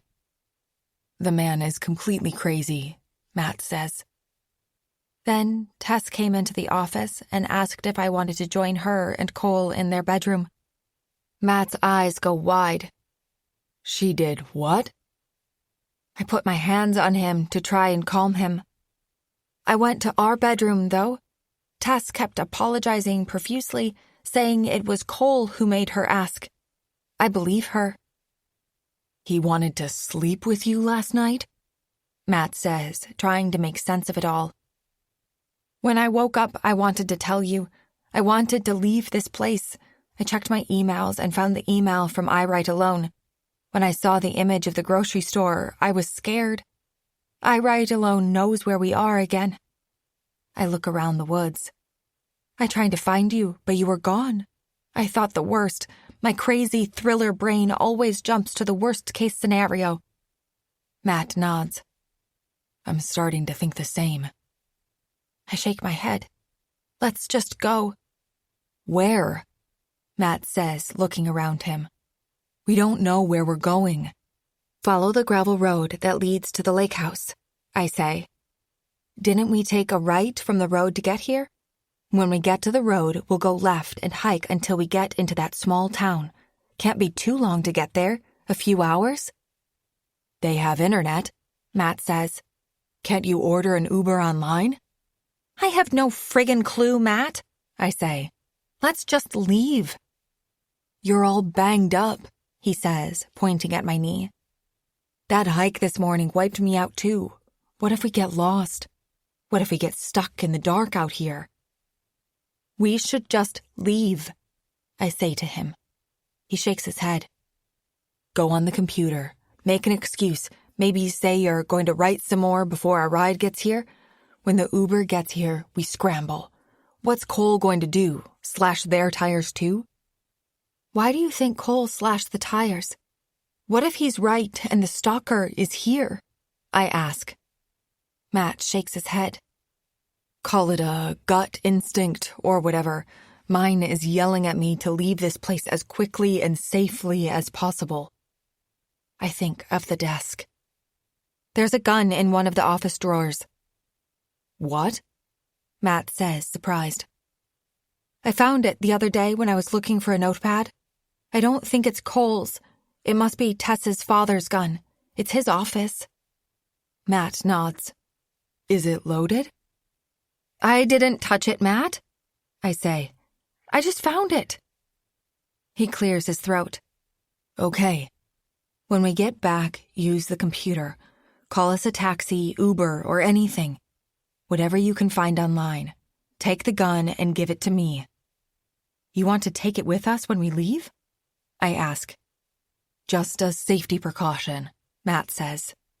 Maybe I'm overthinking this and this is all just a misunderstanding. If not, and Cole really doesn't want us to leave, we'll have something to protect ourselves. I feel strongly he's up to something. I won't use it, only if he makes me. Let's go. As we head back to the house, Cole and Tess come into view. Without hearing what they're saying, I can tell it's heated. Tess is covering her face. Cole is waving his hands in front of her, animated as he talks. What are they doing now? Matt asks. I don't know, I say. What if Tess came with us? Chapter 34. Cole spots us walking up the tree line and heads back through the patio door. Tess looks towards us. She lowers her head and follows Cole inside. Remember the plan, Matt says. I nod as we walk up the steps. When we step through the patio door, Cole is grabbing another beer from the fridge. How many has he had already today? It's not even past 10 in the morning and he could already be intoxicated. Would he even be capable of driving us if the car was operable? He lets out a belch after taking a long drink. The answer is obvious. Tess sits quietly at the dining table, alone, and does her best to not look at me or Matt. I wonder what the two were talking about as we approached. With how irritable and drunk Cole is becoming, I worry how much worse this day will get. Matt is already walking up the stairs, but I stop and face Cole. How long for that tow? I ask. I know his answer is going to be bullshit, but I just want to see what he says. Matt's giving me a disapproving look. This wasn't what we talked about. Be low-key, call for a ride, get out of here without instigating anything further. Cole sighs. I'm waiting for a response. You left a voicemail? I ask. He smiles. No, an email. You emailed a tow? Matt says, just as bewildered as me. How else? He says. I don't magically have cell service out here. None of us do. You don't have a landline? I ask, confused. Cole laughs. No, we don't. He watches our expression as Matt and I look at each other. Guys, we live out in the middle of nowhere, and this is not my house. I think it's weird having the internet but no wired phone out here too, but what are you gonna do? It's not my house. He laughs and takes another sip of his beer. Well, Tess speaks up. Dad has a phone. I'm not sure where it is. I know they did some renovating. Shut up, Cole shouts. Tess raises her shoulder and tries to hide within herself. Tess, don't talk to these people. I told you I'll handle it. She looks away and back out the window. I glance at Matt and worry things will escalate again, but he walks up to me and places his arm around my shoulder.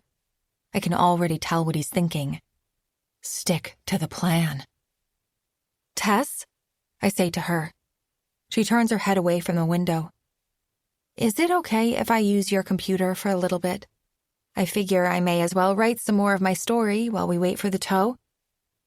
I glance at Cole and quickly back to Tess. Tess gives me a thin smile. Of course. You didn't ask me, Cole says, leaning against the fridge. It's her house, I say challengingly.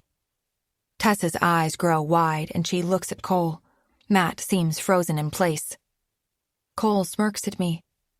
The tow may be a while, he says. You can ride all day and night. Maybe you can share more about your story later too. Tess would love that. Suddenly, it's as if his whole demeanor changes and softens. I smile at them both as I head upstairs, with Matt following behind me. Chapter 35. As soon as I enter the office, I lock the door behind me. I'm not sure how long it will take for me to figure out a way to get us a ride, but I don't want Cole or Tess to step in. As I log into the computer, I can't stop thinking about what's happening. Did Cole slash the tires? If so, why? If he's really scheming something, why would he let me use his computer? Or could it be Tess? Is she hiding something that I don't know? Are Cole and Tess working together? What if I Write Alone is not one person, but two? Cole says he never knew that I was an author. He had a stack of my books in his room, though. He said he bought them at the conference, but maybe that was a lie. Cole has lied so much in the short amount of time I've spent with him. We should have left while we could. Matt didn't like the idea of hiking without any supplies or a plan. I don't care about our bags. If we're truly in danger, we should leave now. Grab a few bottles of water and some food and hit the road. Cole didn't seem to care that we wanted to go on a hike before. Maybe he'll feel the same if we go again, only this time with supplies. I think of Matt as well. It was only after he saw the slashed tires that he finally came around and started getting worried. Why did it take so long? We knew the stalker was back in our life and was nearby. The picture of the grocery store in the email proved it. Now that the tires have been slashed, it only makes sense to be upset. Cole certainly was. He demanded money for the damage the stalker did. Nothing makes any sense.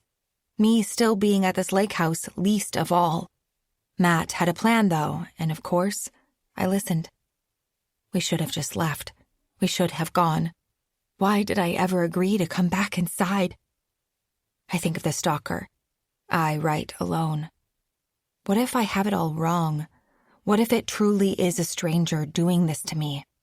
The woman from the hotel lobby or some stranger that figured out where I was staying after we checked out. Thankfully, this peaceful moment is yours. Rest in it, breathe in it, and let it soothe you before the story resumes. Yeah, I'm running. So love me or leave me, I'm standing alone. Can't shake a feeling that lives in my bones. Lie to me, tell me you wish you could, but nothing you gave me is worth what you took. 'Cause I want love, I want love, I want love, I want love. 'Cause I want love, I want love, I want love, I want love.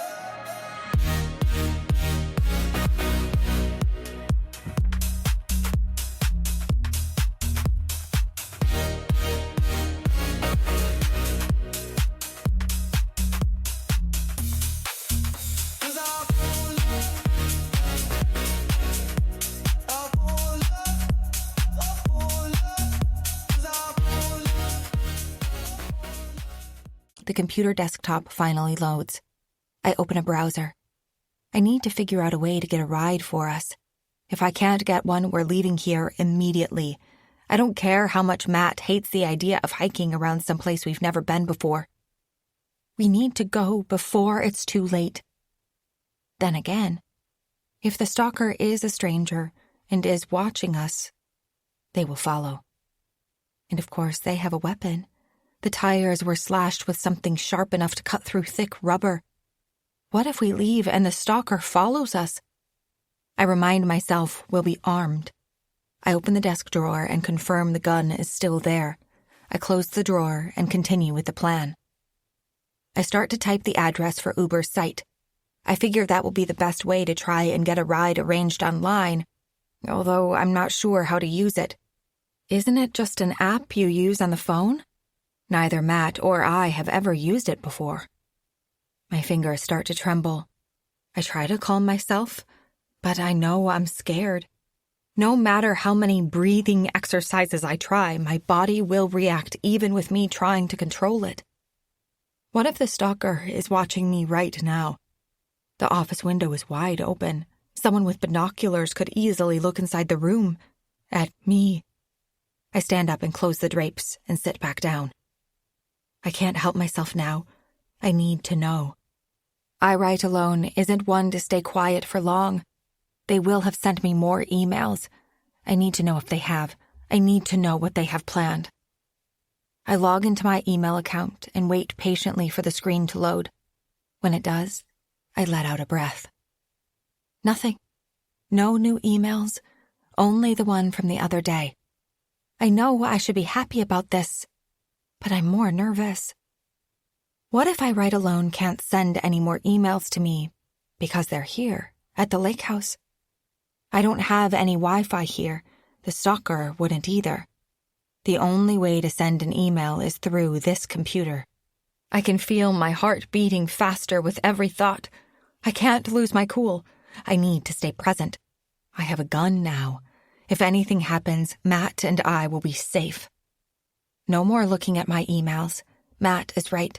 The more I do, the more anxious I get. I click on my profile to log off. When I do, a drop-down menu appears showing other users' emails. Cole has one. Cole Murphy, 123. But it's the email above Cole's that has my attention. I Write Alone, 2009. The stalker isn't outside this house. I've been living with them this past weekend. Tess? Cole has an email on here, but not Tess.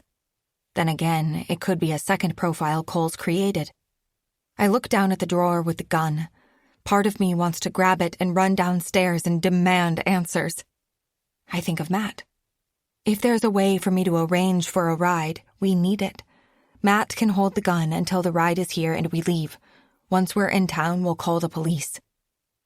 I can't believe it. Cole? Tess? How could I be so stupid? I thought the invitation from Cole to come to his lake house was a little much. We weren't very close when we were younger. We dated for less than a month.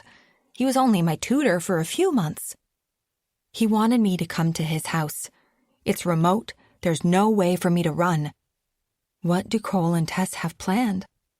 Cole must have destroyed our hotel room to scare me into wanting to leave. I look down at my hand, and I'm surprised to see it's no longer trembling. I'm too angry to be afraid. My whole life was ruined because of the stalker. Now I know who it may be, Cole or Tess or both. I think of the gun again. I should scare them the same way I Write Alone got to me. I click the stalker's profile. Of course, it doesn't just let me into their account. A password is required. I try a few random ones. Tess 1234, lakehouse 456 exclamation mark. Nothing is working. I wonder how many tries I have until the account locks itself. I can almost hear Matt's voice, demanding I stick with the plan, find a ride, get the gun, leave here. I can't stop myself, though. For the past year, I Write Alone has had full control over my life. My life was turned upside down because of them. Now, they're in this house, and I have a gun. I think of Matt again. He was so drastically different after the slashed tires. He didn't seem so worried about hiking in the woods, even though I Write Alone could be out there. I purse my lips and slowly type in another password. When I hit enter, I pray I'm wrong. I'm not. The account opens, and now I have access to the email account of I Write Alone 2009.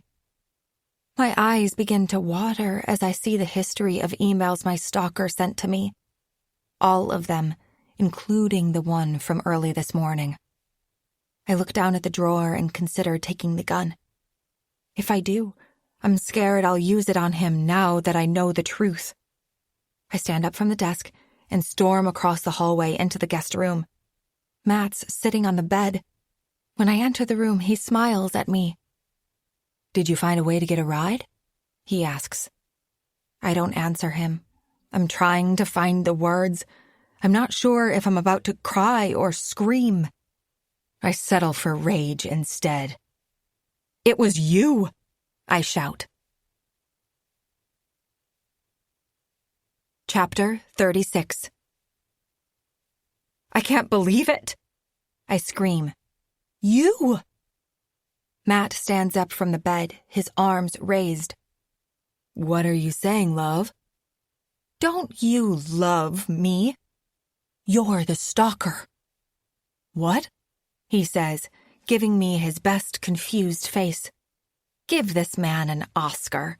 He's played me like a fiddle for the past year, and I had no idea. I Write Alone's profile was on the computer, I say. When I found it, I tried to log on. Guess which password I used? You always use the same password for everything, Matt. Even your stalker profiles. Matt lowers his hands and his face drops. I can explain. Explain? I shout. You ruined me. You scared me to death, pretending to be a stalker. You made me believe someone was following me, out to get me. You harassed me with your emails, making me worry for my life, but please, explain. Why? Matt lowers his head. I never meant for it to be this way. What did you mean it to be, Matt? He glances at me, and I'm sure all I can see is the anger in my eyes. Your career was killing us. Why couldn't you see? You put your writing above me. You pushed back the wedding. You didn't care anymore. Once I started emailing you as I Write Alone, I thought I could get you to realize somehow what you were doing, make you realize what we had. Finally, you stopped writing, and we were better again. I scoff. Better again? I could barely leave the house. Cole's distant voice echoes through the hallway from downstairs. You guys okay up there? No, we're not, Cole, I shout while staring at my fiancé. The past year has been hell for me. How could you do this to me? Because you were scared I was going to leave you? After you stopped, we got better. Better, I say, surprised. You made out with that girl from work. Matt lowers his head again. I told you about it that night. I couldn't keep that a secret from you. But you had no trouble telling me it was you who ruined my life as my stalker. If you did it all for me, why did you cheat? I was upset at everything. After what happened, you were different. I tried to encourage you to take that counseling the publisher offered, but you refused. I let out a singular ha. So, your response to me going through a breakdown over the trauma you caused me was to make out with someone else? Matt ignores me. I love you, Sydney. I just wanted to marry you. I don't care that you've become some famous writer. None of that matters to me. I want us to be together and happy. Writing was making you miserable. Long nights, all the rewrites with the publisher, all the demands they made for tours. You were becoming someone else. I shake my head. So you tried to make me into something you could control. I grind my teeth and clench my fist. I can't believe you. You used I Write Alone to control me. As I say the words, it dawns on me. And you wanted to control me again. When you saw me start writing again, suddenly I Write Alone sends another email. Matt glances around the room, trying his best not to look at me. I didn't mean for this to get out of control. You didn't care how much I Write Alone ruined me. I almost gave up something I love doing because of what you did. I would tremble uncontrollably at the idea of the stalker. I could barely function as a person because of you. I nearly lost my sanity, and it was all because of you, because you wanted to control me. I just wanted you to love me, Matt says, reaching out for me. I take a deep breath and stare at my fiancé. His eyes watery, his arms reaching out for me. Usually I'd love nothing more than to feel his embrace, take in his warmth, feel his love. It was all a lie. I take a step forward and slap him hard enough that his face turns.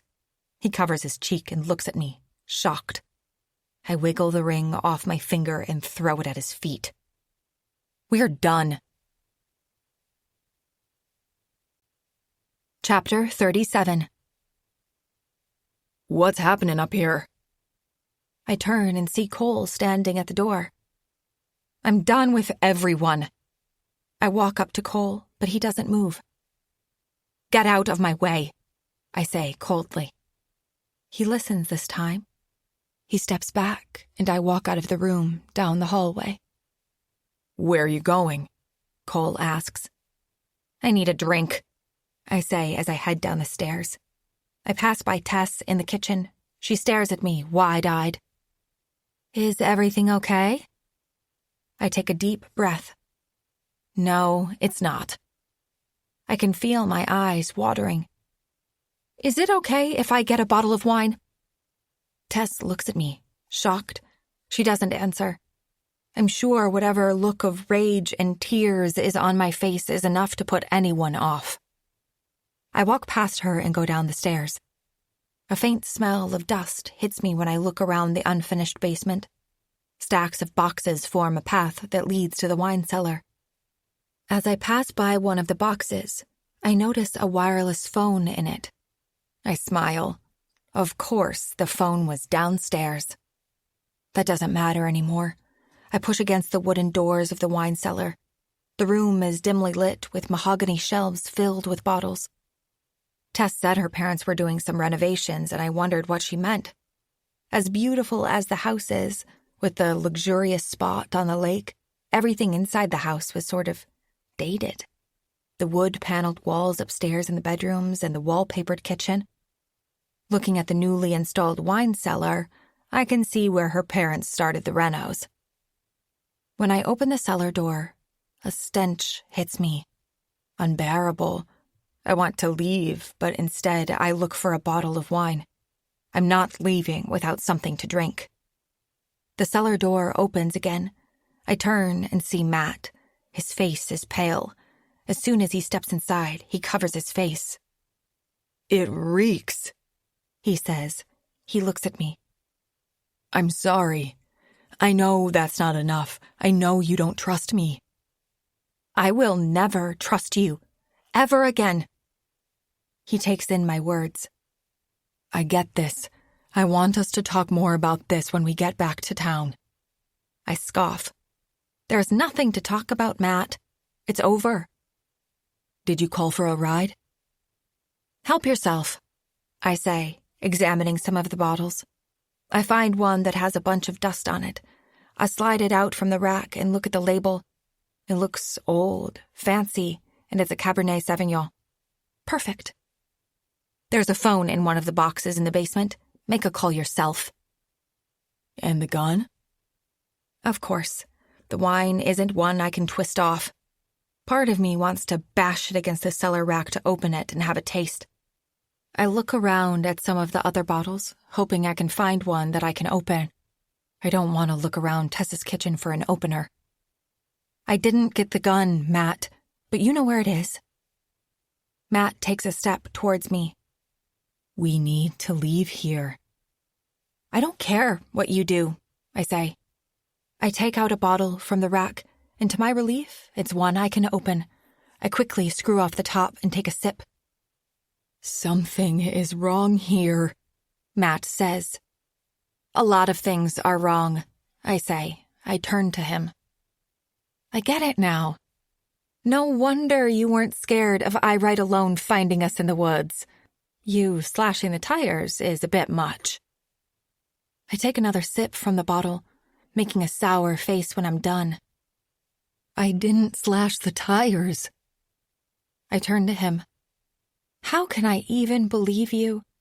You're trying to manipulate me still, control me, scare me some more. I'm done being scared. I'm done being with you." Matt's face looks even more pale. His mouth gapes open. I stare at him, rage filling my eyes. I can't understand why he's not even looking back. His eyes grow wider as he continues to stare behind me. I turn and realize what has his attention. Sticking out of the rack from the empty slot where I grabbed a bottle of wine is a hand. Chapter 38. I take a closer look.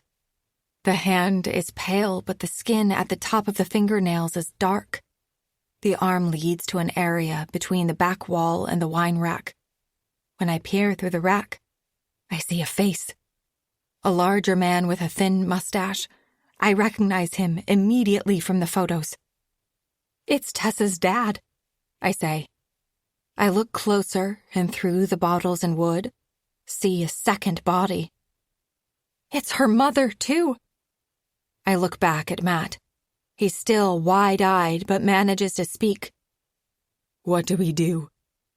I breathe out. "The gun. Just like you said, we grab it. There's a phone in one of the boxes down here. Once we have the gun, we call 911. "What if they have a gun already?" Matt says. I lower my head. It was still in the drawer when I was upstairs. We both look up at the ceiling as we hear footsteps cross the ground floor above.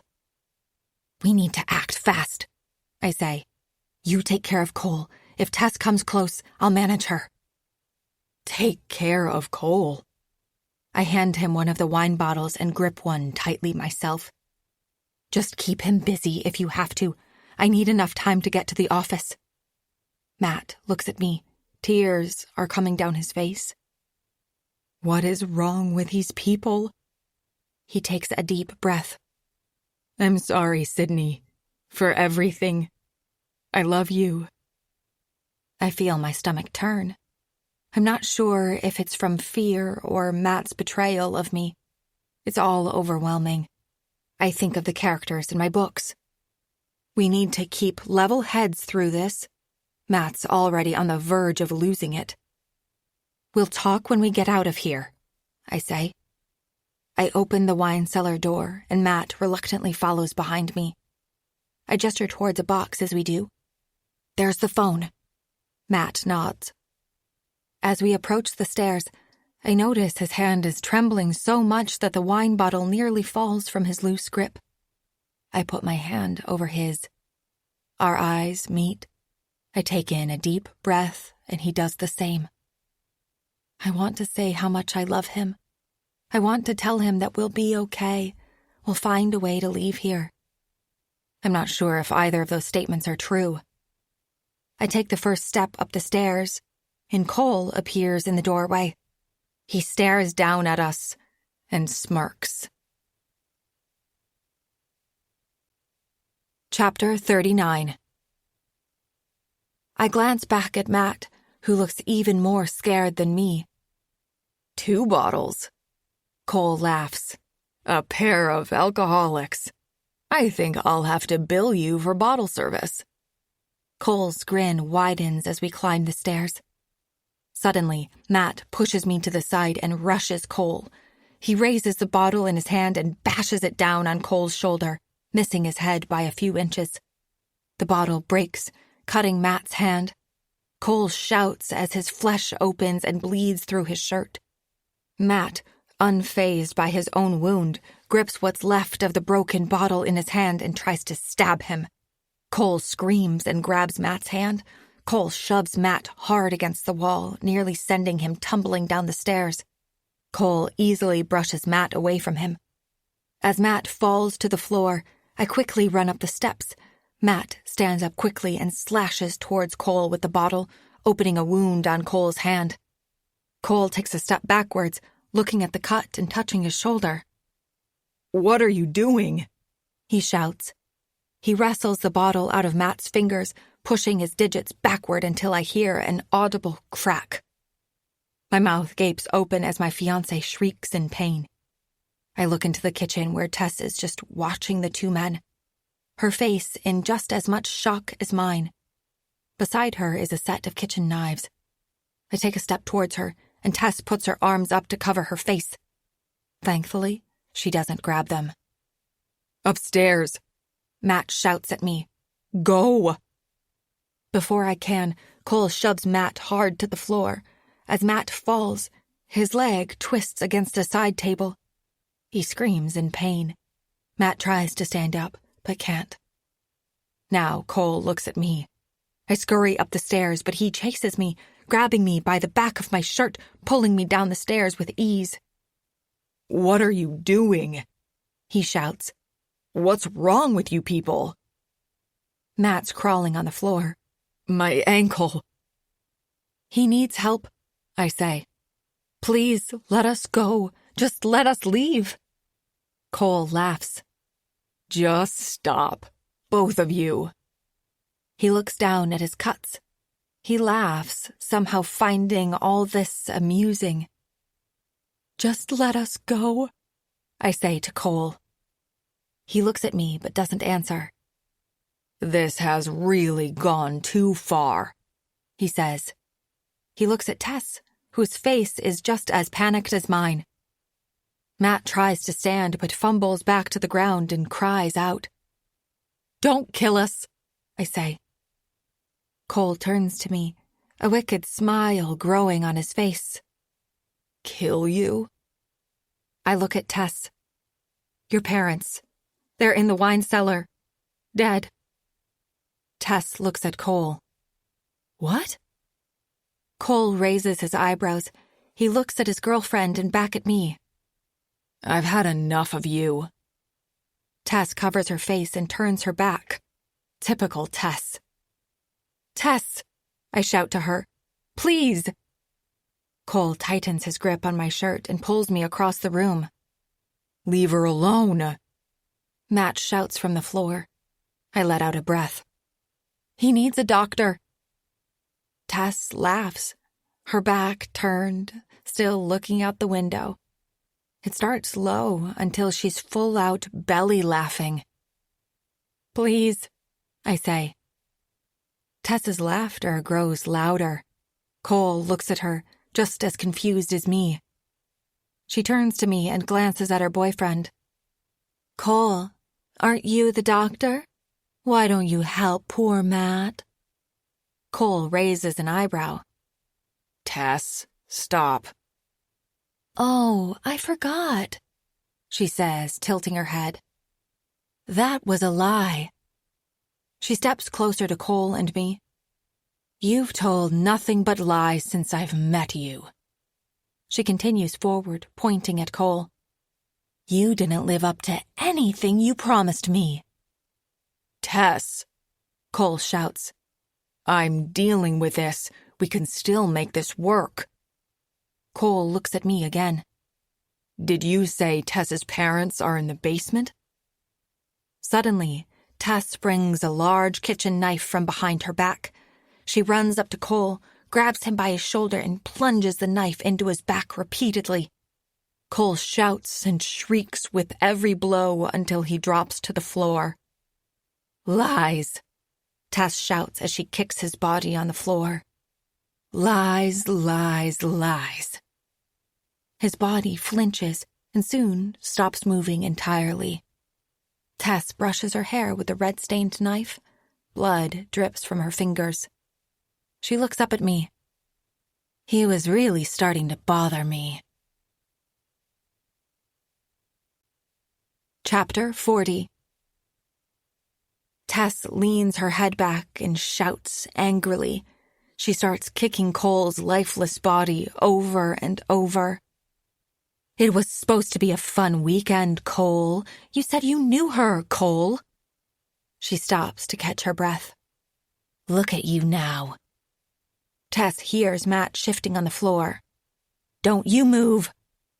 She raises the knife in the air, pointing it at him. "And you," she says, pointing it at me now. "Don't do anything stupid. Cole brought this on himself with his lies. Don't join him." Tess steps over Cole's body. I feel frozen as I watch Tess morph from a quiet, timid woman into a wicked killer.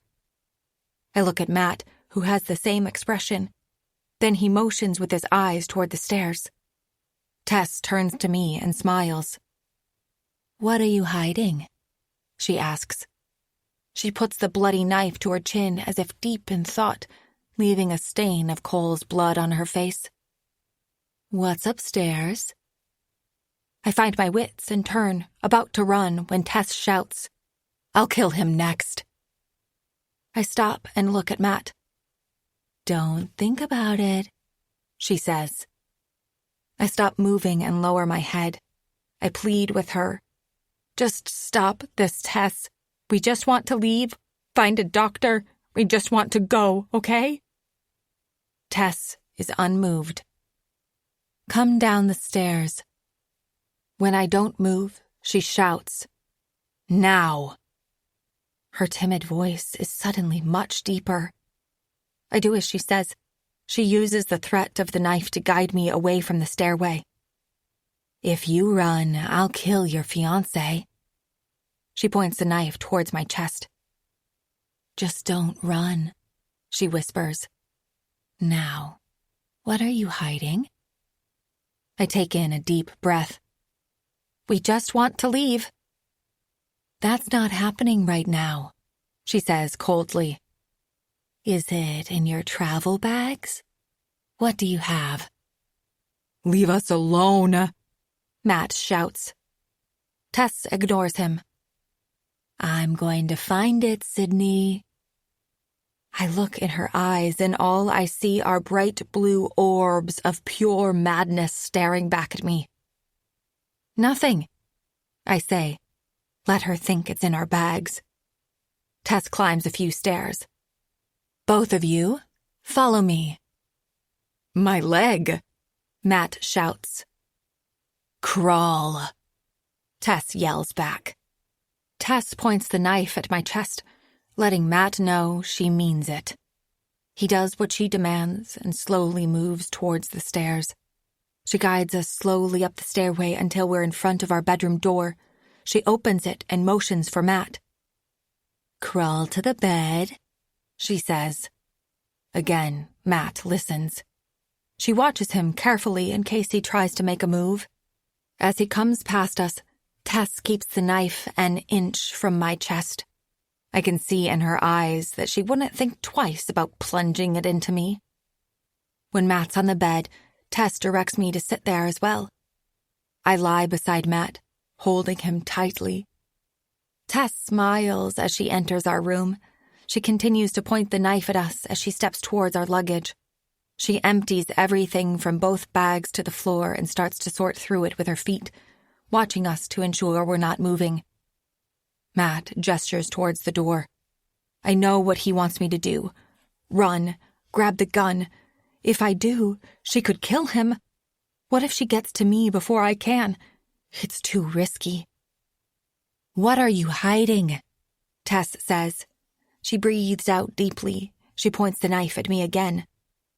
I will figure it out, Sydney. You two are up to something. What are you going to do with us?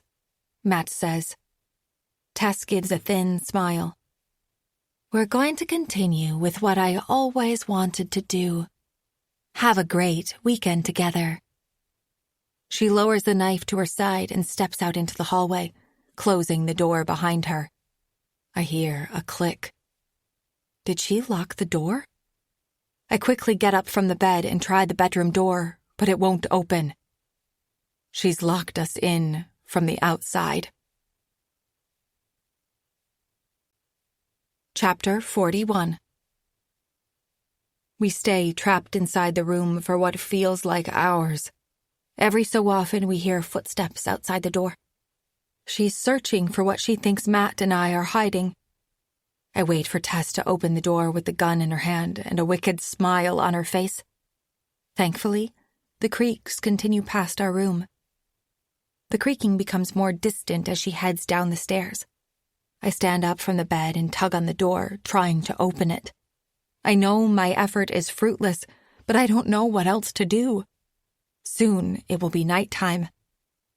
Does Tess expect us to spend the night in our new prison? Will she give us food? Water? Why is she even doing this to us? After she murdered Cole in front of us, she yelled that he lied to her, that he claimed to know me better. Whatever is happening, it's because of me that we are stuck here. I look at Matt. As he lies on the bed, he's soothing his leg, grimacing at just the slightest touch. How bad is it? I ask. He nods. Bad. I sprained my ankle when I was a kid playing basketball. This is much worse. It could be broken. He purses his lips and stares at his leg, taking in his words, knowing he is powerless to do anything. I try to open the door again and start pounding on the door. Let us out! Just let it go, Matt says. He takes a deep breath and grimaces again. I hear muffled sounds from outside, short grunts coming from downstairs. What is she doing? I say as I put my ear to the door. I hear more grunting sounds followed by multiple thuds. When the sounds stop, I take my ear off the door and look at Matt. Light is shining through the tiny window. It's tight, but I think I can squeeze through it. I look down and remind myself why I ruled that out. It's a straight fall to the ground. We'll both have broken legs if I try. Tess will easily find me. Besides, Matt won't be able to get through the window. Maybe it's worth a shot, though. I turn to Matt. If I can get through the window, I can sneak into the house and grab the gun. She hasn't found it yet. The longer we wait, the more chance she'll find it. Matt gestures for me to be quieter. No, too risky. What then? I say. We can't stay here. He lowers his head. I'm so sorry, Sydney. I'm sorry. Matt's starting to break down now. He covers his face and shakes in the bed. Matt? I say as I sit beside him. Not now. We need to keep our heads if we're going to get out of this. He looks at me. I'm not going to make it. Stop. Yes, you are. He lowers his head again. If you find a way, you take it and run. I won't leave you, I say, caressing his chest. We're going to get out of here. I grab his hand. And then I'm going to seriously be angry with you. He gives me a thin smile. I don't deserve you. What I did to you was the worst a partner can do to someone they love. You're right. I was controlling you. Worse, breaking you. I was thinking about myself. That's all I ever do. I deserved this. We wouldn't be here right now if it wasn't for me. This is not your fault. Cole did this. Tess, they planned this. From the moment we came to their house, they weren't going to let us go. I can't stop thinking of those bodies in the basement, Matt says. She's going to put us down there too, isn't she? I don't answer. I'm so sorry, Sydney. We're going to figure this out. Don't lose faith. Not yet. She killed her own parents, Matt says, shaking his head in disbelief. She murdered Cole. It's obvious that we're next. We're not leaving here. Stop it. We can. A knock at the door startles me. Both Matt and I freeze as it slowly opens. Tess is staring at me, the knife still firmly in her hand. I almost let out a sigh of relief knowing that she doesn't have the gun. There's still a chance. I just have to wait for my moment to get it. Sydney, she says in a soft voice. We need to talk. She gestures for me to leave the room with the bloody knife. She looks at Matt. Girls talk. Sorry. As her grin widens, so do Matt's eyes. Tess is truly insane. Chapter 42. Tess gestures for me to leave the room. Matt stares at me, wide-eyed. He must be wondering the same thing I am. What can Tess want with me? Will I be coming back? Will I ever see Matt again? I stand up from the bed and walk into the hallway. Tess keeps one hand gripped tightly on the kitchen knife, pointed at me, and shuts the bedroom door, locking it. Down the stairs, she demands. I do what she says. Tess keeps the knife close to my back. I think of Cole and the shocked expression on his face as his girlfriend stuck him with it. Now she's behind me, likely just as willing to do the same. I close my eyes as we get to the main floor. Cole's lifeless body is the last thing I want to see again. My heart quickens as I realize that I'll be joining him soon if Matt and I can't escape this place. I open my eyes slightly to ensure I don't trip on his corpse. When I do, he's no longer on the floor. His body is gone. A fresh citrus smell strikes my nose. A mop and bucket are against the wall. The water inside has a red tint to it. The wood floor is still wet at my feet. Let's talk in the living room, Tess says. I brought up a bottle of wine. I don't move. I continue to look at the clean floors in shock. Only a few hours ago, a body was there. Cole's. Now he's gone, like it never happened. Cole's in the wine cellar now, Tess says. I look up at her, surprised, and she grins back. Please? She says, gesturing to the couches. I look up the stairs.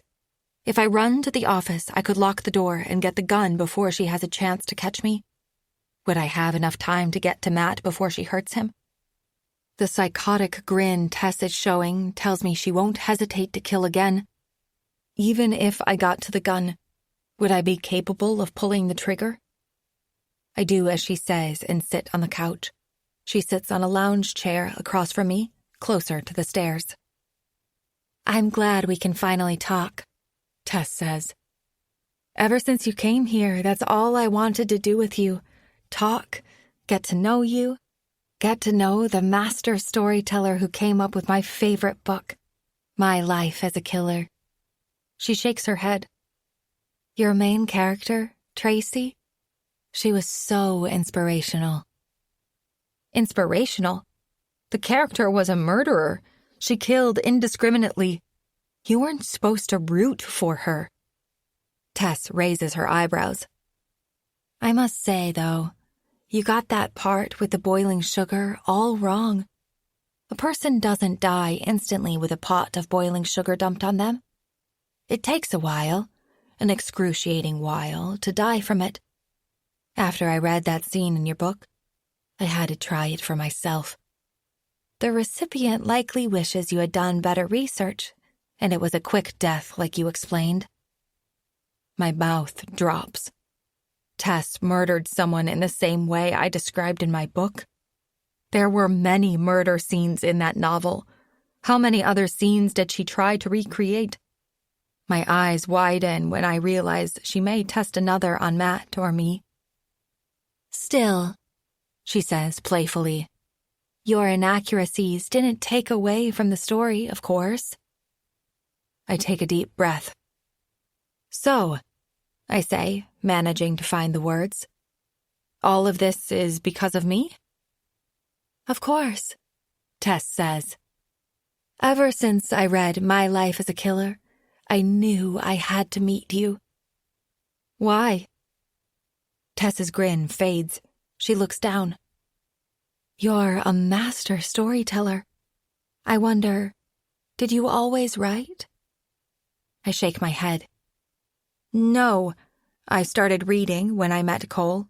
True crime books, mostly. I started writing my own stories much later. Cole got you into reading, Tess says with a thin smile. I guess that was one thing he said that was true. She puts a hand on her chest. I've been a storyteller for a long time. A very long time. Ever since I was a child, in fact. The people you found in the cellar are not my actual parents. She shakes her head. No, my parents, they weren't the kind, loving type. They hurt me. I would go to school and listen to stories from other students about what they did with their mother and father in awe. I never had the same experience. She smiles. I didn't deserve that.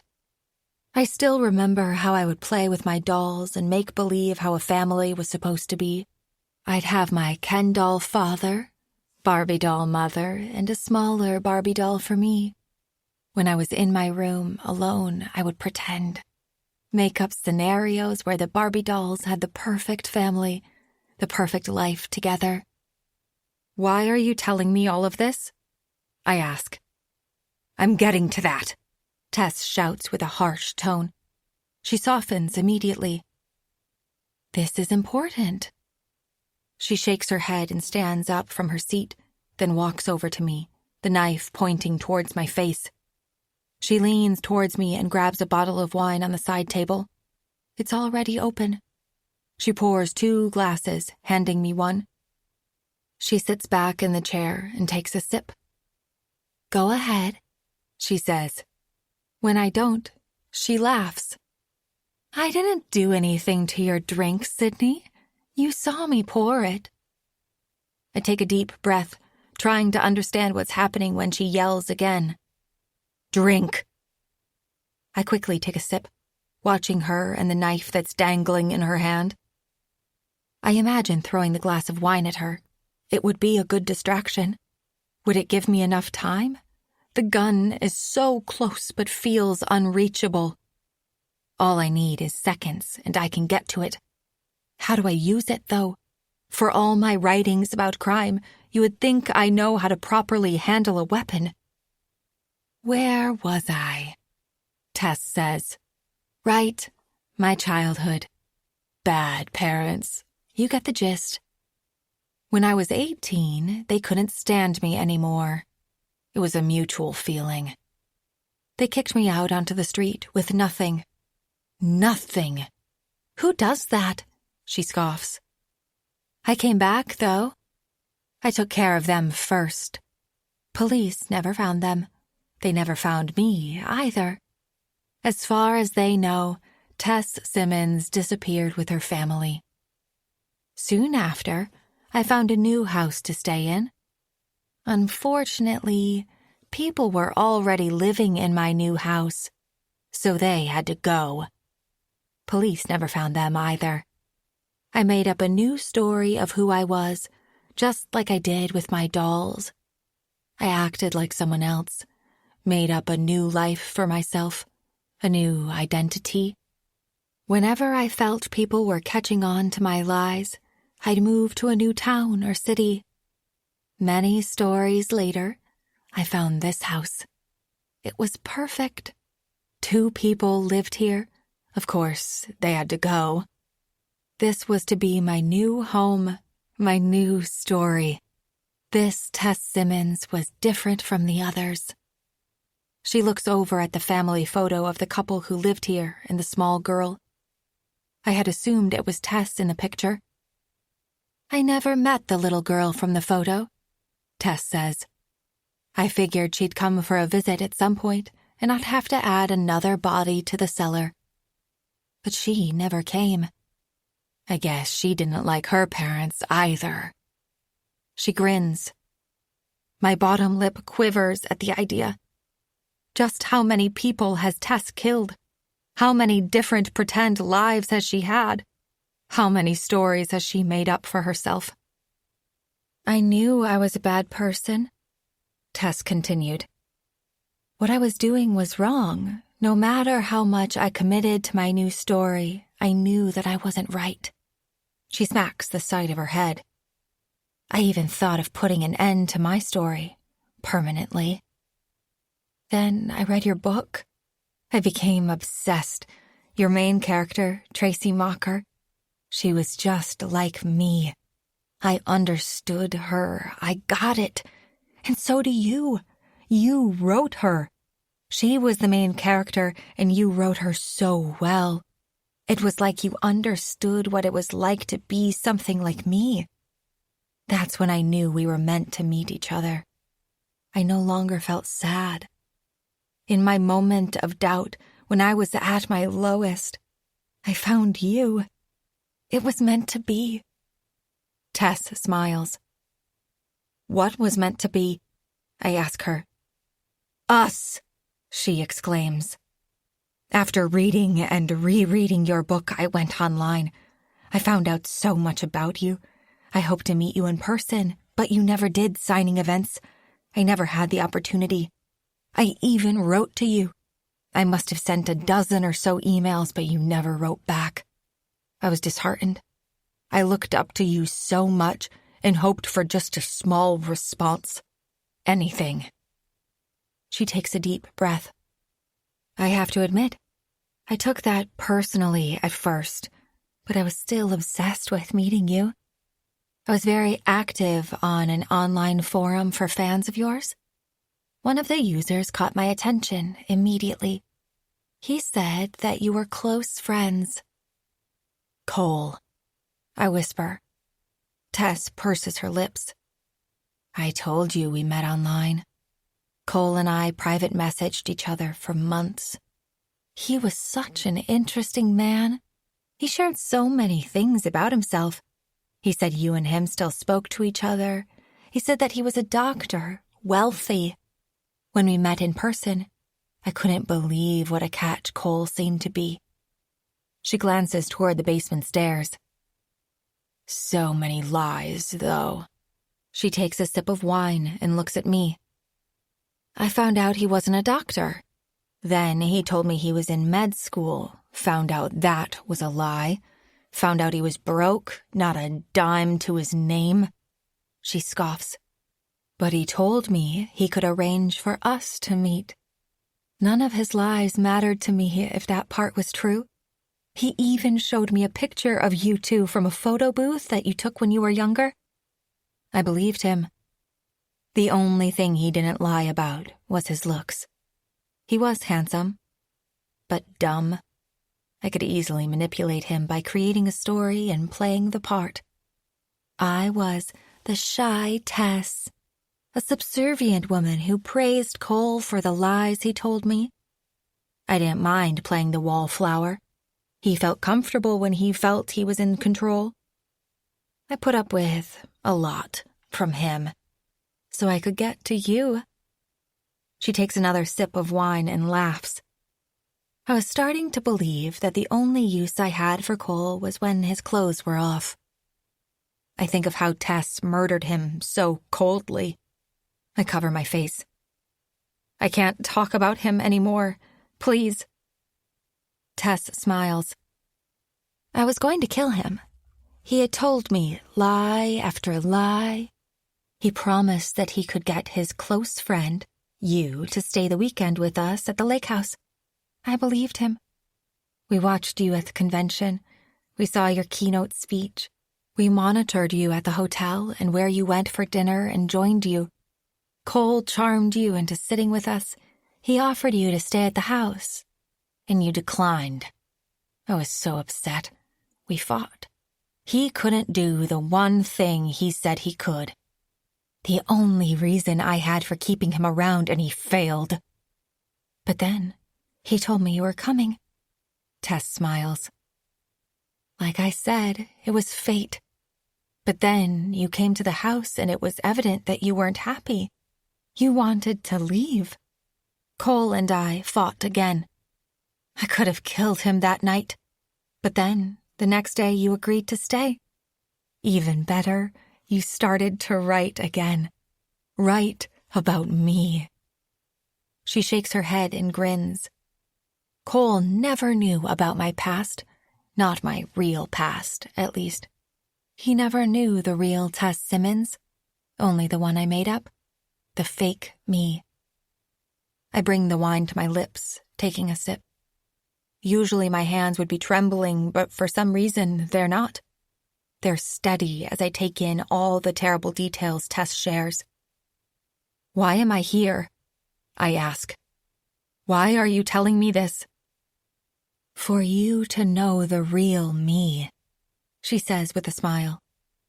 You don't know what it means to me that you're here. The author who wrote Tracy Mocker, a fictitious woman who helped me get through tough times. You didn't know what impact she had on me. Now you're writing a story and using me as inspiration. But it's based on a lie.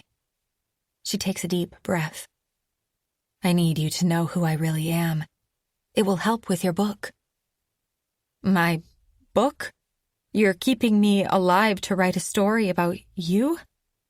She nods. Imagine what a real-life Tracy Mocker would be like for readers. The world needs my story. You're the one to write it. It's meant to be, Sydney. I think of the gun in the office drawer. I can do that, I say. What about Matt? No harm will come to him, she says. Not unless you want me to.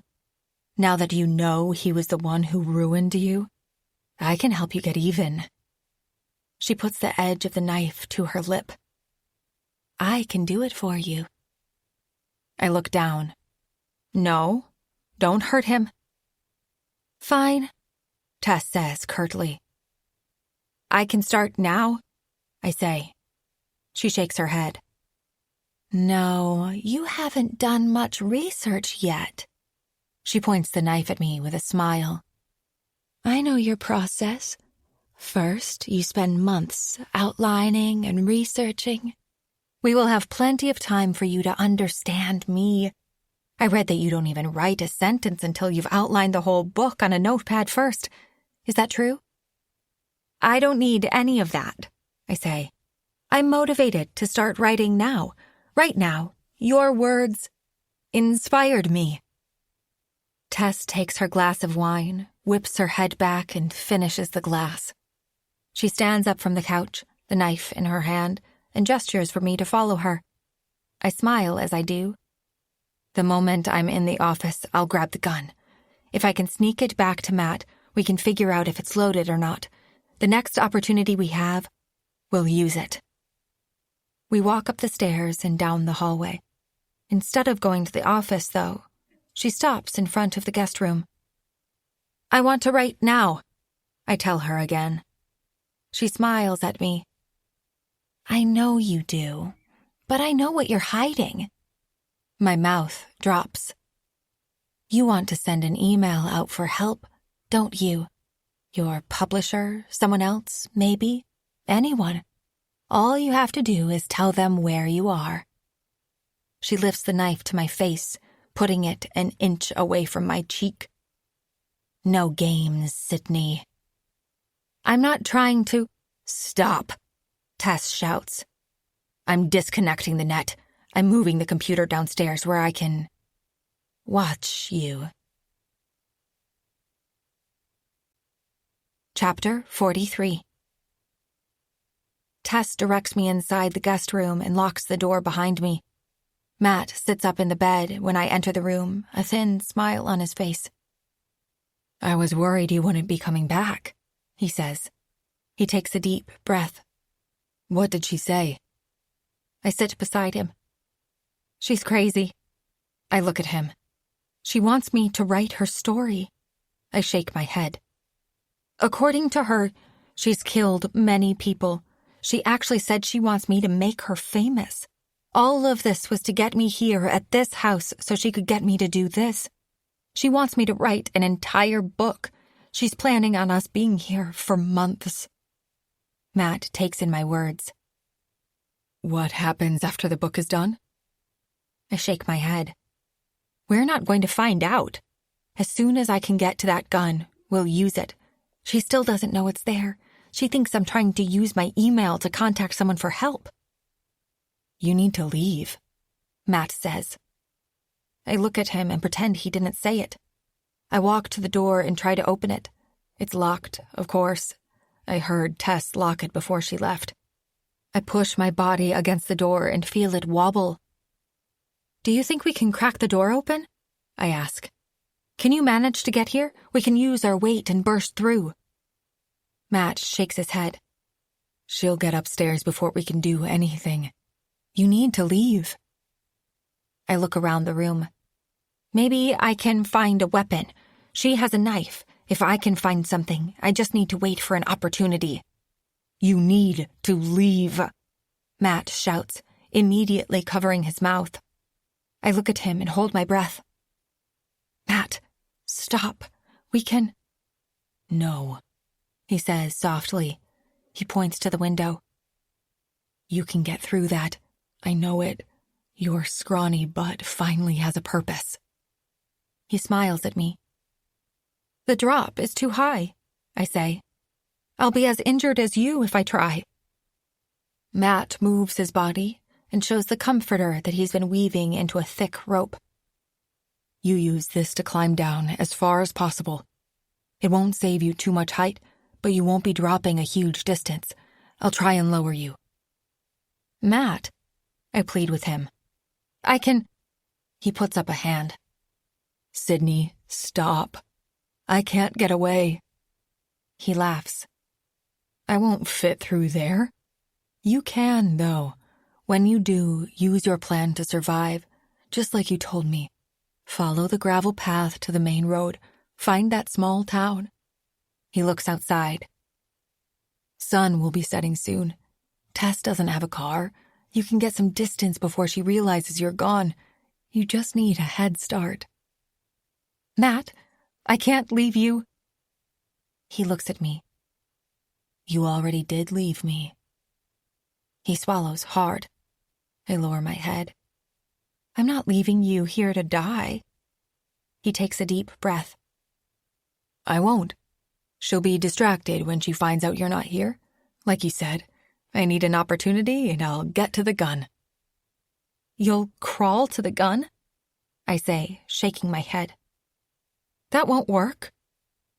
He stands up from the bed and motions toward the window. He opens it quietly and looks at me. It's time to leave. Get the bedsheets for me. I look at him, his eyes watering. Tears of my own are forming.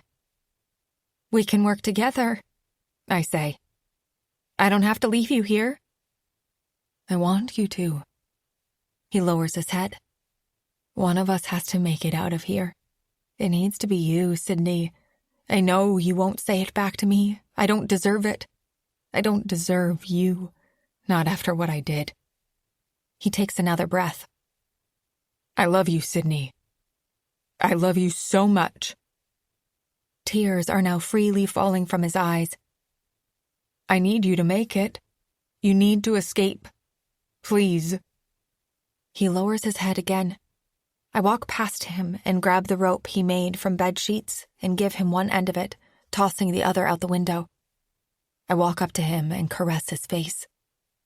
I do love you, Matt. I wish you knew how much I love you. I kiss him softly. Matt looks at me and wipes my tears from my face. He grimaces in pain from his leg. You have to go now, Sydney. Chapter 44. With Matt's rope, I'm less than 6 feet off the ground when I drop. I stand up immediately, unharmed. Matt pulls in the blanket through the window. He stares down at me, and I look up at him. Through the large windows on the ground floor, I see movement. I quickly duck as Tess walks across the room. I look up at Matt again, but he gestures for me to hide.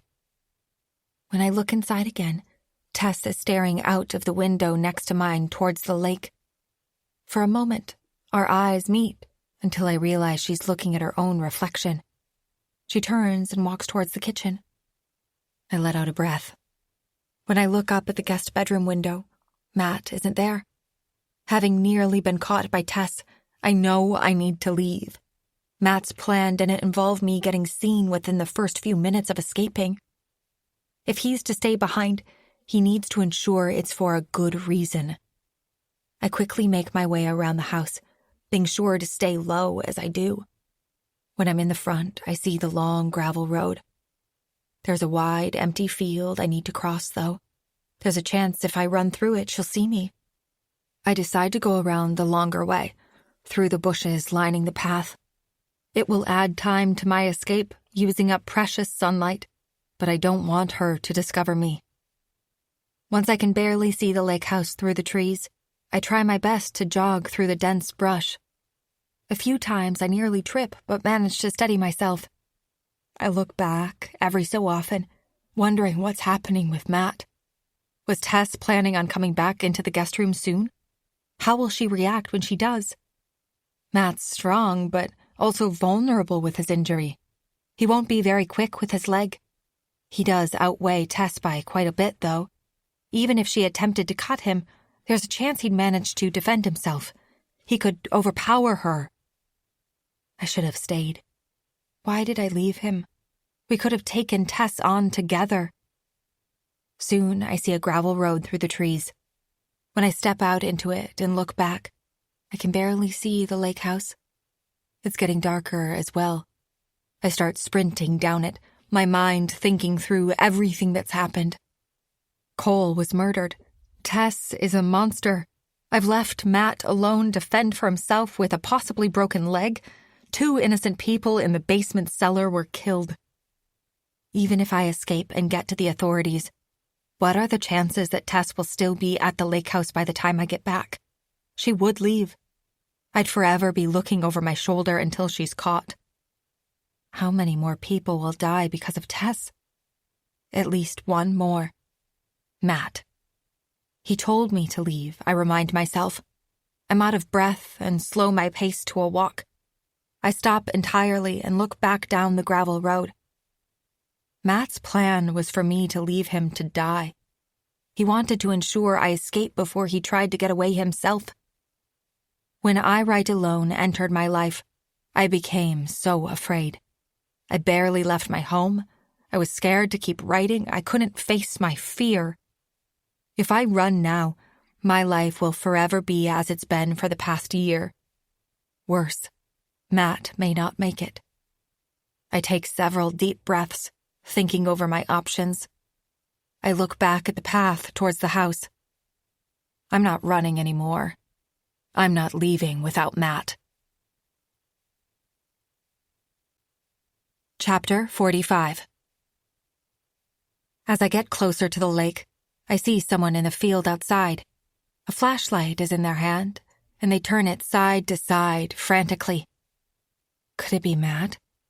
For a moment, I desperately hope it is until I realize how easily the person is moving. Matt wouldn't be capable of that. It's Tess. Has she already discovered that I'm not in the room? I go through the bushes, the opposite way to where Tess is searching. I quicken my pace, and I worry what happened to Matt. I can only imagine Tess opening the door and not seeing me. She would have immediately closed and locked it. What if she didn't? All I know now is that she's outside looking for me, but she's no longer inside the house. I just have to get to the office before her. Tess flashes a light towards a tree in my direction. I freeze, thinking I'm caught, until the light moves away from me. Thankfully, Tess starts moving further away. I go around the tree line until the front door is only a few yards away from me. I look from the door to Tess in the field. Her flashlight is still searching for any sign of me. Now's my chance. I bolt through the trees toward the house. When I get to the steps, I see the front door is partially open. I look back and Tess is still far off in the field and hasn't noticed me. When I quietly open the front door fully, an empty can drops from the top of the door frame, clinking on the floor loudly. It takes me a moment to realize Tess placed it there. When I turn around, her flashlight is directly on me, and she's rushing towards me. My eyes widen as she gets closer. I slam the front door shut and lock it. I run up the stairs and nearly slip on the wet floors in the hallway. I notice the guest room door is shut and locked. I have no time to check in on Matt, though. I smile when I see the office.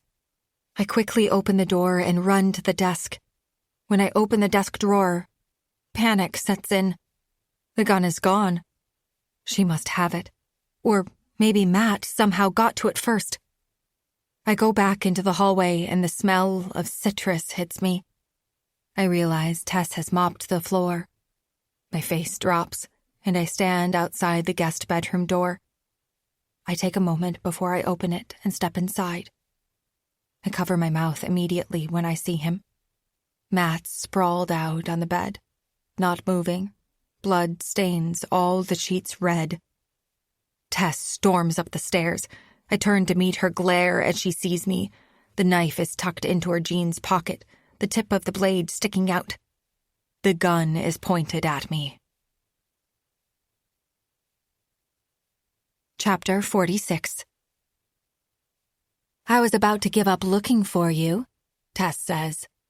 So happy you came back. Now we can finish the story. You killed him, I say. I can't look back at Matt. I can't see him that way. He tried to hurt me, Tess says. He lost.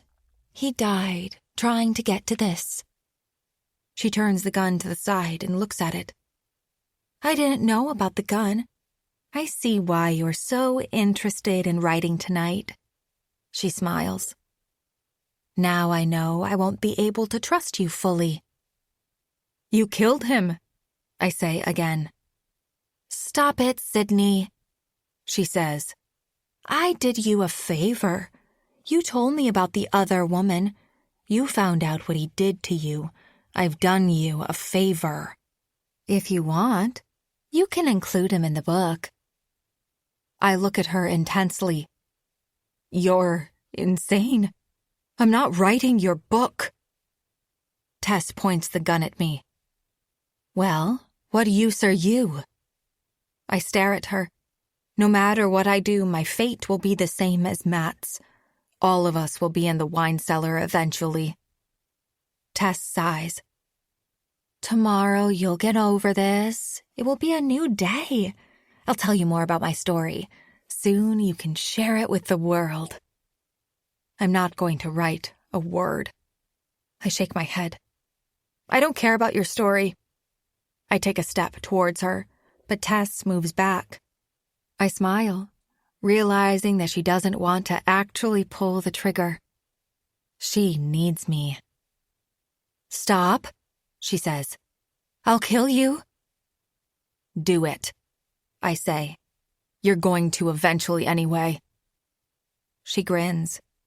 Stop ruining the big twist of the book. That's not the twist, I say. She looks at me confused.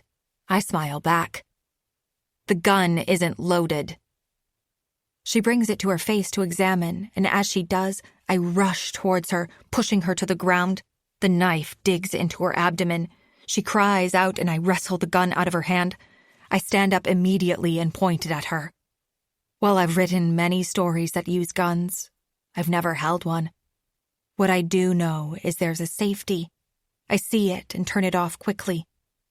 Instantly, the power shifts between us as I point it at her. Tess laughs as she slowly gets up from the floor, the knife now in her hand. It's over, Tess, I say. She shakes her head. No, it isn't. She pounds her foot on the ground as she says each word. This is not how it ends, Sydney. She points the knife at me. You really impress me. Maybe it's meant to be this way. She laughs. The good guy is supposed to win at the end of a book, right? The villain gets the justice they deserve. She lowers her head and stares at me. It's the best way to end this. She takes a step forward and smiles at me. Do it, she whispers. I step back and aim the gun at her. Just stop, Tess. This isn't a story. Do it, she shouts, taking another step. She closes her eyes and grins. Make me famous. I shake my head. Tess, enough. When I don't pull the trigger, she opens her eyes. Her smile leaves her face. Her eyes tense and stare at mine. She screams and begins to run towards me. My finger pulls the trigger without me realizing. Tess shouts as the bullet rips through the center of her chest. She immediately collapses to the ground. Moments later, her blood begins to pool around her. I look at the gun in my hand. It was loaded after all. There's a phone in a box downstairs. I need to call the police, but I'm frozen by the sight of Tess. I almost expect her to come back to life like in the scary movies. I turn and look back into the guest room. Matt isn't moving. He's gone. I take a deep breath, trying to figure out what to do next. Sydney? A faint voice calls out. Sydney, help me. I turn, and Tess has turned over to her side and is staring at me. The fake Tess is looking at me now. The one that pretended to be timid and scared. The Tess Simmons I befriended. She reaches out her bloody hand towards me. Please, Sydney. Epilogue. Vanessa introduces me to the large crowd, who erupt with thunderous applause as I walk across the stage and stand at the microphone. I wait to speak, but the readers' claps and cheers only get louder. I take in the moment. When the noise begins to lessen, I clear my throat and take a deep breath. Epilogue. It took over an hour for the authorities to arrive at the lakehouse. By that time, Tess Simmons had expired from her wounds.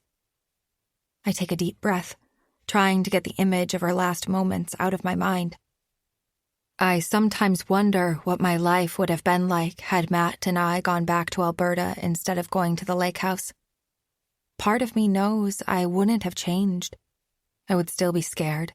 Scared of I write alone. Scared of my readers.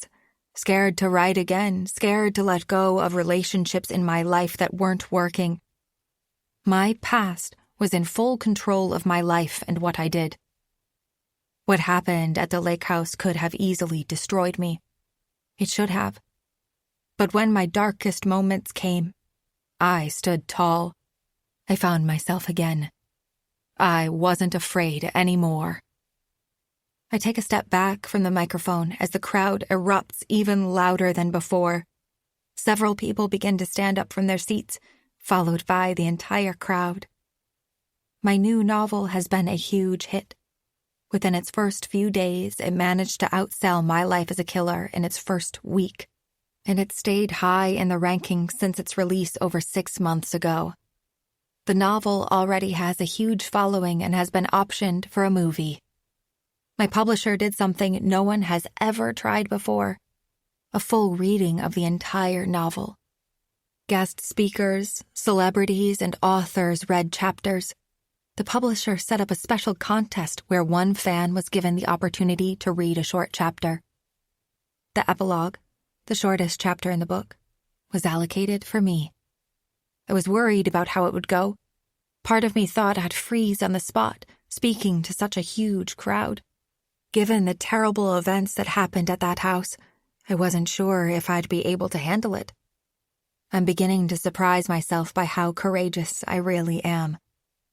The continuous clapping and hollering of the crowd tell me I've done a spectacular job with my short chapter and my book. Vanessa walks across the stage and hugs me tightly. "Great job, Sydney," she tells me before going to the microphone. "Thank you," she shouts to the crowd. "Thank you for coming today.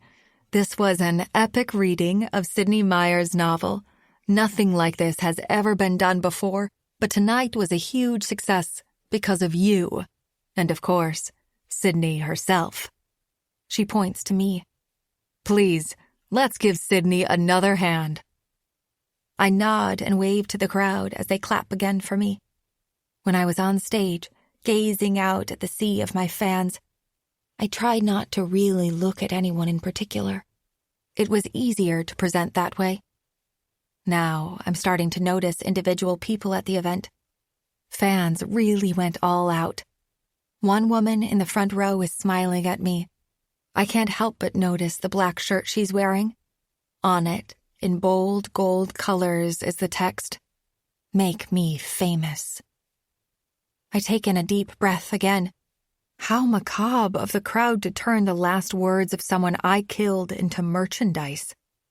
I wonder, if I was to search on Etsy, if I'd see a few sellers with similar inventory. When the crowd settles, Vanessa continues. "Sydney will be available for book signings for a limited time after the show. Please come by and visit her in the smaller hall that's attached to this room. We will be opening doors in the next 30 minutes.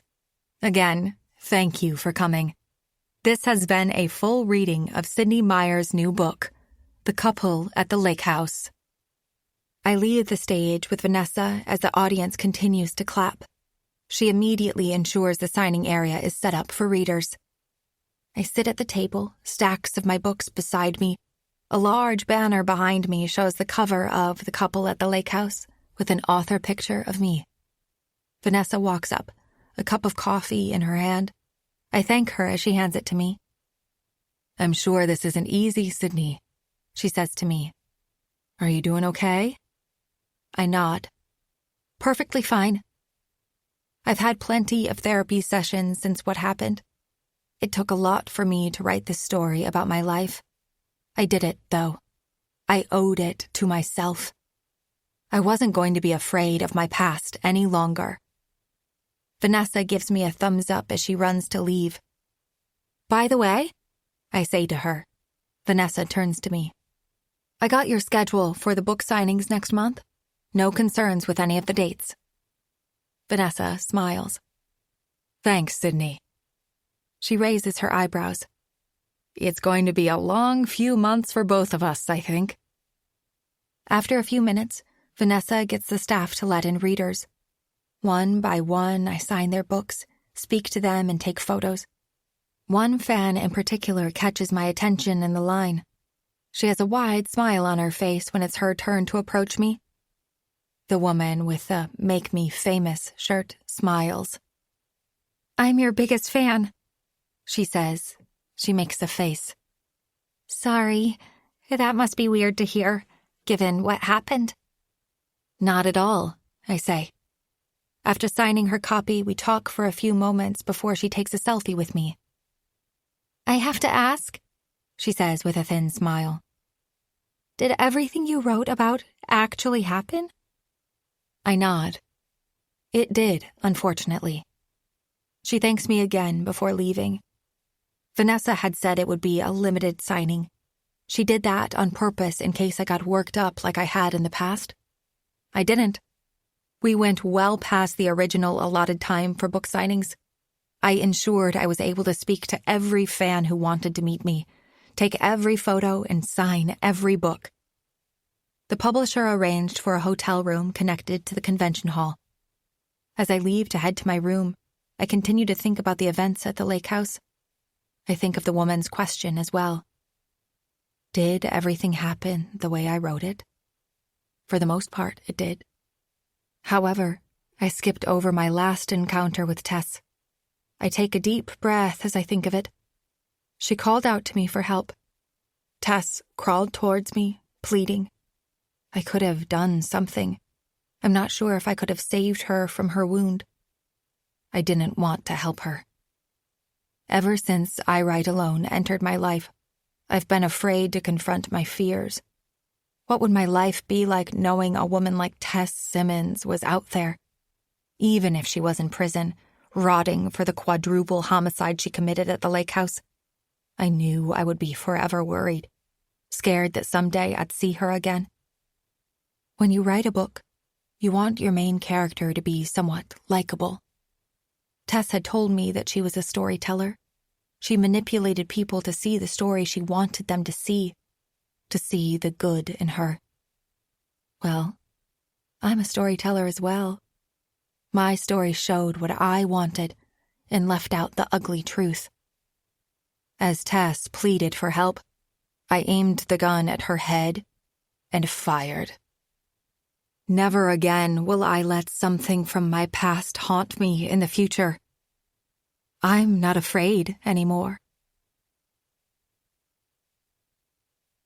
This recording of The Couple at the Lakehouse was presented by Dreamscape Media, LLC. Narrated by Hope Shangle. Produced by Eric Black. Text copyright 2024 by James Caine. Sound recording copyright 2025 by Dreamscape Media, LLC. Thank you for listening. Please check dreamscapepublishing.com for Dreamscape's latest releases.